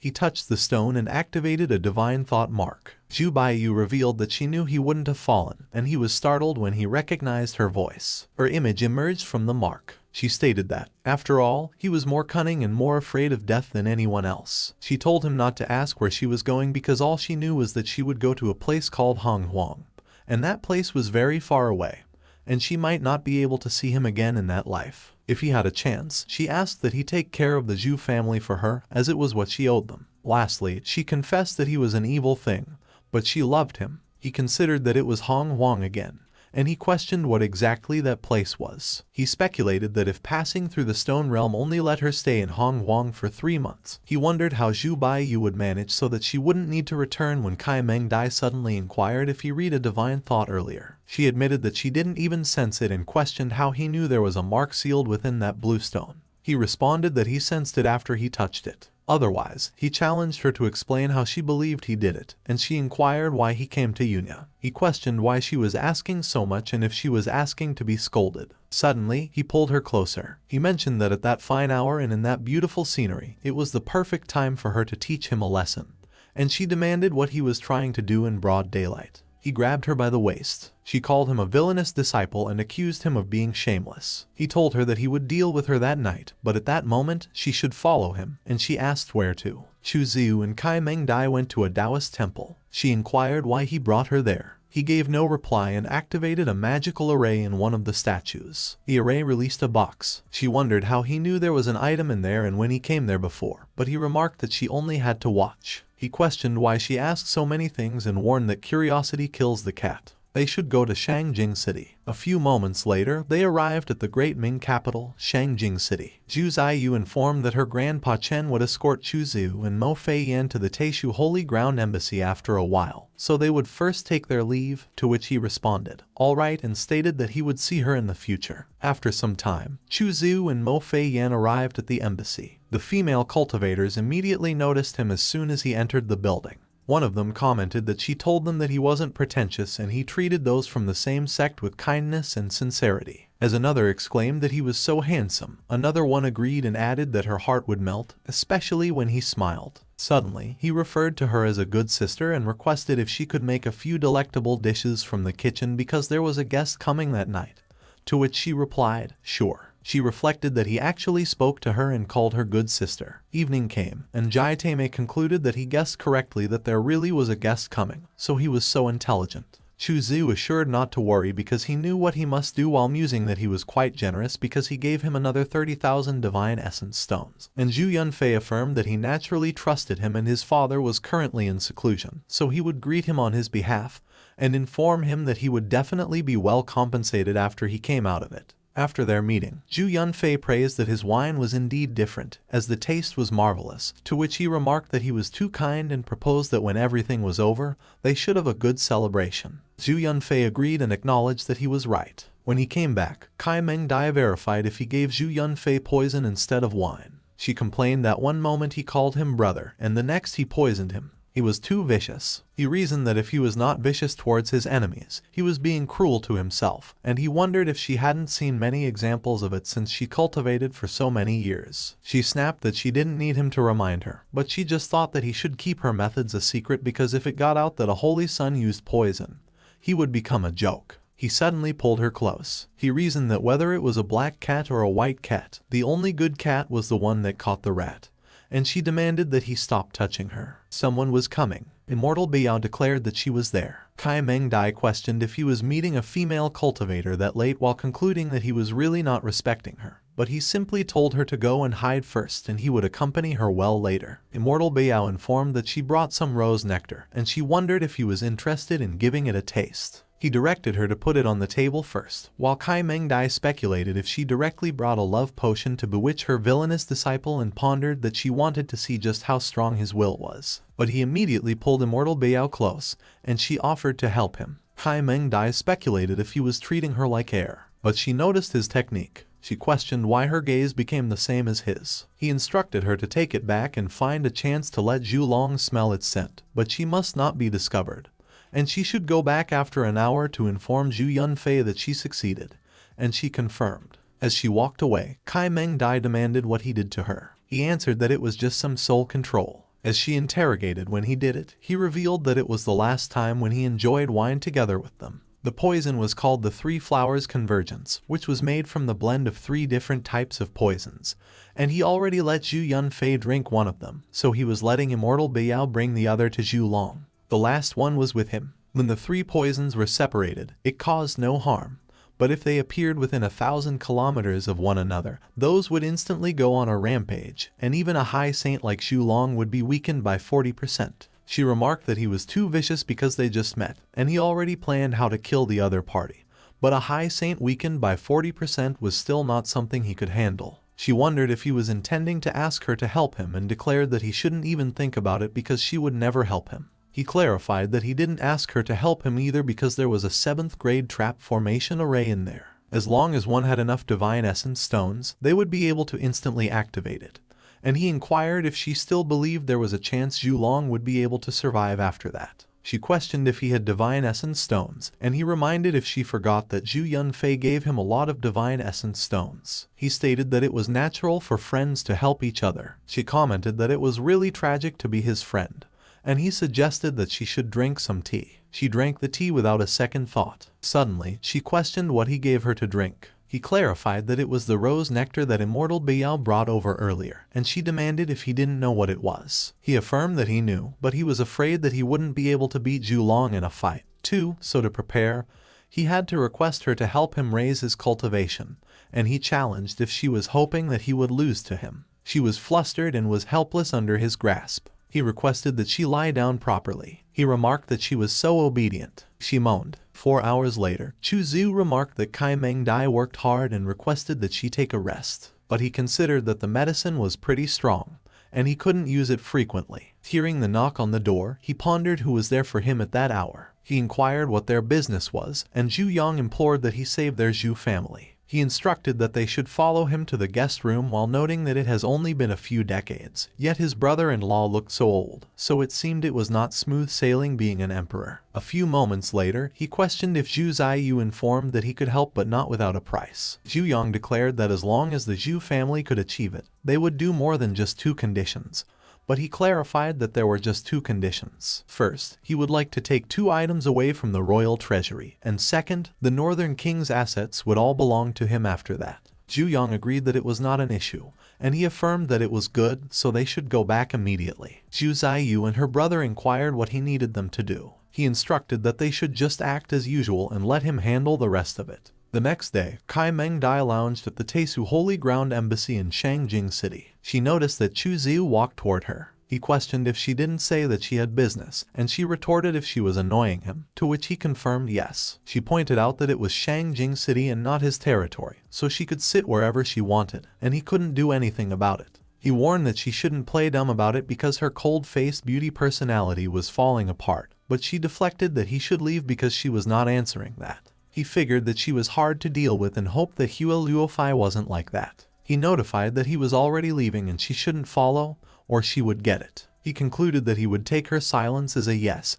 and she shouldn't follow because he could catch her presence, and she replied that it was not like she wanted to. A few moments later, Chu Zhu arrived at area 749 of the city. A lady addressed him as a guest and directed that he should follow her. He complied and entered the building. He inquired if she prepared what he wanted, and she confirmed that she did long ago. All the treasures he needed were inside. He acknowledged that it was the location for the Yu Hua Emperor mantra. She appeared pleased. Evening came, and the full moon shone brightly in the sky. At the Shangjing Northern King Palace secret basement, the Lord of Thousand Faces revealed that he would tell Zhu Long good news. Last night, someone used poison against him. He laughed and taunted that too bad it didn't work. Zhu Long demanded what he wanted. He declared that, of course, he wanted to be the Emperor of Great Ming, and he probed if he knew that his son wanted to be the prince and if he should help him. But Zhu Long criticized that he was a stupid son. The Lord of Thousand Faces revealed that if he becomes the Emperor of Great Ming, he could use a great amount of population to sacrifice his genocide flag and awaken its spirit. But Zhu Long countered that Taisu Holy Ground would stop him while reflecting that he warred for Great Ming for his entire life and never let his guard down. Yet he still got replaced by a demon and turned traitor in the end. The Lord of Thousand Faces laughed and revealed that his precious son invited the Taisu Holy Son to Pio Zhu Island for a meeting, and he would go and discuss the coup with him. Zhu Long challenged if Taisu Holy Ground was supporting his coup and insisted that it was impossible. The Lord of Thousand Faces assured that he shall take care of his family, so he shouldn't worry, as Zhu Yunfei was obedient and a good son, and his consort tasted great. But Zhu Long threatened that he would kill him and he would never suffer a good death. On the other hand, Chu Ziu already arrived at Pio Zhu Island. In the room, one of the ladies shared that according to Senior Kai Wu Hen from the Kai Shen sect, the Great Ming would assist their sect's purple holy fire to forge a sacred item in half a month, and would also host a fighting tournament at Shangjing City, inviting the younger generation to participate, to which another lady confirmed that she heard, and it seemed that he promised he would forge an item for the strongest himself. Chu Ziu inquired if Kai Wu Hen was the one who forged Gui Yuan, to which he verified yes, and that its invention was his effort to fight the demons. Chu Ziu recalled that he wanted to forge that item a long time ago, so he never expected that the forging master would come to the southern realm, and he didn't expect Zhu Long was so cautious that the poison failed. But fortunately, Immortal Biao wasn't exposed. Suddenly, they announced that the Northern King was there, and he noted that it was good and they should let him meet him face to face. It was the Lord of Thousand Faces in disguise. He confidently walked toward Chu Ziu. Zhu Yunfei introduced them, and they greeted each other. He proposed that he shall drink to Chu Ziu, but he acknowledged that he achieved various deeds, so he should be the one drinking to him. He speculated why he sensed the presence of demons from the Northern King and concluded that it was no wonder the poison failed because poisons were a demon's innate skill to begin with. The Lord of Thousand Faces questioned if he told anyone what Zhu Yunfei discussed with him, and he clarified if he meant about the coup and if something happened. He planned that he would play along, poison him later when he got the chance. Suddenly, Zhu Yunfei coughed, and the Lord of Thousand Faces inquired what was wrong. One of the ladies screamed when they saw him cough up blood. Chu Zhu inquired if Zhu Yunfei was poisoned, and the Lord of Thousand Faces declared that if that poison was not forced out of him, he would die in 30 breaths. He stated that he should protect his veins while he forced the poison out with his life, and he considered that he could not ignore his life, or people would suspect his identity, and it was not beneficial for his plan. He forced the poison out of his body. Chu Zhu warned that the smoke was poisonous, so everyone should get away and not get close. He believed that the poison worked, so it was showtime. One of the cultivators questioned who poisoned him and wondered how outrageous it was to poison the son of the Northern King in broad daylight. Immortal Biao suddenly barged in through the window. She lunged her sword at Zhu Yunfei. The Lord of Thousand Faces wondered if it could be her. One of the cultivators questioned if it was her who sent the poison, but another said that it was impossible because she was his good friend and she had no motive. Chu Zhu telepathically ordered that she should self-destruct. She exploded right in front of the Lord of Thousand Faces. He questioned if she self-destructed. Suddenly, Jing Yu appeared. She was the previous sect court master of Yu Jing Court, and she asked why he killed her disciple. He stated that he did not kill her and she self-destructed, and she remarked that she had thought supporting him to be the emperor was good before, but he had killed her precious disciple, so she was blind before. She vowed she should kill. She released her powerful attack at him. The island was shaken by the attack. One of the cultivators requested Chu Zhu to intervene, but Kai Meng Dai telepathically called him and explained that there were great saints fighting in Changjing City, so he should not get close and come back immediately. He immediately called everyone's attention and announced that he had a private business and would need to leave first while considering that his master was looking for him, so he could not stay there for long. Thus he would be leaving immediately. On the other hand, Kai Meng Dai stated that the traitorous disciple was worrisome, and she wondered where he was hanging out at the moment because, with so much energy, he needed a beat-up. A few moments later, Chu Zhu crossed paths with the embassy manager while he was heading back. He inquired if she was going to stop the battle, and she confirmed because protecting Changjing City was her responsibility. He considered that he would not stop her and he should not meddle in the fate of others. Inside, Kai Meng Dai wondered why he was staying outside even though something huge happened in Changjing City, and she asked where he was. He replied that he met the Northern King, and he heard her calling for him and came back. She inquired if he met the Northern King and why he fought with the previous Yu Jing courtmaster, Master Jing Yu. He stated that it was not important and that the point was he suspected that the Northern King had been replaced by a monster, and it was powerful and troublesome to deal with. As far as he could tell, something deep was running in Changjing City, and as he suggested that they run, she asked if he did not promise Zhu Ziyu to help the Zhu family and why he was running at the slightest danger. He said that he was being cautious, and as he asked what a merciful person like her knew about that,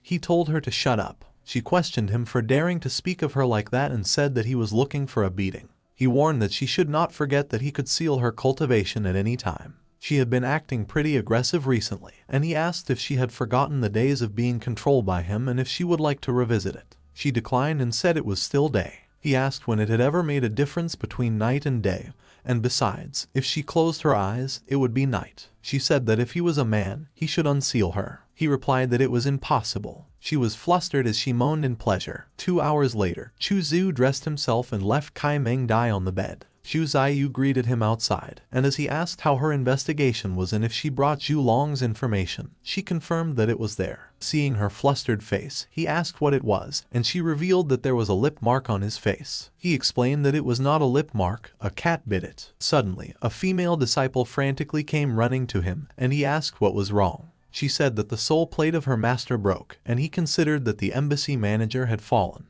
Meanwhile, in the void of Changjing City, the Lord of Thousand Faces questioned why he killed the embassy manager and if he did not know that she was in charge of the Taisu embassy. He explained that she saw him using a monster's skill, and as he asked if there was no other choice than to kill her, he stated that they could capture her alive, as it was better than killing because Taisu Holy Ground would definitely send someone to investigate, and their plan to use the royal power to sacrifice for the annihilation flag would be over. Black Soul assured that he should not worry because he had locked the space above Changjing before doing the deed so they could not send out any messengers for 24 hours. He stated that Shang Jing's only great saint, Zhu Long, was under his control and they had already killed Jing Yu, and he asked who in Shang Jing could stop them. The Lord of Thousand Faces stated that Tai Su's holy son was in Shangjing City too, but he considered that just an underdeveloped holy son was nothing to fear, as they could kill him any time. They should stop wasting time, so he should go to the castle and destroy the core of the Great Star Formation, and he would prepare the Blood Sacrifice Formation. Black Soul strangled the embassy manager to death. Chu Ziu and Kai Meng Dai were watching the footage in his room. She remarked that the man was powerful, so he should be in the middle stage of Great Saint, and including the fake Northern King. There were 2 great saints in Shangjing City. While he mentioned that he wanted to send a message to the Holy Ground, but Shangjing City's space was locked, so he couldn't send it. It looked like they had a big appetite and wanted to eat the entire city, so he proposed that they run away, and they could take the Zhu family with them. It wouldn't count as shameless if they protected them.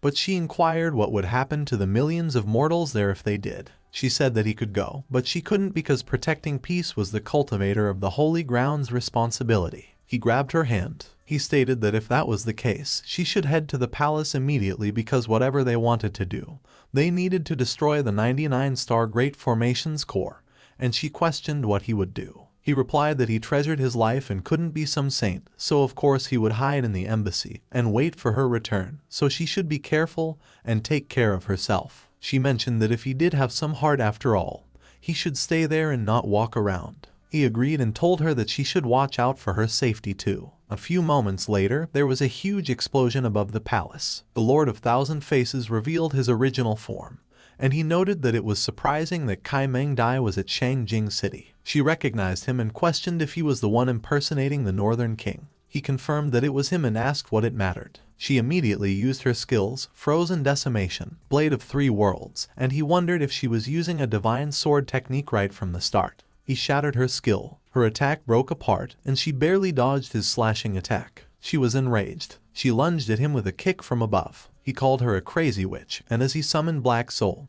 he ordered that he shouldn't just watch around and help him because he was not her equal. Black Soul immediately appeared and blocked her attack. He laughed and remarked that he was embarrassing. The Lord of Thousand Faces stated that he didn't know why she was ridiculously strong after breaking through the middle stage of Great Saint. Black Soul said that they would fight together 2 against 1, and she would fall even if she was stronger. But they were alarmed when they saw a powerful beam of light get released from the palace. The Lord of Thousand Faces explained that someone opened the seal at the dungeon imprisoning Zhu Long, while Black Soul asserted that he should handle Zhu Long first because they couldn't let him recover. Otherwise, they would be in big trouble if he teamed up with Kai Meng Dai. The Lord of Thousand Faces wondered who ruined their plan. Kai Meng Dai ordered that he should stop running, but Black Soul warned that she shouldn't be so fast because they were not finished. Kai Meng Dai telepathically contacted Chu Zhu, and as she reminded him that he said he was hiding in the embassy, she claimed that he lied to her again and that the Lord of Thousand Faces was coming after him, so he should be careful and he should run if he couldn't fight. He assured that she shouldn't worry. On the other hand, Kai Meng Dai told Black Soul to piss off. He remarked that he heard she possessed the heavenly fragrance constitution, so doing dual cultivation with her could increase a lot of cultivation.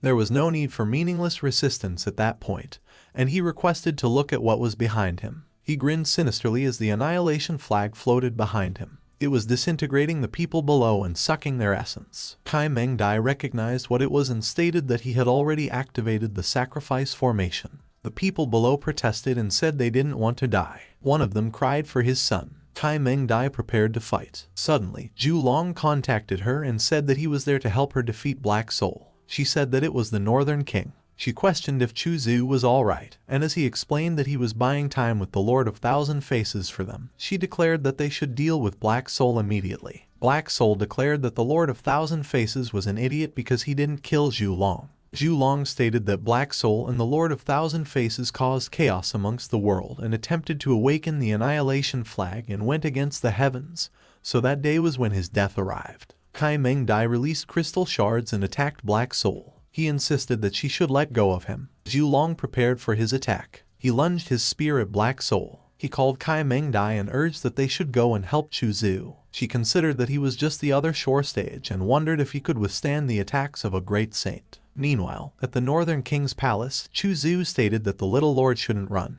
The Lord of Thousand Faces declared that he was a damned pervert and warned that he should stop chasing him if he dared because he would jump if he kept chasing him. He jumped out of the building as he declared. The people outside inquired if it was the Lord of Thousand Faces. They questioned if he wasn't a great saint and wondered what happened that caused him to be in such a mess. Chuzu stood at the edge of the roof. They remarked that it was the Taisu Holy Sun. As one of them questioned if he was the one who made the Lord of Thousand Faces like that, another admired that he was so handsome. On the other hand, Kai Mengdai considered that he forced a great saint to be in such a mess as expected of him. Back at the fight, Chuzu declared that he would already send down the Lord of Thousand Faces. The Lord of Thousand Faces quickly used the annihilation flag to block his attack. The other cultivator observed that it was the presence of an ancient emperor. Chuzu explained that it was just an item that possessed a little presence of a monster emperor. Even so, it didn't matter if the monster emperor arrived by themselves because if he refused to kneel, no one in the world could force him to kneel.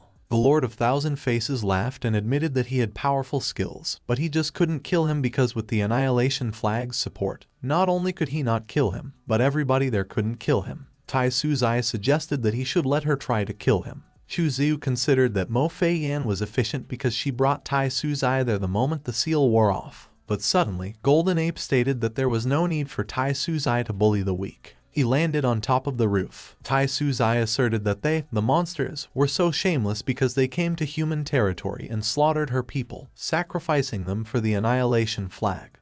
But he was saying that she was bullying the weak. He declared that they were in the wrong, so he would open a price for her to let go of the white fox. Chuzu claimed that he was the one who defeated him, so he wanted his item storage ring and one Luopuo golden lotus, as he didn't work for free. Golden Ape considered that, putting the item storage ring aside, it was treasures again, and he wondered if they thought that they, the monsters, were rich. Tai Suzai reminded that he shouldn't forget that he still owed her 3 types of treasures, and he accepted it but said that the Luopuo golden lotus grows in the primordial fog and was hard to find. They should give him 3 days, and he would bring them all together. She declared that she shall seal that monstrous item for 300 years to answer for the mortals who died, and Golden Ape should take the fox away, and not let him run amok in the human world again. He quickly grabbed the Lord of Thousand Faces. He admitted that she won. Evening came, and Shangjing City became lively. One of the cultivators in a tavern remarked that the Holy Sun was amazing even though he was just on the other shore stage. Taisu was truly the last dominant force after the Lost Emperor age. They produced a near-invincible Tai Suzai 3,000 years ago and currently had someone as powerful as Chuzu, so there was no way they would not be jealous of such luck. Another speculated that Chuzu might be the next Tai Suzai.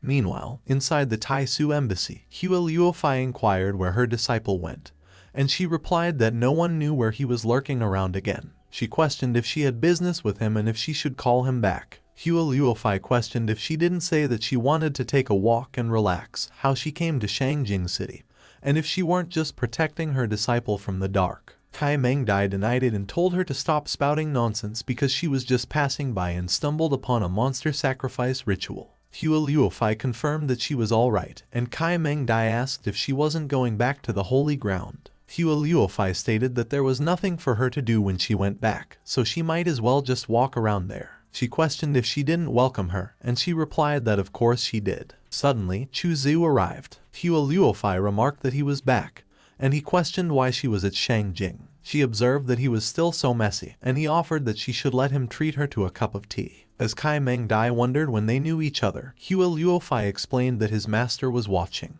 Chuzu declared that he was treating Hua Luofei to a cup of tea and questioned if she was following, but she replied that she was tired that day, so she would refrain. He immediately agreed and told her that she should take a rest then. She considered that he dared to make a move towards the Holy Master, while she cursed Hua Luofei because she was not even letting her disciple go. Chuzu and Hua Luofei walked the lively streets of Shangjing City. He remarked that she should look because the hairpin suits her a lot, but she told him to stop messing around because his master was watching. She considered that it was so embarrassing to be seen like that by her best friend, and she wondered if she supposed she was a cradle robber, while he replied that she shouldn't worry because they were not doing anything evil, so his master wouldn't say anything. He wondered if she followed them all the way and inquired if she wanted to become part of the play. On the other hand, Kai Mengdai was wondering why he blushed and if he didn't know who Hua Luofei was. She supposed that it looked like he didn't because if he knew she was the Holy Master, he wouldn't act like that. She questioned why she felt uncomfortable seeing him with Hua Luofei.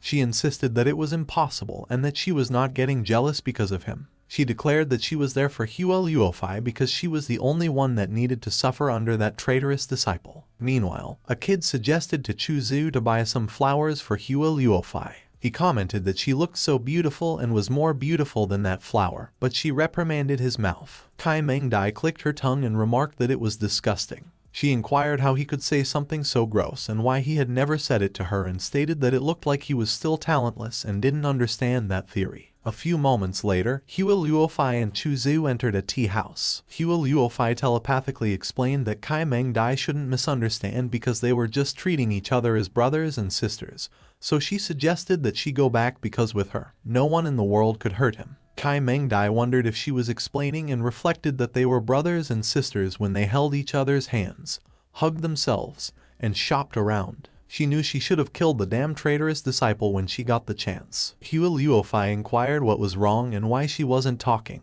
and she replied that she was fine and they were best friends, so of course she trusted her, so she should have fun as she would return for the being. But a few moments later, Kai Mengdai booked a room directly across from the room where they were. She wondered if she wanted her to leave and anticipated how that brother and sister played out. On the other hand, Chu Zhu told Hua Luofai she should have some tea, and she told him he shouldn't just keep pouring tea for her. He should have some himself too. He encouraged her to look at how beautiful the scenery was outside and that it must have been tiring to travel all the way to Shangjing City, so he suggested she take a good break that day, to which she agreed. He leaned closer to her. Meanwhile, Kai Mengdai was wondering where he touched. Her seal turned red, and Chu Zhu wondered what was wrong with her as he felt she was getting restless. Suddenly, the host on the street announced that if they passed by, they shouldn't miss it, as the most valuable auction in Shangjing City for decades would begin, and they should look because those were the treasures going on auction. He placed an orb on a table on the street. He activated it, and an image of an asteroid appeared. Hua Luofai commented that it was not bad because that fist-sized asteroid ore was worth no less than 300,000 spirit stones. A plate appeared next. Chu Zhu noticed that the broken parts of that bronze plate fit the bronze fragment with the presence of heavenly sword seed, so he must get it.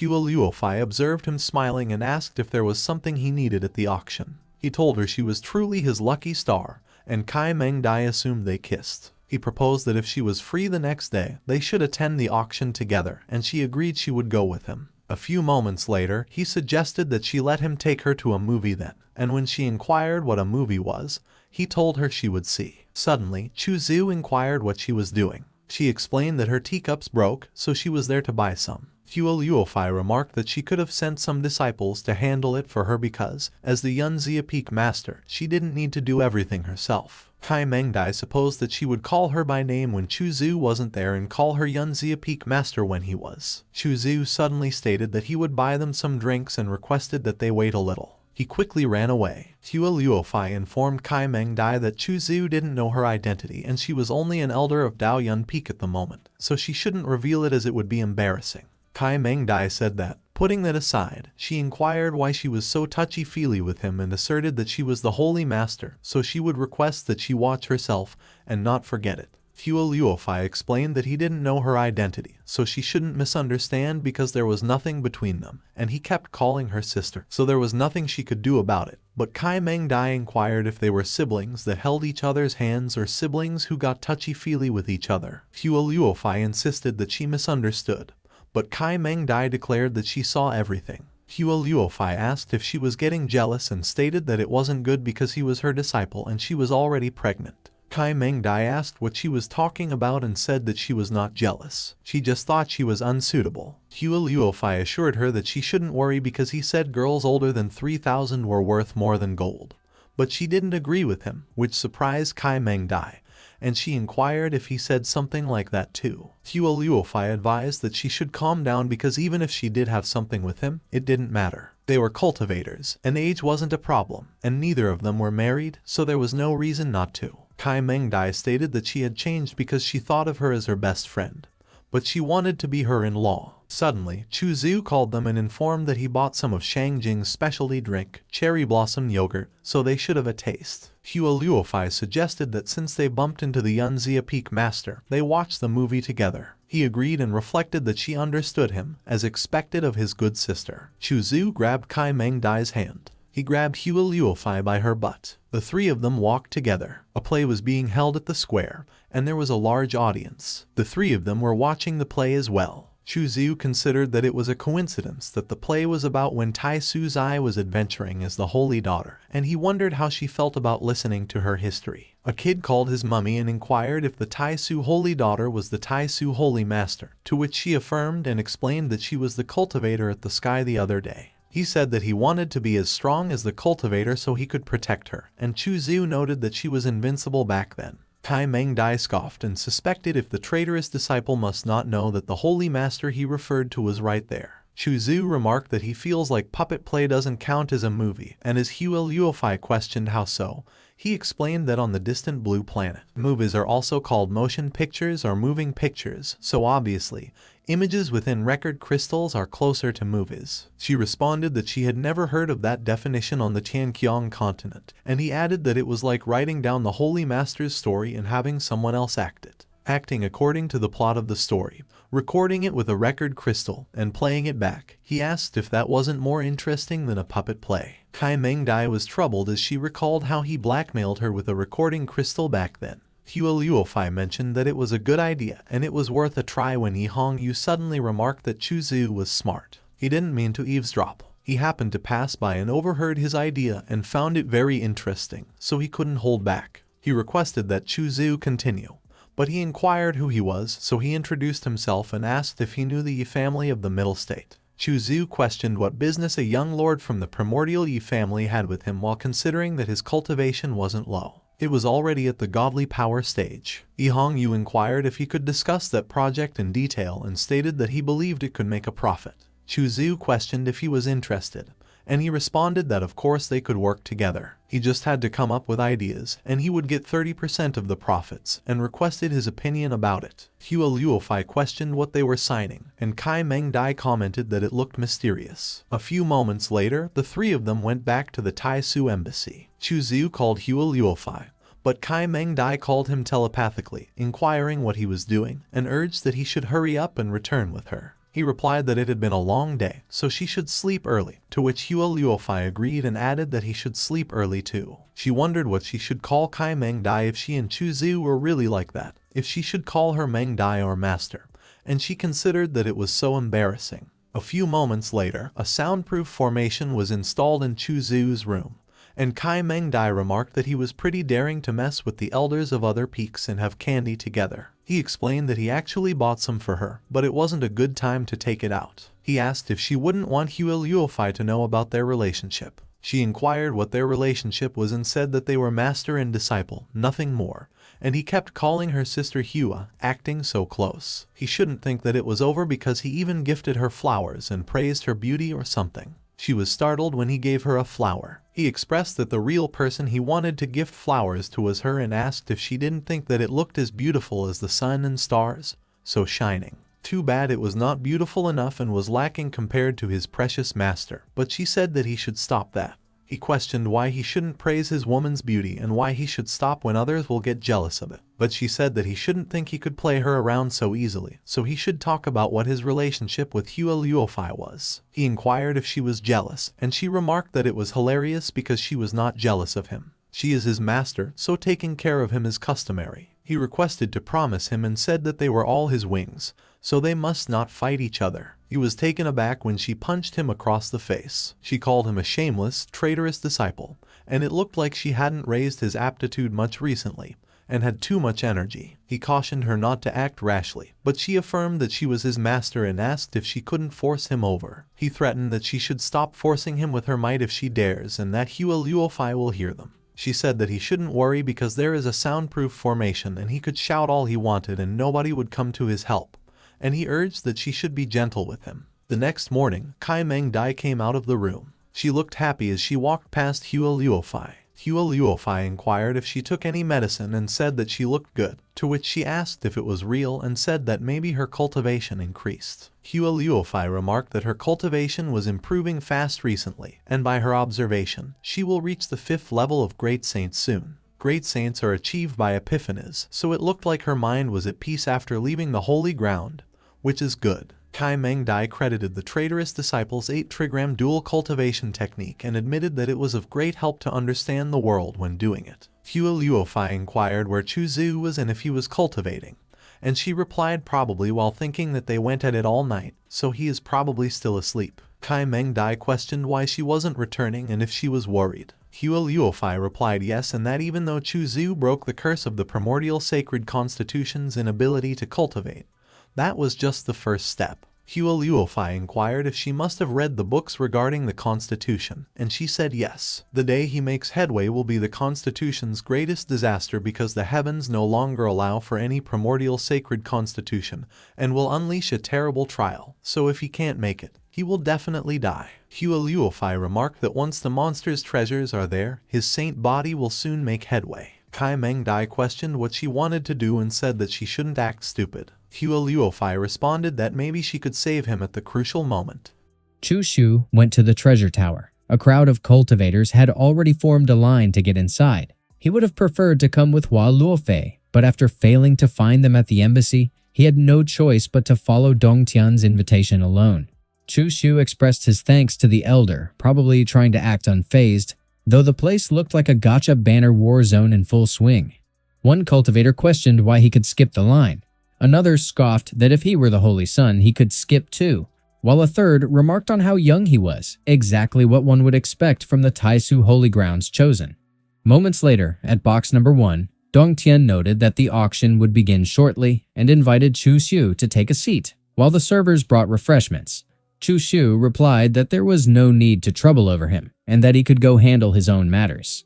When the servers arrived, they asked Chu Xu to enjoy a drink. Meanwhile, Zhou Yu was stunned to find box number 1 occupied, likely because his ego assumed it already owned the entire floor plan. He introduced himself as Zhou Yi's brother, the soon-to-be holy son of Tai Yi Holy Ground, and questioned who dared to steal his seat. Dong Tian responded that the Taisu Holy Son was inside box number 1. Zhou Yu dismissed it, claiming that even if he were the Taisu Holy Son, he was just another shore-stage cultivator. He then demanded Dong Tian clear the box immediately, challenging whether Tai Yi Holy Ground should be expected to fear anyone. Ye Hongyu suddenly intervened, noting with irritation that the tantrum belonged to the brat. He mocked his bravado, throwing in a classic Vegeta tier insult, and asked if having a strong older brother made him special. Zhou Yu warned him to watch his tone. Ye Hongyu punched him in the face. He announced that Zhou Yu could take box number 2 and told Dong Tian not to let the brat disturb Chu Xu, warning that if Chu Xu got angry, someone was going to die. Dong Tian agreed and asked him to go in. Chu Xu gave his thanks. Ye Hongyu remarked that he was welcome. Meanwhile, a guest in the crowd asked if the man in red was the third young lord of the primordial Yi family. Another replied that based on how he spoke, he had a special connection with the Taizu Holy Son. The combination of Taisu Holy Ground and the Ye family was enough to make even the 4 emperors pause. The host welcomed everyone to the treasure tower and introduced herself as the auction's host. In her hand was the first item, the silkworm armor, naturally formed over tens of thousands of years by absorbing natural qi and refined by the elements. Once worn, it offered immunity to poison and sword alike. She invited everyone to start bidding. Chu Xu opened with 100,000 divine spiritual stones, deciding to test the waters and gauge the crowd. Zhou Yu countered with 1,000,000 divine spiritual stones, scoffing that 100 was nothing, trying to dismiss the Taisu Holy Son like a discount villain playing pretend investor. Soon after, the host presented the second item, the Luolan Divine Herb. Once consumed, it increased cultivation speed by 1.5 times. Chu Xu bid 200,000 divine spiritual stones. Zhou Yu immediately raised to 2 million, determined to ruin Chu Xu's day as revenge for losing box number 1. Someone in the crowd asked who was in box number 2, and commented that he was openly provoking the Taisu Holy Son. Another identified him as Zhou Yu from Tai Yi Holy Ground, adding that he initially wanted to steal the Taisu Holy Son's box. A third dismissed him as just another arrogant young lord, seemingly voicing the audience's collective eye roll. Next, the host revealed an asteroid ore and a mysterious bronze plate of unknown purpose notable for its incredible durability. Both would be auctioned together. Bids began at 50,000 divine spiritual stones and steadily climbed. 51,000, 52,000, 55,000. Chu Shu casually dropped 12,000. Zhou Yu shot to 1.2 million, recognizing the bronze plate's cracks as similar to a fragment his grandfather had given him, immediately casting himself in his own memory-fueled flashback arc. Chu Shu raised to 1.3 million and locked in on the bronze fragment. Zhou Yu bid 1.4 million and mulled over whether Chu Shu had a grudge. He decided to keep pushing. Chu Shu countered with 2 million and recalled that of the 3 million he received from Thousand Face, 1 million had already gone into ingredients for Gui Yuan, leaving only 2 million left. Zhou Yu bid 2 million and 1 divine spiritual stones, knowing he had just emptied the entirety of his master's gift, fully prepared to endure the scolding later as long as he could secure the bronze plate, operating entirely on shonen logic without the budget to match. The host confirmed the final bid of 2 million and 1 divine spiritual stones and asked for any further raises.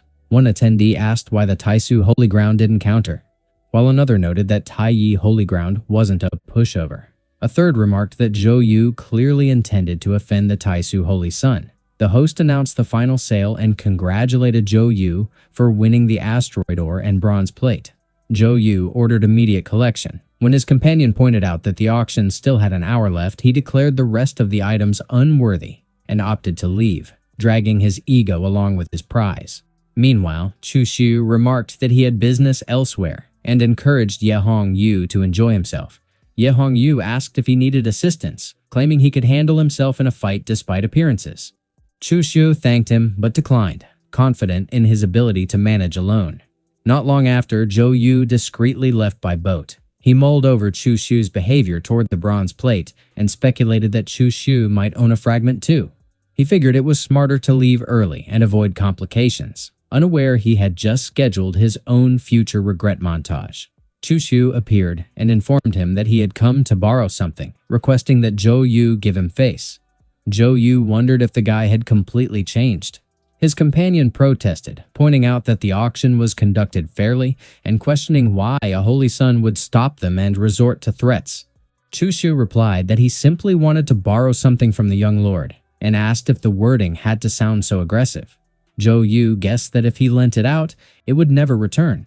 His companion challenged the difference between this and outright robbery if a holy sun behaved this way. Chu Shu remarked that it was fine if they refused to give him face, but they couldn't accuse him of being a bandit. That, he said, was outrageous.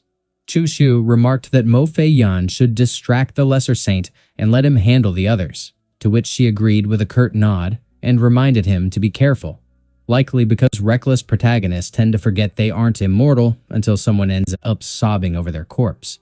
She immediately jumped off the boat to attack Zhou Yu's companion. Zhou Yu, probably realizing mid-breath that plot armor doesn't always cover allies, remarked that he never expected Chu Shu to be so decisive and act immediately without giving any room for negotiations, while his companion commented that he would handle the woman, so Zhou Yu should take care of himself. He immediately used his talisman to block Mo Fei Yan's attack. Meanwhile, Chu Shu activated his skill, Secret Technique Xing, pulling a move straight from a Wuxia Grandmaster's playbook. Zhou Yu then activated Azure Flame Phoenix, likely envisioning himself as a last season fire-based final boss, while Chu Shu countered with Chaos Lotus. A huge explosion erupted, the kind that usually ends arcs or wipes out side characters for drama. Chu Shu remarked that he never wanted to fight with him, and that it was all his fault for not watching his mouth, though he delivered it with the energy of someone already lining up a finishing move. Zhou Yu was then horrified when Chu Shu appeared behind him. Chu Shu remarked that everything ends. Zhou Yu fell off the boat while blood gushed out from his back, painting the air like a manhwa splash panel. He created a huge splash as he crashed into the water. Chu Shu hovered above him, serene in the way only someone with overwhelming power and zero guilt can be. Zhou Yu wasn't moving, just floating in the water like a discarded NPC. Chu Shu smiled smugly. Suddenly, Jin Yao Yi interrupted and requested that he get a grip on his actions, questioning why he must go so far, which likely sounded noble but came across more like a late entry to a lost cause. Chu Shu, amused as if someone had just tried to challenge Gojo with a blindfold on, inquired who she was. She merely smiled and provided no answer, playing the mysterious beauty trope like a seasoned pro. Zhou Yu then mentioned her name and thanked her for her rescue. voice trembling in a way that screamed damsel in distress despite the lack of a dress. Chu Xiu inquired whether she was someone from the Zhen family. Zhen Yaoyi remarked that she was wondering if Chu Xiu could do her a favor and spare Zhou Yu's life. Chu Xiu replied that since a beauty like her requested it, he wasn't someone so stubborn, so he could spare Zhou Yu as long as he handed over the item, sounding suspiciously like a villain bargaining in the third act. But she retorted that Zhou Yu had bid for that item fair and square, so Chu Xiu was pushing too far. Chu Xiu remarked that since she was insisting on protecting him, they could die together, while considering that he must get that bronze plate that day, no matter the cost, apparently channeling every shonen rival ever who swears on their bloodline for one MacGuffin. She replied that he was too arrogant and questioned whether he wanted to spark a war between Taisu and the Zhen family. While considering that rumor had it that Taisu Holy Son was a humble person, but he was actually so vicious, effectively watching the myth unravel in real time. She was then surprised at his speed. He quickly grabbed her by the throat. She told him to let go of his hand. Her body suddenly dissipated, and it was slowly materializing behind Chu Xiu. She used her whip to restrain him, but he quickly moved out of it. He then punched her. He remarked that he was being careful, but she forced him to do that, which is about as sincere as a villain's redemption arc with 2 episodes left. She remarked that he was a maniac. Suddenly, Elder Mo intervened and requested that Chu Xiu calm down. He remarked that he shall apologize in place of Zhen Yaoyi because they shouldn't have intervened in the business of others. Zhen Yaoyi called him, and Chu Xiu remarked that the Elder Mo spoken of by her was a great saint, but he actually apologized without issue. He commented that since a great saint asked, he wouldn't say anything further, so Elder Mo should take the girl with a heart of justice away, while considering that Qi Mengdi and Hua Luofei were not by his side, so he shouldn't take risks without their backup. And since they gave him an out, he would take it, probably for the first time in 10 fights. Elder Mo thanked him, while Zhen Yaoyi questioned why he was apologizing and if he was afraid of him. Elder Mo replied that she should keep her words away because it was the southern realm, Taisu Holy Ground's territory, and acting there was not to their advantage, so they should just minimize that affair. Chu Xiu then sinisterly towered over Zhou Yu after they left. Zhou Yu immediately requested that Chu Xiu do his big brother a favor and spare him and just think of him as a fart, apparently resorting to comedy relief survival tactics straight out of a parody series. He remarked that he would give him what he wanted, so Chu Xiu should just spare his life, and he requested if he could talk because he was scared when Chu Xiu was not talking. Chu Xiu then instructed him to bring it out, but it would depend on his mood whether Zhou Yu would be alive or not. Zhou Yu immediately took out the bronze plate.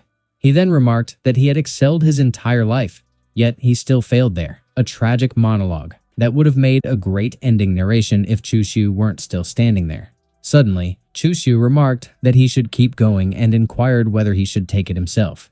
Zhou Yu declined and claimed he would manage it himself. He retrieved a sword fetus, a move that made it obvious he once again fancied himself the protagonist. He noted to Chu Xiu that he must want it, and when Chu Xiu confirmed, Zhou Yu called him a smart one after all, while smugly observing that the other sword fetus still remained with him, proving he had been right to plan for a windfall during the exchange. Zhou Yu noted that he had delivered the goods and inquired whether Chu Xiu could release him now. Chu Xiu refused, and as Zhou Yu pressed for a reason, Chu Xiu scoffed that he shouldn't be ridiculous. He explained coldly that if one fails to uproot the weeds, the breeze will bring them back, so he always removes the roots. Textbook villain logic pulled from a Muram massacre arc. Zhou Yu cried out to his father and mother, and while begging their forgiveness for failing to repay their kindness, he urged them to remember to avenge their son. At that instant, Zhou Yi intercepted Chu Xiu's attack, dropping in like a surprise boss in the final phase of a gacha banner. Zhou Yu declared that his brother had finally arrived to save him. Zhou Yi addressed Chu Xiu and requested leniency for Zhou Yu, and Chu Xiu remarked that he assumed Zhou Yi would just stand by munching popcorn. Zhou Yi replied that his brother was a disgrace and ordered him to come home. Zhou Yu winced and asked him to go easy, but Zhou Yi replied that he shouldn't squirm, because bone correction wasn't exactly gentle. Medical violence, Wuxia edition. Chu Xiu then questioned Zhou Yi about ignoring revenge after watching his brother get thrashed. But Zhou Yi dismissed it and noted that Chu Xiu was being too serious, since the fault lay with Zhou Yu for being too weak and deserving death. Chu Xiu shrugged and remarked that they would meet again. He considered that he was worn out anyway, and since he had reaped enough spoils to make a wealthy clan panic, it was time to withdraw while ahead. Moments later, Chu Xiu stood aboard his ship. He thanked Mo Fei Yan for her help that day. She replied that he was being overly courteous, as protecting him outside was her duty. Still, something puzzled her, and she inquired why he didn't finish off Zhou Yu, wondering if he feared retaliation.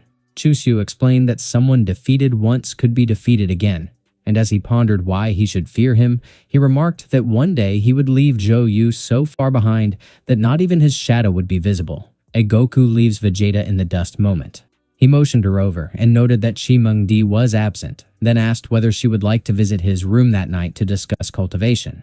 She raised a brow and inquired whether it was truly just cultivation, and he responded by questioning what else she imagined they would be discussing, keeping the deadpan tone of someone who clearly implied more than martial arts. He added a teasing prompt. She told him he shouldn't behave that way and asked what would happen if Tai Suzi and Chimeng-Di found out. He countered by asking why they shouldn't find out, openly auditioning for the shameless sect patriarch role. Elsewhere, Tai Suzi and Chimeng-Di arrived at the Yao Ci Holy Ground in the Northern Wilds. Chimeng-Dia declared that she would skip formalities. She stated that everyone across Tianqiang continent knew Yao Ci Palace aimed to recreate the legendary constitution, with the Taisu Holy Sun as the keystone. However, the Yao Ci Holy Master responded that Chu Xiu had not yet reached minor completion. Chimeng-Di challenged her, accusing her of trying to claim benefits without effort and calling the notion absurd. She demanded to know why they initiated contact if Chu Xiu had already reached completion. Tai Suzi interjected that she had once consulted ancient scrolls and, after calculations fit for a cultivation-themed tax auditor, concluded that once Chu Xiu reached minor completion, he would face a devastating trial. Death if he failed, or severe injury and reduced lifespan even if he succeeded. Only a congenital Dao constitution could reverse that outcome. Feng Yao became visibly flustered. Tai Suzi revealed their aim. They hoped Yao Qi's holy daughter would dual cultivate with Chu Xiu and help him survive the tribulation. The Holy Master asked whether Tai Suzi could guarantee success, and she replied that such results were not her concern. If Chu Xiu succeeded, Yao Ci would gain a Taisu Holy Sun as consort and see the legendary constitution reborn. If he failed, Taisu Holy Ground would lose one Holy Sun, and she challenged what Yao Ci would actually lose. The Holy Master turned to Feng Yao and asked for her view. Feng Yao replied that for the sake of the Holy Ground and its leader, she had no alternative and would comply. Chimeng-Di gave a slight nod, but inside she cursed the traitorous disciple, bitter that he had managed to land such a favorable arrangement with a pure-hearted girl. She considered that being targeted herself, as the Heavenly Fragrance Constitution, had already been humiliating enough, let alone this congenital Dao Constitution. Then she paused, wondering why she even felt that way, before brushing it off with cold resolve that if Chu Xiu died, then so be it. The Holy Master resumed the discussion and raised the issue of marriage, pointing out that the holy daughter of Yao Ci never married outward. When Chimeng-Di inquired whether she meant for the Taisu Holy Sun to marry into Yao Ci, the Holy Master denied it. The two would form a couple but remain at their respective holy grounds. However, if the legendary constitution succeeded, Yao Ci would raise the child. Chimeng-Di and Tai Suzi agreed, finalizing the deal like two schemers at a cultivation summit. Tai Suzi considered that nothing else mattered, as long as Chu Xiu emerged from the trial unharmed. Soon after, the meeting concluded and the visitors departed. The Holy Master asked Feng Yao whether she resented the decision. Feng Yao replied that she did not, since a great shift was approaching, and with Yao Ci growing weaker each day, the emergence and development of the congenital sacred constitution would guarantee their future. The Holy Master sighed and remarked that Feng Yao had made sacrifices for the holy ground. She then asked whether Feng Yao understood that her lesser saint cultivation would be lowered to roughly the same level as Chu Xiu's. Feng Yao confirmed that she did, but also observed that Chu Xiu had a solid foundation, and through dual cultivation she could replicate some of his Dao cultivation. So the arrangement offered gains for her as well. In time with the child, her cultivation would not end there. Chimengdie returned to the Taisu embassy. She considered what the traitorous disciple might be doing while she was running around clearing the path for his trial. She figured she would make sure he understood the cost if he failed to thank her properly. A few moments later, she arrived at his front door, which, in true romantic comedy disaster timing, refused to let her pass in peace. She blinked when Mo Fei Yan emerged, visibly flustered. Mo Fei Yan explained that she had done it to help the Holy Son pass his great saint trials and urged Chimengdie not to place the blame on him since the fault lay entirely with her. She then remarked that she was about to break through to great saint and gave her farewell. Chimengdie turned to Chu Xiu and demanded what he had done, and he rushed to say that she should let him twist, then stumbled over himself and corrected it to explain, fumbling like a rookie harem protagonist caught one shoe short of an excuse. Chimengdie repeated that he was shameless. She left for less than a day and he had already gotten entangled with Mo Fei Yan. He replied that they were merely discussing cultivation. He then remarked silently that his babe master had been so jealous these days, maybe he should have picked the forest for his cultivation session with Mo Fei Yan, where absolutely nothing shady ever happens by manhua standards. Chimengdie seized his ear. She reminded him that his sacred constitution was approaching minor completion and pressed whether he had prepared for the trials. She mentioned that Tai Su Zi would construct a great formation outside the city the next day to support him, so he needed to be in peak condition in 2 days, and he better stop engaging in such shameless behavior, or the thunders of trials would rightly claim him. He answered affirmatively and promised to follow her teachings. 2 days later, the Great Formation stretched across an expanse 100,000 li away from Shangjing City. Chu Xiu sat in meditation at the center. Chimengdie reached out telepathically, checking if he was ready. Meanwhile, Mo Fei Yan voiced her concern and urged him to be careful, echoing the kind of ominous well-wishing that kicks off a Death Flag anime arc.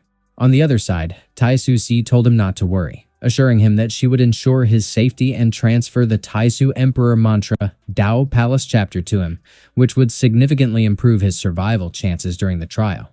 He offered thanks. She then passed the mantra to him. He summoned the system and commanded it to display his status board. It did so, lighting up like the home screen of a fully maxed out cultivation simulator. He then retrieved a fruit from a box. He called on the system to assist him in cultivating Dao Jing. The system recognized his primordial sacred constitution and noted that cultivating Dao Jing and forcefully breaking through the divine bridge stage would require tremendous consumption. It estimated the breakthrough would need 5 cycles, each devouring 500,000 breakthrough points. Chu Xiu pondered what the Dao Palace truly was and figured it could be seen as the placenta nurturing the seed of godly power. A stronger placenta would naturally birth a higher quality divine seed. This was why the Taisu Emperor mantra ranked as the mightiest emperor mantra in the Dao Palace realm. The system then alerted him that the breakthrough had completed and that 2.5 million breakthrough points had been spent, warning him that extreme thunders would descend in 5 breaths. It added a snicker, carrying the smug flair of a gacha system revealing a hidden S-rank boss event. He figured that with Hua Luofei's assistance, reaching the 10th stage of the other shore realm had been simple enough. The first lightning bolt struck. Chu Xiu braced and let out a roar. The lightning hit. Chimengdie inquired whether the sacred constitution trial had begun. Mo Fei Yan noted the terrifying strength of the thunder, while Tai Su Si silently hoped the kid wouldn't die. In the formation, Chu Xiu braced himself again, his shirt shredded by the blast, as if the heavens themselves respected Shunin wardrobe rules. Other cultivators floated nearby on their boats, observing his trial from a safe distance.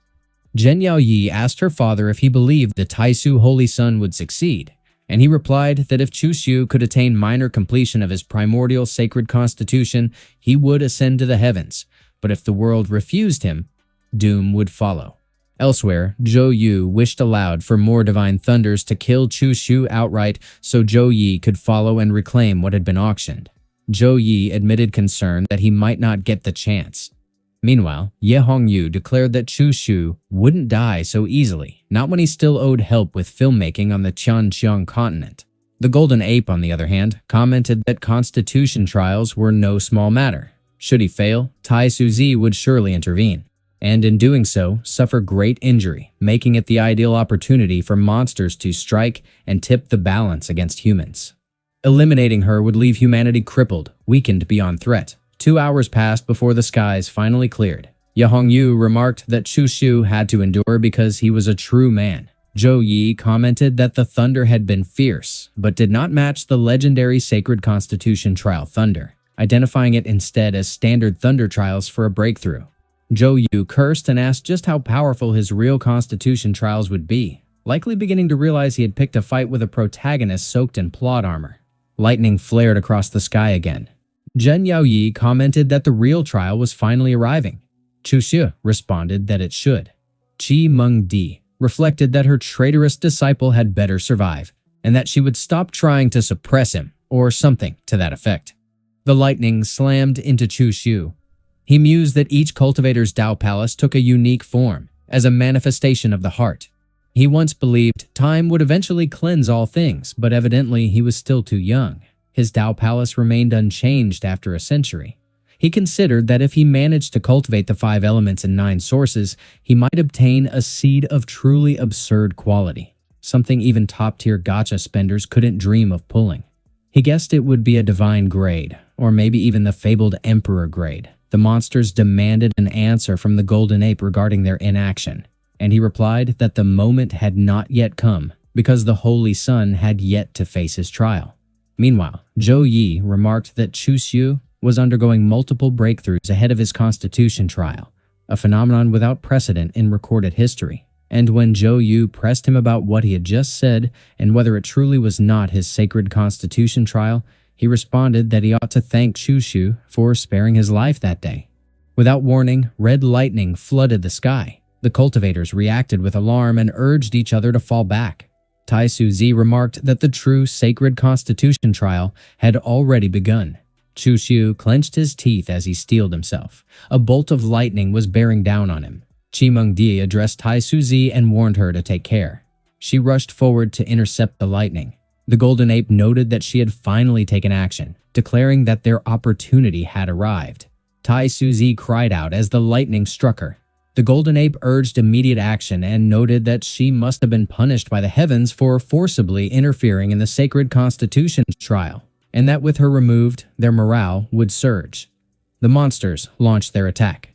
Tai Suzi realized that they had acted after all. She then addressed Chu Xiu and explained that she would place 5 drops of her blood essence on him, which would serve as defenses and assist him in enduring the sacred Constitution trial. And after he thanked her, he told her to leave the rest to him so she could focus on the battle. She remarked that if the monsters intended to eliminate her, they could follow her into the barrier, away from the innocents. The monsters entered the barrier alongside her without protest.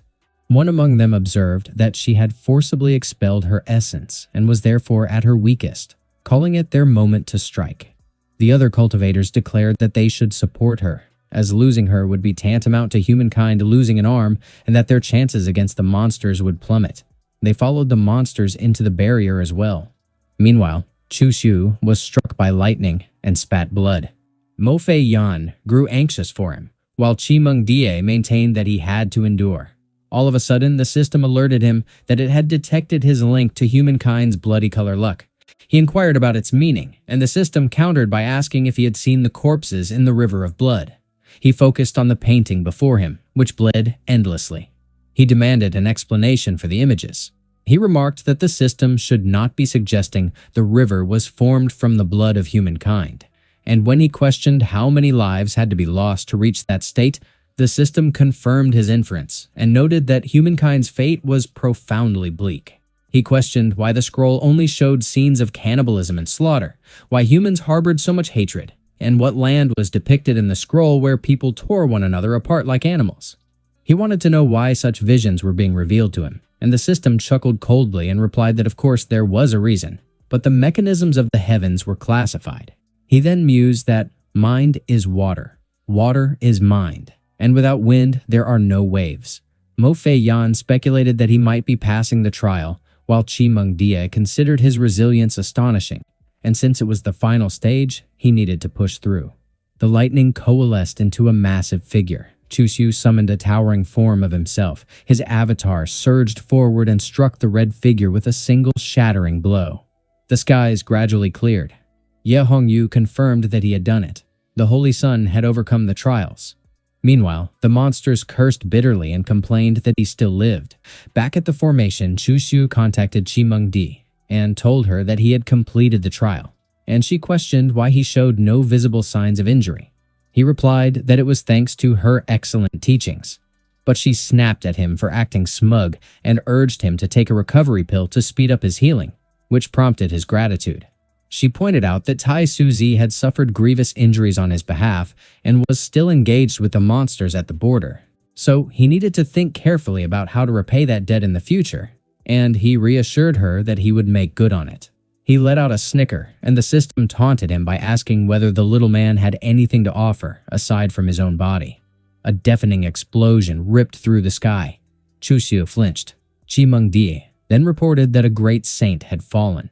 Tai Suzi proclaimed that the monsters had lost and that the rest of the races should vacate human territory without delay. Chu Xiu figured Hua Luofei must be badly hurt. Qimeng mentioned that Hua Luofei had already gone back to the Holy Ground and that what he received was just a recording stone she'd left for him. If there was nothing else, she intended to leave since Tai Suzi was injured and needed her, but he stopped her with a sharp weight. He wanted her to deliver a letter to Hua Luofei. She agreed, saying she'd help him just this once. He thanked her. A short while later, Qimeng stepped into the Taisu Peak Master Palace. She teased Tai Suzi, asking if it was worth it for her little man. Tai Suzi shot back, wondering if she was jealous, and Qimeng retorted that she wasn't that bored. It turned out to be a letter from him. She sneered inwardly, unsure what that traitorous disciple could have possibly written. Chu Xiu's letter claimed Hua Luofei shouldn't worry because, thanks to the Holy Master, he'd already overcome his trials successfully, and he'd visit someday. Qimeng questioned why she needed to look so delighted, cursing silently, while thinking that the heartless, traitorous disciple didn't even know how to write a proper letter to his master. Tai Suzi commented that Chu Xiu usually acted like a man overflowing with talent, so why did his writing look so awful? Qimeng dismissed it, saying she simply didn't understand him, that he'd always been talentless anyway, though she couldn't figure out why she'd even placed his letter at the head of her bed. She then asked about Tai Suzi's path injury, but Tai Suzi brushed it off as nothing serious. Qimeng challenged that calmly, pointing out that without the purest path essence, it would be nearly impossible to repair the cracks. Tai Suzi reassured her, saying the purest path essence was difficult to find but not impossible, so they'd take their time. When Tai Suzi inquired about Chu Xiu's condition, Qimeng complained that despite being so heavily wounded, she was still worrying about her little man. She told her not to stress, because his path remained unscathed, perhaps thanks to the protection of her essence blood, which made Tai Suzi quietly relieved. Tai Suzi even mused aloud about what expression the Yao Ci Holy Master would pull upon hearing that news.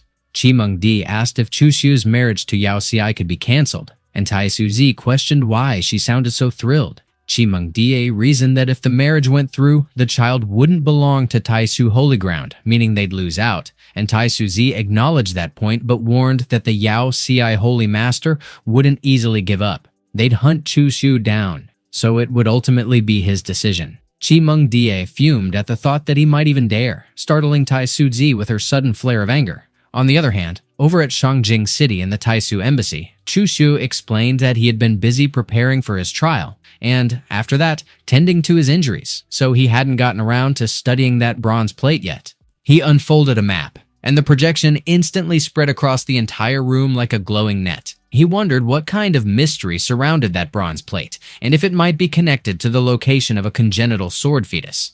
But then he questioned where he was supposed to find it, given how absurdly vast the Tianqing continent was.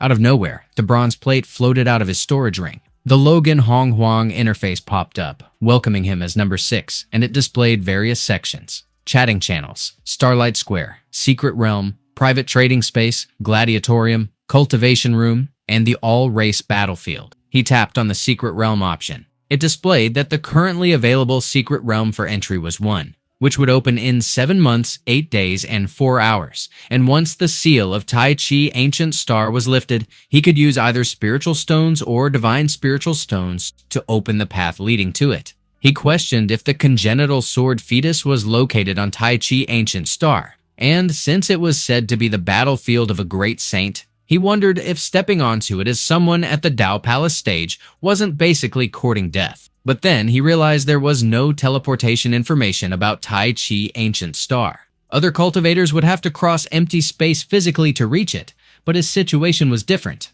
He could jump directly across using the stone mirror, making it swift and convenient, which meant he could claim the high ground first. Still, he needed that congenital sword fetus no matter what. And he didn't care if it was a great saint's battlefield. He'd risk it even if it turned out to be a Saint King's battlefield. Since his cultivation had already reached Dao Palace, he figured he could head into Honghuang anyway, maybe run into Jubi Yue, and also test the teleportation function while at it. Without wasting another second, he vanished from his room. He materialized beneath a vast starry night sky. He wondered if this was the Honghuang Starlight Square. Suddenly, Bata questioned if there was a human slave running around. Chushu wondered if they were talking about him. Dogra spoke up, mentioning that he could cultivate. He found them looking strange, and while asking if they were monsters, he wondered why creatures like them were here in the first place. Feeling unfamiliar with the place, he figured it was better to avoid unnecessary trouble and head into the city to gather information first. But Bata declared that he was interested in him and promised that if he followed, he'd be treated well. Amount remarked that Bata counted as one of Honghuang's experts, holding the 1088th spot among millions of Daogong stage cultivators. Another voice pointed out that any human capable of entering Starlight Square had to be unusual, adding that Chushu was clearly also Daogong stage, based on observation. And Dogra warned that if that little guy fought Bata, he would lose without question. Without a shred of hesitation, Chushu drove his fist straight into Bata's stomach. He pushed his strength higher, channeling even more force into his punch.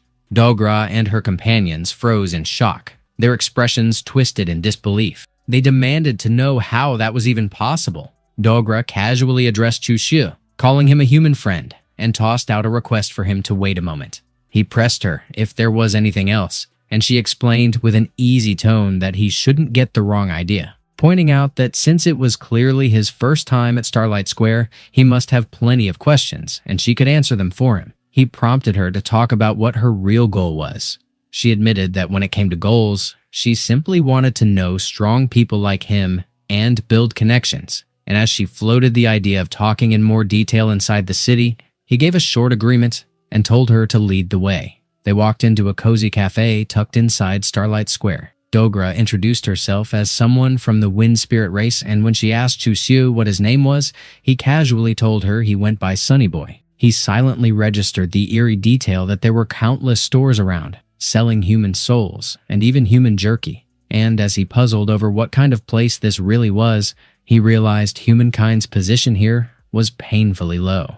Dogra commented that he had come alone and asked if he didn't know about humankind's conditions, and he explained that he had been cultivating in isolation, so he wasn't aware. She calmly revealed that humankind was also called the Sind, a race cursed by heaven, born unable to cultivate. Not only that, if other races ever stopped killing humans, their prosperity would actually decline, or they could even face extinction. Conversely, if they killed humans who could cultivate, they would receive heavenly blessings. He questioned why she was being so generous and sharing that knowledge if it was supposedly her duty to kill humans, and she replied that she saw he was quite talented and couldn't just sit by watching him get killed pointlessly, so she wanted to help him. He thanked her, mentioning that it was getting late and he should head back, and when she asked if he was leaving already, he silently judged that he'd be an absolute fool to trust her and considered himself lucky she wasn't turning him into jerky right there. She handed him her communication plate, mentioning that if he ever needed teammates in secret realms, he could contact her anytime, and he casually answered that it was no problem. He then left the cafe. A few moments later, he muttered inwardly that only an idiot would bring that thing back, and if the Qianchong continent got exposed, the fallout would be disastrous. He immediately selected the Qianchong continent. Hidden in the shadows, Dogra watched as he teleported away. She judged that he was being extremely cautious, which hinted there were likely others like him capable of cultivation where he came from, and she needed to report that to her kind. Chushu was instantly transported back to the Tianqiong continent, Shangjing City, right inside the Taisu embassy. He appeared in his room, still processing everything. He reflected bitterly on how he'd never expected humankind to be treated so harshly out in the universe, and wondered what kind of connection existed between Starlight Square and the Tianqiang continent. Suddenly, Mo Feiyan addressed him and mentioned that someone from Yao Ci Holy Ground wanted to meet him. He questioned what business Yao Ci had with him, and she replied she didn't know, only that they suddenly said they needed his help. He teased her, and she politely reminded him it was still daytime, and someone might see them. He grabbed her butt without hesitation. He agreed to meet them and told her to bring them over, and she responded with a soft okay. A few moments later, Chu Shu muttered that he was wondering what the Yao Ci Holy Daughter and Elder Yi Meng had to do with him. Yi Meng figured something felt off because he didn't look like someone who'd suffered path injuries. She then pressed him if he knew that the Tai Su Holy Master went to Yao Qi's holy ground a few days ago to propose a marriage, and he realized it was no wonder he couldn't find his master and Hua Luofei on the day of the auction. They clearly had business. Meanwhile, Feng Yao kept wondering if this was about her fiancé. He casually declared that sure, he'd accept it, figuring there was no reason to refuse when it was already offered to him. Yi Meng went on to explain that according to the contract, if the Holy Son had a child with the Holy Daughter, Yao Ci Holy Ground would be the one raising them. He instantly snapped out a refusal and turned to Mo Feiyan, telling her to send them away. Inwardly, he thought it was unbelievable and wondered if they were seriously treating him like some breeding stud, and whether his, Demon Chu's child, would ever need their care. Mo Feiyan smoothly stated that Chu Shu wished to cultivate, so she would see them out, and Yi Meng gave a polite apology. Yi Meng figured they'd been too passive that day since the Tai Su Holy Son wasn't injured, and there wasn't much room to negotiate anyway, so they could revisit the matter later. She still insisted it shouldn't be over because she'd caught Chu Shu staring at her body, so he must be attracted to her. And when Yi Meng noted that her clothing was a bit revealing, she insisted she still believed there was a chance.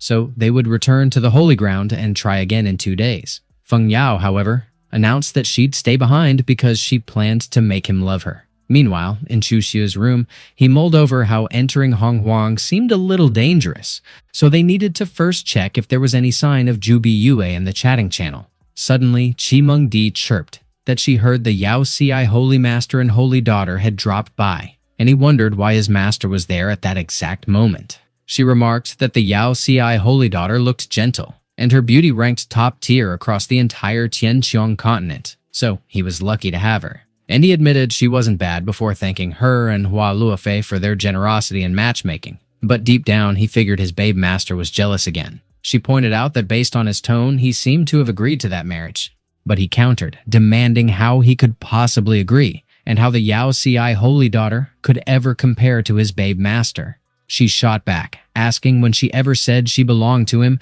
and told him to quit talking like that. He retorted, asking if she had bothered asking for his opinion before going to Yao Ci Holy Ground, and accused her of having the face to question him, to which she explained it was all for his constitutional trial, and that only by dual cultivating with the Yao Ci Holy Daughter could he heal his path injury. He said that he understood and thanked the two of them for worrying about him, then remembered to ask about Tai Susi's wounds, and she admitted they weren't great because only path essence could help her recover. He revealed that the mirror came from a primordial secret realm, and explained they could enter a place called Hong Huang with it, where there might be path essence waiting inside. Chu Shu figured he might as well check out that path essence thing he kept seeing people chat about, and while he mulled it over, Qi Meng Di pressed him about where Hong Hua was. He admitted he hadn't nailed that down yet, only that humans ranked at the bottom there and got hunted by all kinds of races, especially human cultivators. She pushed him on whether such a place really existed and how she had never heard of it. He confirmed it did and muttered that he never expected humans to be so miserable out in the stars. But if path essence really existed in Hong Huang, he had to go there for the Holy Master's sake, danger or not. She volunteered to tag along and said she wanted to see Hong Huang herself, and he welcomed that since he wanted to test whether he could take someone with him anyway. She stared hard into the mirror while he powered it up. Then the mirror bluntly flashed a notice saying he didn't have permission to bring others into Hong Huang. He remarked that it meant he had to go solo, and if other races really descended on Tianqiang continent, humanity would face disaster. So she needed to tell the Holy Master to start preparing, but she refused, saying it was way too risky for him to go alone. He teased her about being worried for him, and she snapped that he was a stupid boy and she just didn't want his body left uncollected inside that place. He joked that she was cute when angry and told her not to worry since he wasn't strong enough to enter yet anyway. She told him to get lost. He pointed out that it was getting late and tossed in that she should pass on her teachings, and she huffed that she was leaving. But despite herself, she got lost in the pleasure of what he was doing. A week later, someone mentioned hearing that the forging legend Wu Hen was heading to Shangjing. Another chimed in that the old master hadn't crafted in ages, and now his appearance had drawn attention from other factions. And a third gossiped that the Yao Ci holy daughter might be chasing after the Taisu holy son. Meanwhile, Zhen Yaoshui sat in an inn. She grumbled that Chu Xiu's name echoed everywhere she went and swore to avenge Shang Gonghao, because if not for him, that man wouldn't have suffered so badly. So she had to kill him.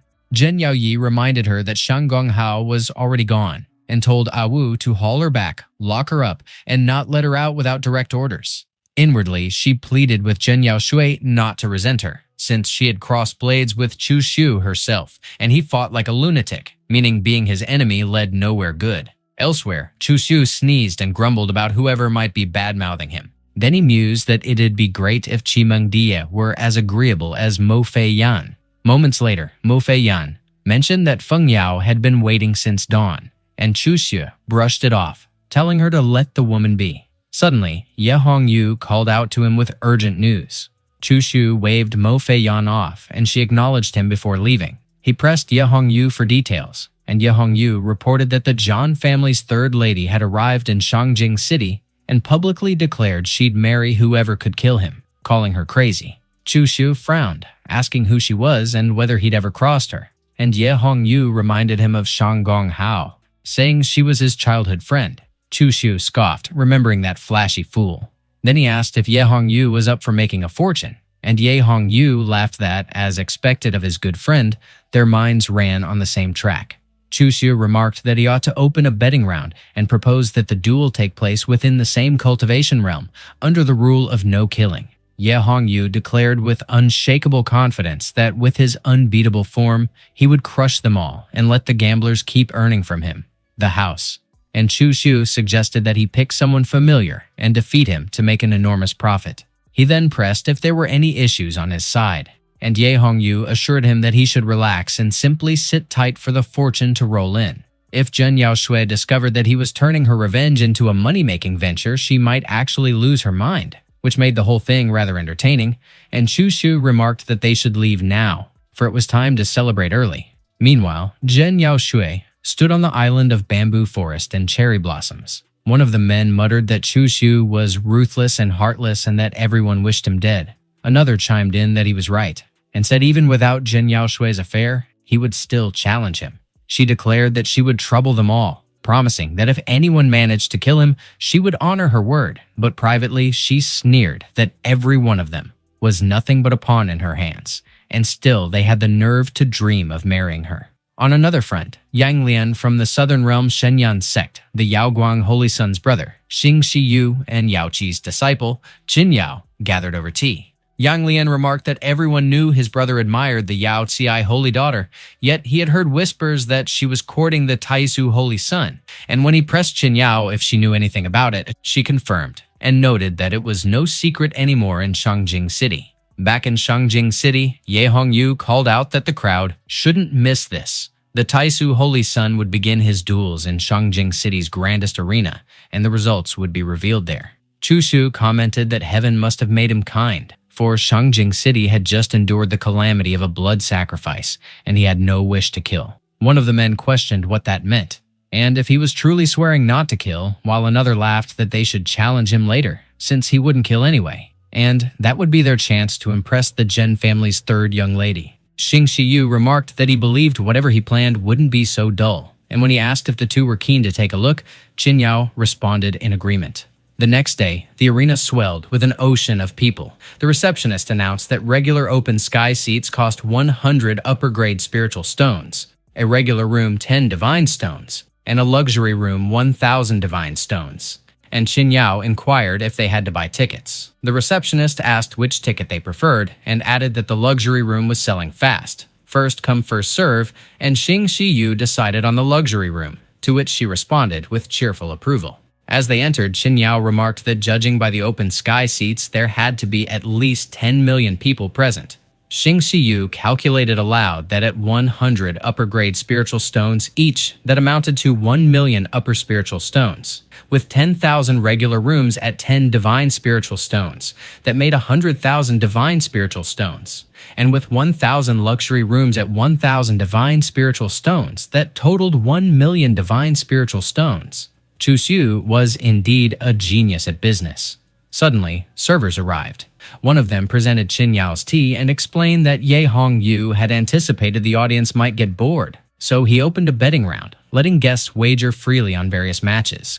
Qin Yao asked what that was, and the server explained that it was the movie, crafted by their master Ye, filled with curious clips and sounds inside. She could watch a movie for 4 divine spiritual stones or buy it for 30 to take home, and she declined, saying she was merely curious. Xing Shiyu cursed sharply and demanded if they were really allowed to use a recording crystal like that. Zhen Yaoshui casually introduced herself, tossing in that she carried a death grudge against the Tai Su holy son Chu Xiu, and tossed out a wild promise that whoever finished him off that day would become her husband and marry into the Zhen family. One of the cultivators remarked with an eager grin that marrying into the Zhen family meant rocketing straight to the top, a shortcut worth a few centuries of effort, while another chimed in that it was a once-in-a-lifetime opportunity, and a third sneered that Chu Xiu was already dead meat. Ye Hongyu gathered everyone with an excited call, declaring that it was the long-awaited moment, the Holy Sun Challenge, urging them to welcome the first opponent with everything they had. A cultivator muttered that anyone who stood as an enemy of Zhen Yaoshui's was automatically his enemy too. Chu Xiu coolly corrected that it was the Tai Su Holy Sun they were talking about. One of the cultivators barked that the man finally showed up and rushed to place his bets, claiming the Holy Sun would win, while another found it incredible and confidently wagered the same, insisting that with such a sacred constitution, the Tai Su Holy Sun was sure to dominate. At the fight, a cultivator vowed to take revenge for Zhen Yaoshui that day. Chu Xiu effortlessly caught his punch with the flat of his palm, not even blinking. He looked utterly unmoved, then he shoved the cultivator backward like it was nothing. Ye Hongyu casually announced that in the first round, the Tai Su Holy Sun claimed victory. Meanwhile, Zhou Yu turned to his brother, wondering aloud if Chu Xiu seemed off that day, and Zhou Yi frowned, saying there was something strange but couldn't quite describe it. Then it hit him, and when Zhou Yu pressed if he'd figured it out, he replied that the Tai Su Holy Sun's power was swelling, and the one in the arena wasn't him at all, but a puppet guided by his will.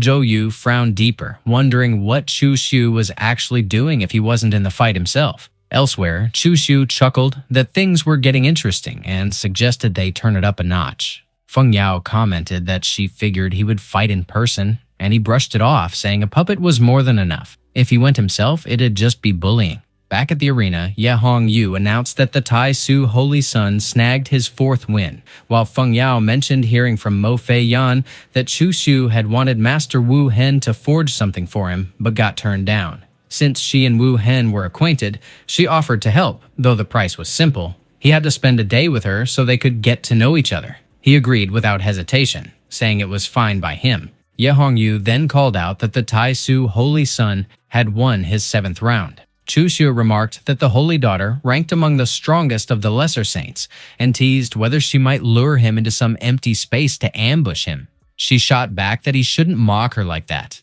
In the arena, Ye Hongyu boomed that the Holy Sun's skill was exactly as expected, top-notch, and urged everyone to keep betting, hyping them up with the promise of massive winnings. He was secretly thinking it was almost time to cash in.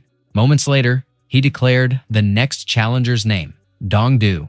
Then he linked his mind to Chu Xiu, informing him that this one was his man, a poison cultivator whose constant exposure had left his face and neck crawling with venomous warts. Chu Xiu dryly remarked that the man sounded well-matched with Zhen Yaoshui. Ye Hongyu remarked that he bore a deep grudge against the Zhen family and swore he wanted to disgust her more than anyone alive. Determined to make her life so miserable that death would feel like mercy, then he pressed him on whether that arrangement satisfied him. Chu Xiu countered with a dry question about what that had to do with him, and Ye Hongyu casually admitted that he was right. It had nothing to do with them. Back at the arena, one of the cultivators blurted out a sneer, wondering who he was and scoffing that he looked hideous.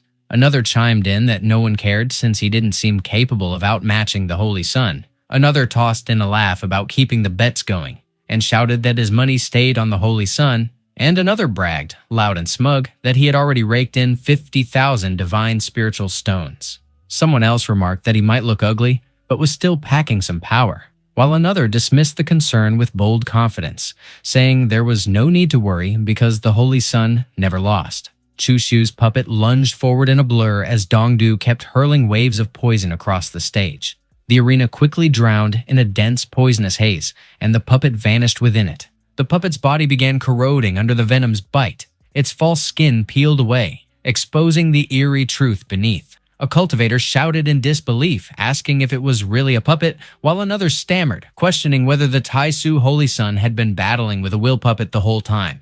Ye Hongyu demanded to know how such a thing could happen, why he wasn't fighting personally, whether there was trickery involved, how the outcome would even be decided, and who should count as the victor, the Taisu Holy Sun or Dongdu. Zhen Yaoshui and Zhen Yaoyi stood frozen in astonishment. Out of nowhere, Chu Shu descended onto the stage. One of the cultivators gasped, asking if that was truly the Taisu Holy Sun and noting the crushing aura radiating from him. Another murmured that something felt off, that he seemed barely holding back his wild power. And another pointed out that the floor beneath him was forged from mystic steel. Chu Shu declared that everyone could see it. He had been in closed cultivation ever since he survived his constitution trials, and the reason was simple. His power had surged too violently for him to control. A cultivator spoke up that the Holy Sun had feared his strength might spiral and kill his allies by accident, so he had fought using a puppet instead, risking humiliation just to protect others, calling it true bravery. The crowd erupted in cheers, shouting that he was indeed courageous, while another spectator muttered that they still wanted to see how the battle's conclusion would play out. Chu Shu explained that the puppet wielded only a fifth of his true strength, so Dongdu's victory over it proved his ability beyond doubt. He continued, saying Zhen Yaoshui misunderstood him deeply and that the Zhen family had once aided him during his trials. So even if this was repayment, it mattered little. He lost, and Dongdu stood as the victor. Dongdu smirked inwardly, thinking that he was quite the actor. One of the ladies exclaimed that the Taisu Holy Sun was a genuinely good man for keeping grudge and gratitude apart, while another insisted he had no need to go that far just to repay a favor. Chu Shu then turned toward Zhen Yaoshui and told her that he hoped she could release her resentment, and if fate allowed, he truly wished to call her a friend. Ye Hongyu interjected, telling them to hold on and questioning how they would settle the final round of betting. One of the cultivators complained that if the Taisu Holy Sun lost, he would be down 70,000 divine spiritual stones, and another barked that Ye Hongyu should refund them. Zhen Yaoshui snapped that not only had he used her name to make money, but had dragged her reputation through the dirt at the very end, and Zhen Yaoyi spat that he was utterly despicable and shameless. Dongdu remarked that since the Holy Sun had already admitted defeat, he wanted to know if Zhen Yaoshui's earlier promise still counted, and if he would become her husband. She snapped that he had schemed with Chu Shu all along and demanded if he really thought everyone was that stupid. Someone from the crowd blurted that their Holy Sun had deliberately lost just to settle the grudge with the Zhen family, even if the world mocked him for it. Another shouted that she was out of line for slandering the Holy Sun, pressing her on whether her conscience didn't sting. And another echoed that she was going too far, saying the Taisu Holy Sun had already conceded while she kept stirring things up. Zhen Yaoyi muttered that Zhen Yaoshui had spoken carelessly and declared that the Zhen family wouldn't break its promise. So if Mr. Dongdu wished, he could visit the Zhen family's lands to discuss the marriage, making Zhen Yaoshui try to object. Zhen Yaoyi cut her off, saying they'd only make fools of themselves if they dragged this on, so they should retreat and plan again, and warned that if Dongdu dared to come, he wouldn't be leaving alive. Dongdu grinned that it was a promise and asked them to wait, saying he'd return with fine gifts. Mo Fei Yan remarked that the Zhen family's young miss probably hated him down to her bones. Chu Shu brushed it off, asking if she'd be declaring that she'd give her life to avenge herself on him, and added that if she ever dared to say it in front of him, she'd be dead with a single slap. Out of nowhere, Ye Hongyu burst out that they'd made a fortune, and Chu Shu asked how much. Ye Hongyu said that aside from Dongdu's share, they'd earned about 60 million, and as Chu Shu whistled at that kind of efficiency, Ye Hongyu promised to have the divine spiritual stones delivered soon. Then his attendant rushed in and reported bad news. The divine spiritual stones had been stolen. Both Ye Hongyu and Chu Shu froze. Ye Hongyu immediately demanded what happened, and if the thief had been seen. The attendant stammered that only a figure in a black robe was visible. Then the ground trembled as a huge explosion ripped through the air. Yening barked at the thief to hand over his storage ring, and he might live. But the thief laughed that he couldn't stop him, and definitely couldn't kill him. Just in case, he flung the storage ring away.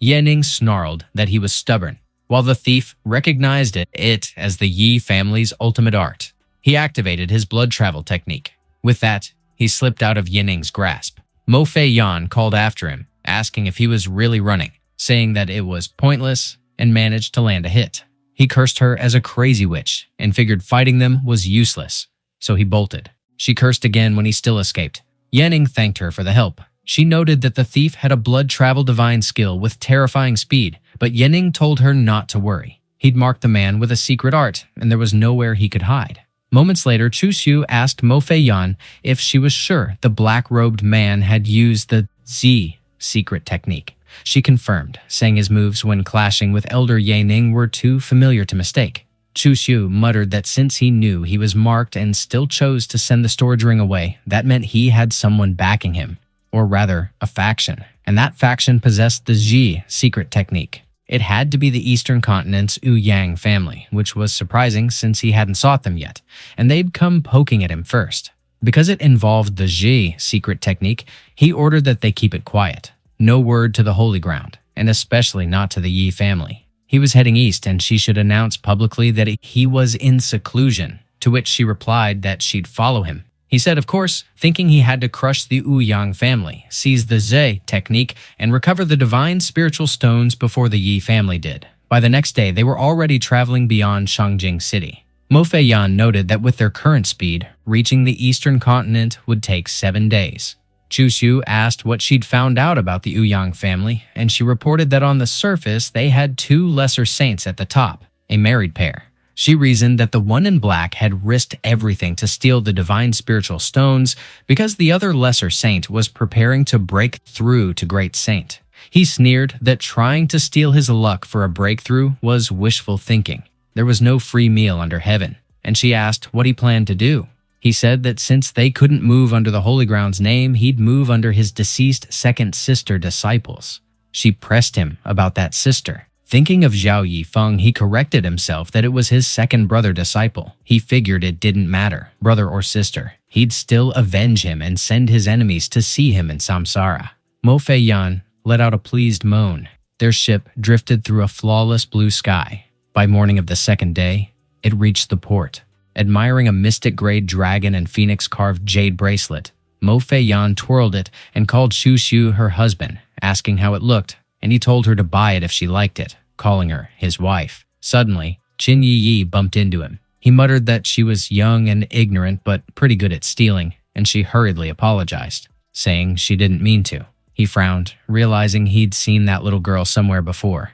Chu Xiu remarked that she shouldn't be afraid since he wouldn't harm her, so she ought to tell him her name, and she replied that she was Qin Yi. He figured it wasn't strange she looked familiar because she was the daughter of someone he once knew. Back when he was still weak and both he and Liu Hongyi were badly injured, they crossed paths with the old man of the Qin family while fleeing, and managed to recover thanks to him. The Qin family used to stand tall among the great houses of Shangjing City, but after offending the wrong person, they fell apart, escaping to the Eastern Continent with only 3 survivors. And those days he spent with them were the happiest in their memory. Sadly, their pursuers eventually found them, and to let everyone else escape, he threw himself into danger as bait. And years later, after he took revenge for the Qin family, he learned that their daughter still lived somewhere, yet she eluded him despite years of searching. He never dreamed he'd find her on that ship after his reincarnation. He pressed her about why she was there, and she explained that her parents had gone to the Eastern Continent, and Grandpa Huang mentioned that ship sailed between the East and South, so she figured she might find them that way. He decided it was better not to tell her the truth about her parents just yet. He reached over and ruffled her hair. He told her to stick with him, and he'd teach her cultivation.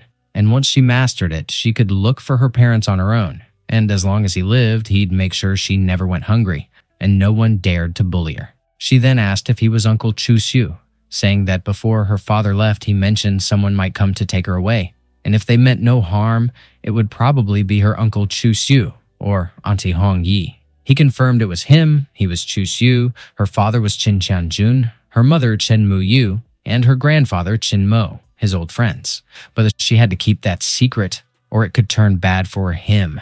Sometime later, their ship neared the dock again. Chu Xiu told her that once they left the ship, she would be his daughter with Mo Fei Yan, and he asked if she understood. Qin Yi said she did. Then a man called out, demanding to know where they were headed. Chu Xiu caught the smug look on their faces. They blocked the path, surrounding them. They had reached the foothills of the Shuiling mountain range in the eastern continent, and Chu Xiu figured he hadn't expected to meet someone so foolish right after arriving. Qin Yi warned that those were the people who made her steal, and they were bad news, so he should be careful, and he assured her there was nothing to worry about.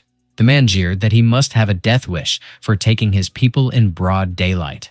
Mo Fei Yan asked if they should move, and Chu Xiu told her to do it quickly, and she agreed. The fault was on those fools for standing in their way. The men shrieked as her swirling energy devoured them. In a blink, they vanished without a trace. Chu Xiu stated they couldn't linger and had to go. They sped away and soon reached Hongdong City in the eastern continent. Chu Xiu declared that they'd finally arrived at Hongdong City, the old nest of the Wu Yang family. He asked Mo Fei Yan, who was the most gifted disciple of that family's generation, and she replied that it was Wu Yang Tianqi. He reasoned that if the Wu Yang family really possessed the Jie secret technique, then Tianqi must have trained in it, so she should capture him and search his soul, reminding her not to expose their identity. And she agreed. Moments later, Chu Xiu mused that he hadn't expected the Wu Yang family's defenses to be that tight. Suddenly, Mo Fei Yan called to him, saying she had brought Wu Yang Tianqi, and he thanked her for the effort. She explained that he had indeed practiced the Jie secret technique, but only about 1/10 of it. He remarked that if even a treasured family member like him hadn't been given the complete Ji technique, then the full version must rest with the Wu Yang ancestor, and she offered to capture that ancestor as well. He noted that they were already near the level of a great saint, meaning it wouldn't be easy, and such an act might stir chaos and attract attention from other forces, which wouldn't be in their favor. So she inquired about his plan. He said they'd keep a close watch on Wu Yang Tianqi to prevent his escape while he took on Tianqi's identity and infiltrated the Wu Yang family to approach the ancestor himself. Not long after, Chu Xiu stepped into the Wu Yang family palace. The guards greeted what they believed was their young master, Tianqi. They had no clue it was actually Chu Xiu in disguise. Once inside, he made his way toward Xu Wanrong. She was Wu Yang Tianqi's wife. She mentioned her father had visited earlier and told him to head straight to the temple upon returning because the ancestor wanted to see him, and she questioned his expression. She asked if he'd be coming back that night, and he wondered from her tone if Wu Yang Tianqi rarely stayed home, leaving her to sleep alone. He casually replied that it depended on his mood. Soon after, he reached the ancestor's palace and mused that he hadn't expected the ancestor to summon him first, so he concealed his holy sun aura to stay hidden. When he entered, the ancestor lay on the bed with her back turned toward him. He sensed something was definitely off about her.